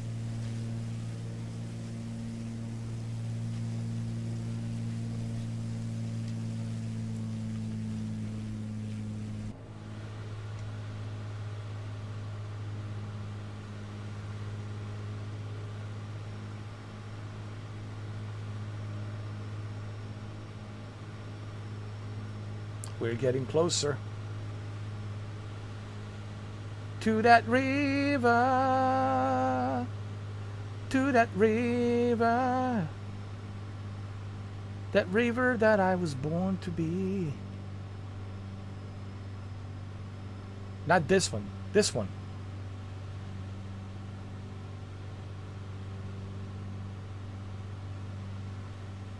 Oh my God, it stinks in here. Oof. 12 freeloaders. Ugh. 13 freeloaders. What a stink.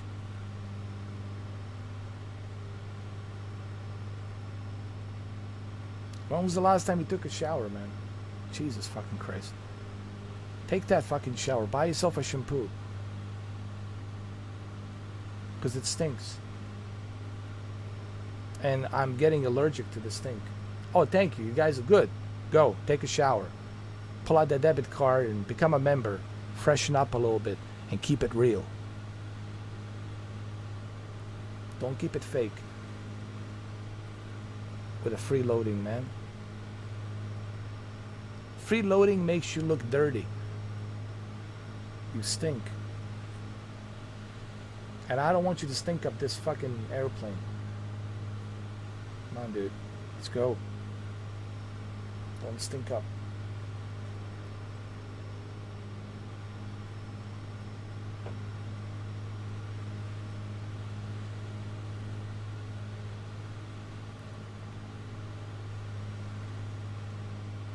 So I'm going to cross this mountain right here. I'm going to go down to the river. And I'm going to keep it real. I'm going to keep it real. You know it. Because I'm a man of my word. And I keep it real.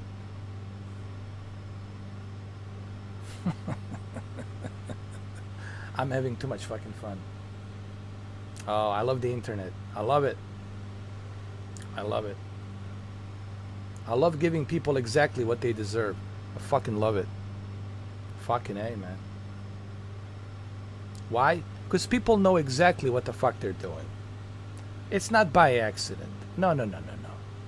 That's why I don't feel sorry for people. You know exactly what the fuck you're doing. And I know also exactly what the fuck I'm doing. I'm giving you exactly what you deserve. That's right. It's called a two-way street. I shall give what I shall receive. If I receive something nice, I might give you something nice in return. If I receive something shitty, I will send that back with something shitty too. See how it works? Laws of physics, right?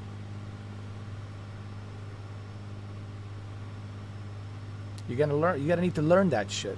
You gotta learn that shit quick. Quick, fast, learn it. Or otherwise life will teach you that. Don't worry about me. Life will teach you that.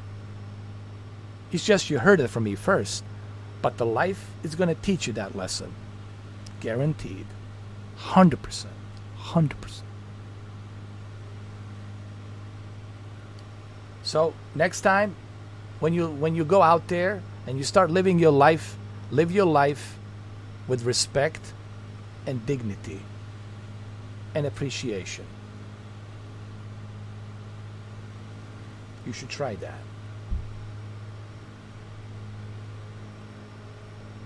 If you're capable of doing it. If not, well then you're gonna be exactly what you're gonna be for the rest of your life. A stinker, a loser, a freeloader, bottom feeder. Forever. Till the day you die. Right. You're gonna be a stinker and a freeloader and a bottom feeder. And no one will give a fuck about you. Ever. So, maybe you can learn something from this live stream. Maybe you can learn something from this. Maybe there's a reason why I'm talking to you like this. Maybe this will be a tough love. Like a drill sergeant. Tough fucking love. So when you go out there in real life, fuck this bullshit internet here. When you go out there in real fucking life, you will appreciate and to respect, to earn respect. To show respect, that's how you're gonna earn respect. If you want other people to respect you, you have to earn that shit. You can't buy respect.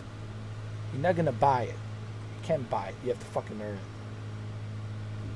And there are no fucking shortcuts in this life. You can hate Jeff Bezos every fucking day you want. You need to ask yourself, how did he become so famous? How did he become so rich? What am I doing wrong? That's right. You need to buy yourself a mirror first. A mirror, and you got to look at that mirror every day. You got to keep looking at that fucking mirror till one day your conscience finally kicks in and you wake up and you realize, holy shit, I was an asshole all this fucking time. It's me. The reason I'm not moving anywhere, the reason I'm stuck in this shithole, it's because of me. And there are no shortcuts. There's no privilege. It's just you, motherfucker, who needs to get off your fucking sorry ass, get out of your comfort zone, go out there, make it happen. Until you do that, you're never gonna move anywhere. And no one's gonna feel sorry for you. No one's gonna give two shits about you. That's how it is in real life. I didn't create this world, I just happen to live in it. And so do you. Anyway, let's land this fucking plane. As I promised that I would. Because I'm keeping it fucking real.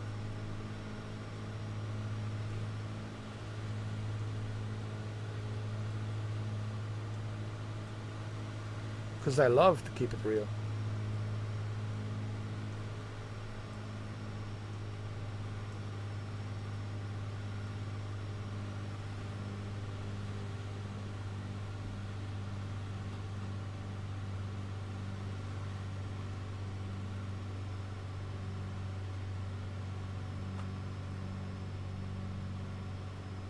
Here we go, guys.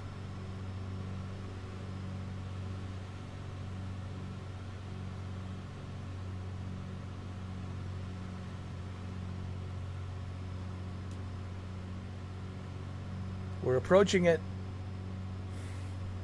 We're getting closer to it.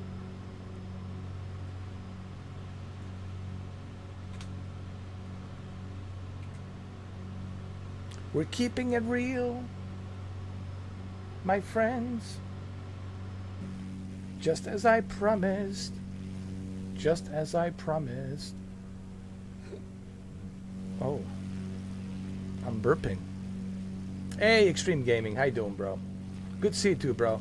What's up? Nothing, man. I've been streaming for 5 hours.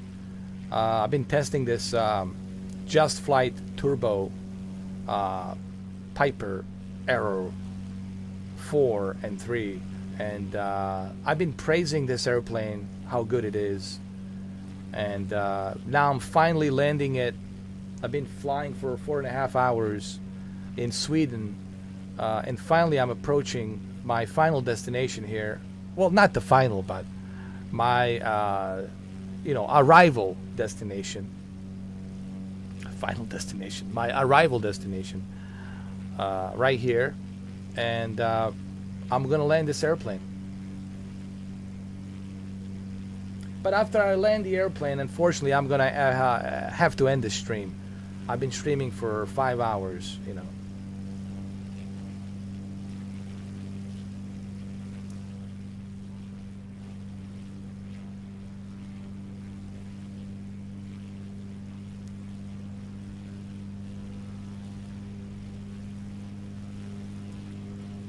But thank you for stopping by, man. I appreciate that. Thank you, Stream Gaming. I mean, you can rewatch this. There's some interesting stuff I talked about here. I talked about Jeff Bezos. I talked about no shortcuts in life. I talked about, people keeping it real versus people being, bottom feeders, cheap, selfish, whatever. I talked about all kinds of different things, including talking about this airplane and a minor bug that I might have on my flight simulator. So there's like a tons of stuff here in 5 hours for you to rewatch. There's some harsh language. You know me. I have no filter. It's off the cuff. I have no filter, man. There's no filter with me. I call people what they are. I don't give a shit. I label people as they are. And I give them the same medicine as they give me. That's it. But this airplane, listen, man, it's just... imagine if I had Logitech. Imagine if I had Logitech, Cytec, controller with a throttle, imagine the kind of experience I would have. And I'm using an Xbox controller, and it's still good, you know.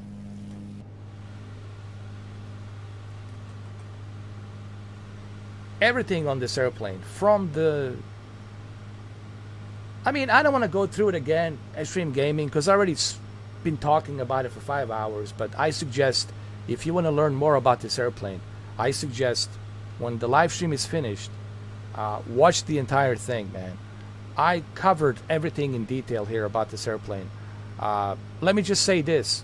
Congratulations to JustFlight. Shout out to JustFlight.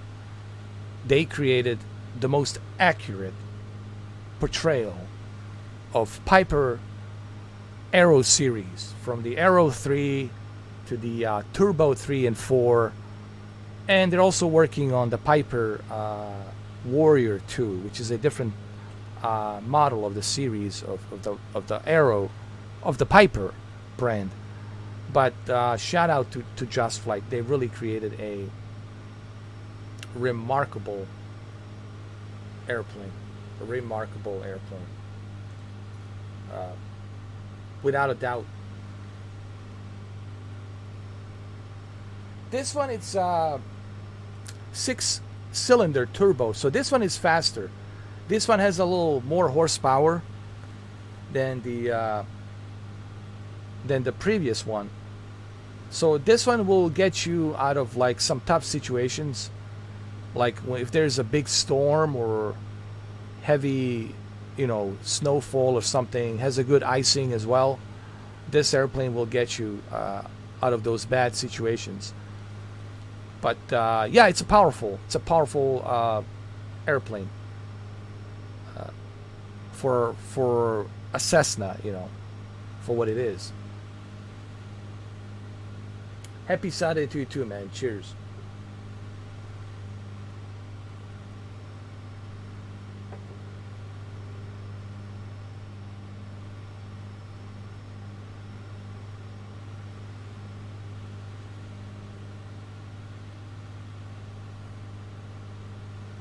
Yeah, some Smirnoff with the orange juice. Smirnoff and the orange juice. It's nice, not bad, you know. So basically it's vodka with juice. That's what it is.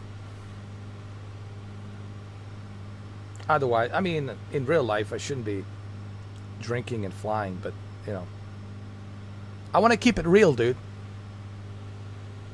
I want to keep it real.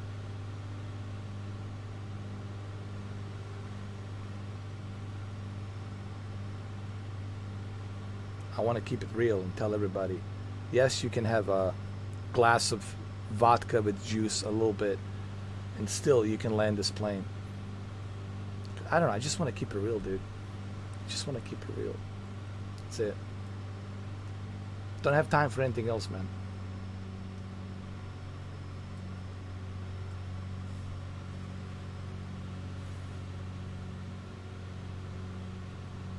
Don't have time for anything else.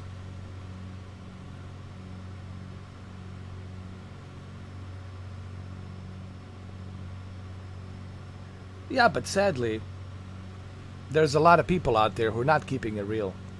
That's the issue.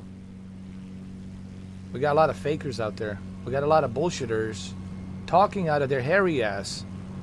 You're not supposed to talk out of your hairy ass. You're supposed to take a shit, wipe your ass, and that's it. And take a fart. You're supposed to talk from your mouth. But apparently, a lot of people out there are talking out of their ass. Unfortunately. There's a lot of that. Unfortunately. Unfortunately. Unfortunately.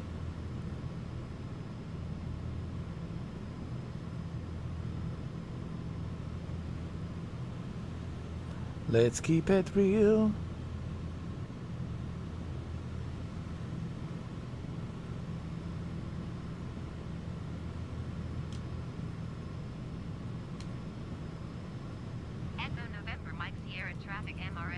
4KAY 19er 79er, heavy 2 miles south, 800 feet, inbound to land runway 34. Echo November Mike Let's Sierra, keep traffic it MRFO RKAY real. 19er 79er, heavy, is on Let's final keep it runway 34 to land. real.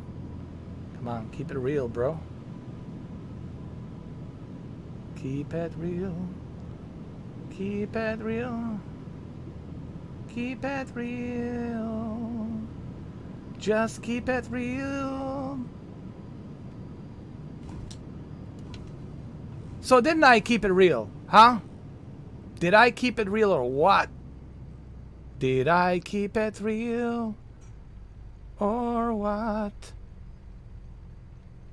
Did I not keep it real? How could you say that? Did I promise you I was gonna land? Oh, that's right. Conor McGregor. Hell yeah. And the other guy, Poirier, what is his name? The French name. I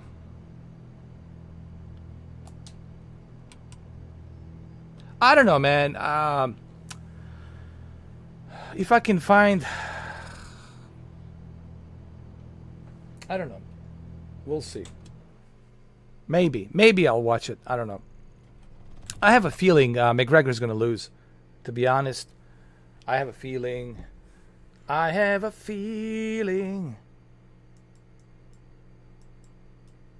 he's going to lose. I have a feeling. I just have a feeling that McGregor's going to lose, man. Look, man, I'll be honest. You know, back in his prime, again, I like McGregor. But let's be honest, dude. Let's just, again, keep it real. I don't know why he needs money. With that Propa 12, you'd think he would have all the money in the world, man. I don't get these guys, why they're still fighting. Dude, you're Conor McGregor. You got all the fucking money in the world. Same thing with the Floyd Mayweather, dude. You got all the fucking money in the world. I like these guys, but why the fuck are you fighting? You don't have to fight. You got money pouring in. Fucking pouring in. Why are you fighting? Some ego trip shit. I don't know. Let's keep it real. When you are in your prime, that's when you are the best. That's called keeping it real. When you are not in your prime, you're getting older, you know, your liver's fucked up, your kidneys are fucked up, your joints are fucked up, your testosterone level is not like it used to be. That's called keeping it real. I'm getting old. I'm an old geezer. Let's keep it real. I can't do what I used to do.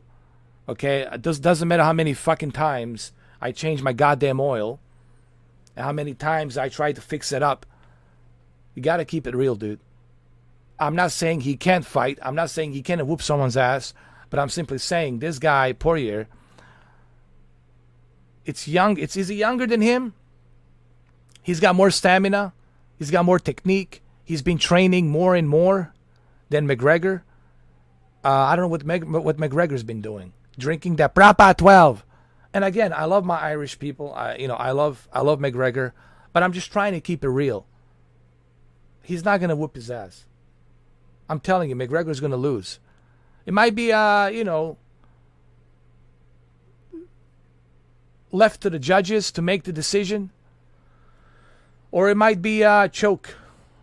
Rear neck choke or whatever. It might be a tap out. I don't know. It might be a tap out. Might be a knockout. Might be a tap out. Or might be a decision by the judges. Might go the distance. I don't know. But I don't think McGregor's going to win, honestly. I'm telling you right now, guys. Look, I would love to see McGregor. Listen, it's not about me being right. I would love to be wrong. I would love to wake up tomorrow in the morning, check on my phone, and then find out that McGregor won by unanimous decision of the judges. He won. Doesn't matter how he wins, but he won. But McGregor knocking him out, not going to happen. They're going to be doing this a lot, testing each other, and I'm telling you, man. Again, I would like to be proven wrong. I like surprises. I like those stories. That's what makes the sports interesting. Holy shit, McGregor's back. I don't know what kind of... Maybe he's drinking too much of that proper 12. Maybe it's working. I don't know. That's my joke. But let's keep it real. You know what I mean? Let's keep it real, guys. You think Anderson Silva, at his age, can fight? Look, Chuck Liddell. He cannot fight anymore. He's old. I'm sure he can punch. I'm sure he can knock you out in a bar. But he cannot fight like in the ring anymore. He just doesn't have that stamina. He just doesn't have that, his joints are all fucked up. Everything's fucked up. You got to keep it real, man. When you are in your prime, you can do... Even Mike Tyson, at his age, there's only so much. I saw that fight. This is not Mike Tyson when he was in a prime. Mike Tyson in his prime was a fucking beast. Pure machine. It's like a Terminator. We got to keep it real, guys. I can't do shit that I used to do when I was 18. When I was 20. When I was 20, holy fuck. There was no limits for me to what I can do. But I'm not 20 anymore. I'm 42. I'm going to be 43. We have to keep it real, man. That's what this whole thing is about. It's about keeping it fucking real. And people don't want to keep it real. Now, regarding the 24th, July 24th, Deontay Wilder and Gypsy King. I don't know. Is Deontay Wilder's going to be back? Look, Deontay Wilder has that right hook, but he needs to be technical. It's like Teddy Atlas says. You got to be a technical boxer. You can't just depend on that right hook. That's how you get exposed. Then people know what your strength is, and they know what to look for your weaknesses. What are his weaknesses? Draining him out. That's what the Gypsy King did. He drained him out. He didn't have any energy. So that right hook doesn't mean shit anymore. Once you get drained out of that power, you have no more stamina. Okay? You have to be technical. Even Muhammad Ali knew that. You have to, the rope-a-dope, the whole thing. It's a physical game, but it's also a technical game and psychological game. You have to mix it up with both being psychological, technical, and strength. But you can't just depend on that right hook, that bronze bomb. You can't just depend on that. And I think this was the mistake that Deontay Wilder made on the previous fight. I don't know. Is he going to learn? I hope he does. I would love to see Deontay Wilder come back. That's what makes the sports interesting. I would love to see Deontay Wilder knock him out. That would be great. Fucking A, man. Now we go to part 4. Things are getting interesting. It will suck for Anthony Joshua. But hey, Joshua, dude, you had your opportunity to fight. To be honest about Joshua, he had his opportunity to fight. What's his name? Klitschko and the other guy. He had opportunity to fight Klitschko, but he finally backed out. He didn't want to fight Klitschko. And then,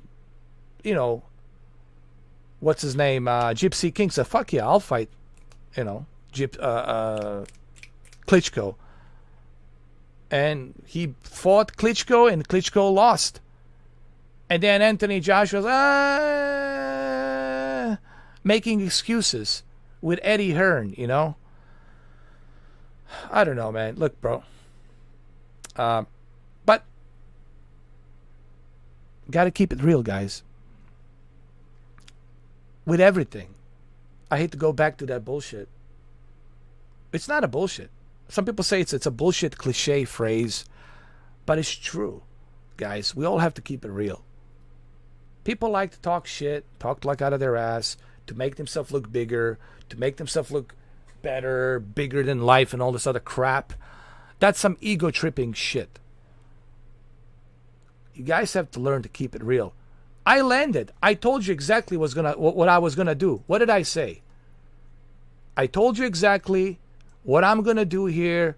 How am I gonna do this flight for 4.5 hours? And I promised you exactly, this is the route I'm gonna take. I'm gonna take you through this river. I'm gonna go through this river between these mountains, and actually right here. This river right here, between these mountains, and I'm gonna land this airplane. Did I say that? I did. Did I execute on that? I did. How did I do that? Keeping it real. I didn't talk out of my hairy ass. I never do. I kept it real. Just like yesterday, I told you guys I was gonna test turbo pipe arrow. If you watched the live stream yesterday, I told you I will see you in the afternoon. I keep my word. I don't talk out of my ass. Hopefully you learned something from this live stream. Keep it fucking real, man. Don't talk out of your ass. Anyway, that's all I gotta say. 5 hours. Shout out to JustFlight. JustFlight, if you're watching this, sorry for the language, but you know this is how I work. I have no filter. And if I'm the only YouTuber that has no filter, so fucking be it. I'm honored. Give me that title, whatever. But guys, you know, don't mean to be an asshole, but you can't tell me that you appreciate what I do here, but you never show anything. Some of you have been subscribed to me for almost 8 months. Not once did I see you become a $1 member, you know, a $1 a month member for just 1 month to show you appreciation. Did I ever see you donate even 50 cents or 20 cents or anything just to show you appreciation? Not once did I see you show the appreciation. Now, if you can afford $1 or $2, fine. Fine, so be it. But I don't see you sharing my video. I don't see you embedding my video and sharing it to your Twitter feed or to your, you know, whatever feed out there. I don't see you sharing the video. I don't see you sharing it out there. I don't see you spreading the news about my channel. I don't see you putting that out there, sharing it. Sharing it's caring. You guys are not doing any of that shit. But you want to come here to my channel and bark orders. Ooh, can you show me the settings for this? Ooh, can you show me this? Ooh, can you fly me over here? Can you show me here? Can you show me there? But you got nothing to show for it. But you want everything for free. That's not how it works, guys. No YouTuber will work that way. No one will work that way. There's no free bread. There's no free cheese. You got to show some fucking appreciation. I'm not asking you to give me a fucking thousands of fucking dollars, but I'm simply saying you got to show some appreciation. That's how this thing works. That's how it works. I don't know which planet you live on where it works differently. You let me know what that planet is. But on this planet, that's how it fucking works. That's what I'm going to leave it at. I'm going to leave it at that. All right. I'm out of here, Extreme Gaming. Thank you, bro, for stopping by. I appreciate it. You can watch the whole thing from the beginning if you want. 5 hours. I made 2 successful landings, by the way. 2 successful landings. That shows you how good this airplane is. I did have some problems with the bugs. That's due to the Microsoft problem and the Asobo problem. But overall, this airplane, it's amazing. This airplane, I highly recommend it. Highly recommend this airplane. And if you have a Saytech, Logitech controller with a throttle, then this is going to be even more realistic. This airplane is going to feel even more smoother and realistic. No crash landing, Extreme Gaming. Perfectly. Not once did I crash here. You know why I didn't crash? Because I kept it real. I kept it real. I kept it real. Real, real, real. That's why. Plus, I didn't have any assholes coming in here to talk some shit, to distract me, you know, because that's what they do. I'm allergic, dude. I have to sneeze. Every time some fucking freeloader comes here, I have to fucking sneeze because it stinks. It stinks. A bunch of fucking freeloaders coming in. It stinks in here, you know. They think I'm some kind of Red Cross Jesus Christ charity fucking church, you know. Even church will ask you to fucking donate more than what I'm gonna ask you to fucking donate. They'll ask you to donate fucking $600. Why? Because the Jesus says so. Come on, man. You know, can't afford a $1, $2. Fine, you can't afford the $2. Can't you at least share the video? If you share the video, other people will click on it. Sharing is fucking caring. But you're not doing that, guys. You're just talking out of your fucking hairy ass. And you're not keeping it real. But you want to ask me for free shit. You want me to show you the settings for free. You want me to take you to this location on the Microsoft Flight Simulator for free. But you got nothing to show for it. Come on, you're not keeping it fucking real. You're keeping it freeloading. And it stinks. It's not good. I gotta go. Thank you, Extreme Gaming. Look at Extreme Gaming. He's a member. A loyal member. And he makes no excuses. He shows his support. He's supporting what I do. Because he knows me. He knows how long I've been doing this channel. And he appreciates my 6,000 videos that I've done. You know? He appreciates that. He knows what I have done in the past. Some of you guys don't even know anything about my channel. Why don't you spend some months, go through my 6,000 videos to see what I have achieved? Maybe you can say, holy shit, man, this guy definitely deserves some fucking accolades. You know? I was the only guy who did 12 hours a day, The Last of Us Part 2. Even PewDiePie couldn't compete with me to do 12 fucking hours a day. And I worked my other 2 jobs plus 12 fucking hours a day. I took some fucking time off to dedicate last year for The Last of Us, 12 fucking hours a day. And I finished the game. And I did it. Because I kept it real. I didn't fucking chicken out. I didn't pussy out. I didn't leave. I did it. You know, because I kept it real. And you guys are not doing that. All right, guys. I mean, forget them. Who gives a shit? You know, bunch of freeloaders. Thank you, Extreme Gaming. And thanks to all my members. Shout out to Extreme Gaming. Shout out to Vincent Paradiso. Shout out to Rachel. Shout out to Matthew Fritz. Shout out to also his handsome bastard. Shout out to him. That's his son. And shout out to Adam. Adam's busy, you know, he's driving trucks from California to Arizona to Utah to you name it. He's a busy guy, but I know he's listening to my, listening to my live streams when he gets the chance, because he cannot type because he's driving, he's driving. He's got to pay attention to the road. So he's a busy guy, but shout out to Adam. He's also a member. These are all members who support me, who understand what I'm doing. So shout out to all of them. And also shout out to Marcel, who is from Montreal, I think, from Canada. Marcel. Thank you, Marcel. He's also a member. And he's also a real Air Force pilot. He used to be a real Air Force pilot. He's retired now. But shout out to Marcel. Also, he's a supporter. He's a member. So I'm only giving shout outs to my real supporters, real members, not to the fucking freeloaders, sitting there for 5 hours, not appreciating nothing. Exactly. He cannot drive and watch. Matthew Fritz, he's busy, man. He's got family, work and other things, and he's a busy. Vincent Paradiso is busy. He's working on the music, and they're just busy, man. They don't have time, and I totally understand it. But they're still supporting me. They're still subscribed, and they're supporters, so I appreciate that. Same to you, Extreme Gaming. Thank you, man. Appreciate it. All right, guys.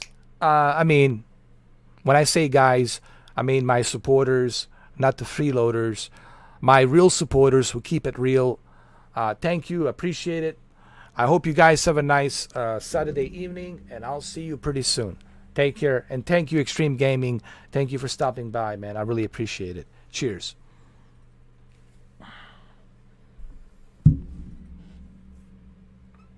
Oh, wait.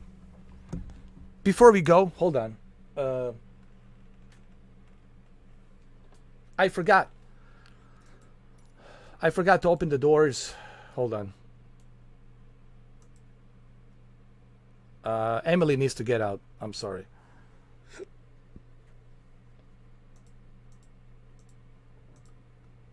She needs to get out of here.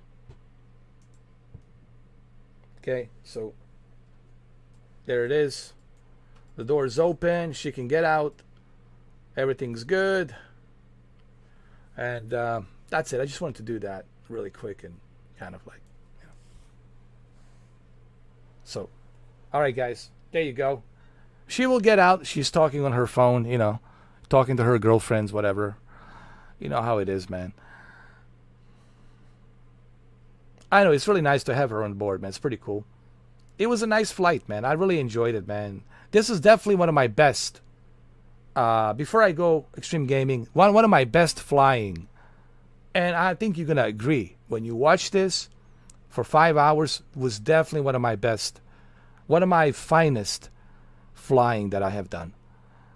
That's because we got a really good airplane, man. JustFlight. Before I leave also, big shout out to JustFlight. I'm not sponsored by JustFlight, but I support them. I bought this for $42.80. I bought it, and I'm giving my support because I will always support the company that keeps it real and has a passion for bringing the most accurate possible representation of this airplane. So that's what keeping it real, showing you support means, is to show your support, not to make any excuses. Oh, I can't, I don't have money, but to show your support and keep it fucking real. And that's what I'm trying to do here. I'm trying to spread the word, trying to spread the message. The JustFlight, congratulations, JustFlight. Sorry for the language throughout this video, but that's how I work, you know. I'm unfiltered. More unfiltered than both Joe Rogan and Howard Stern. Probably the most unfiltered person, period, on the YouTube. So there you have it. Take care. I'll see you guys soon. Cheers. I'll see you soon, Extreme Gaming. Cheers.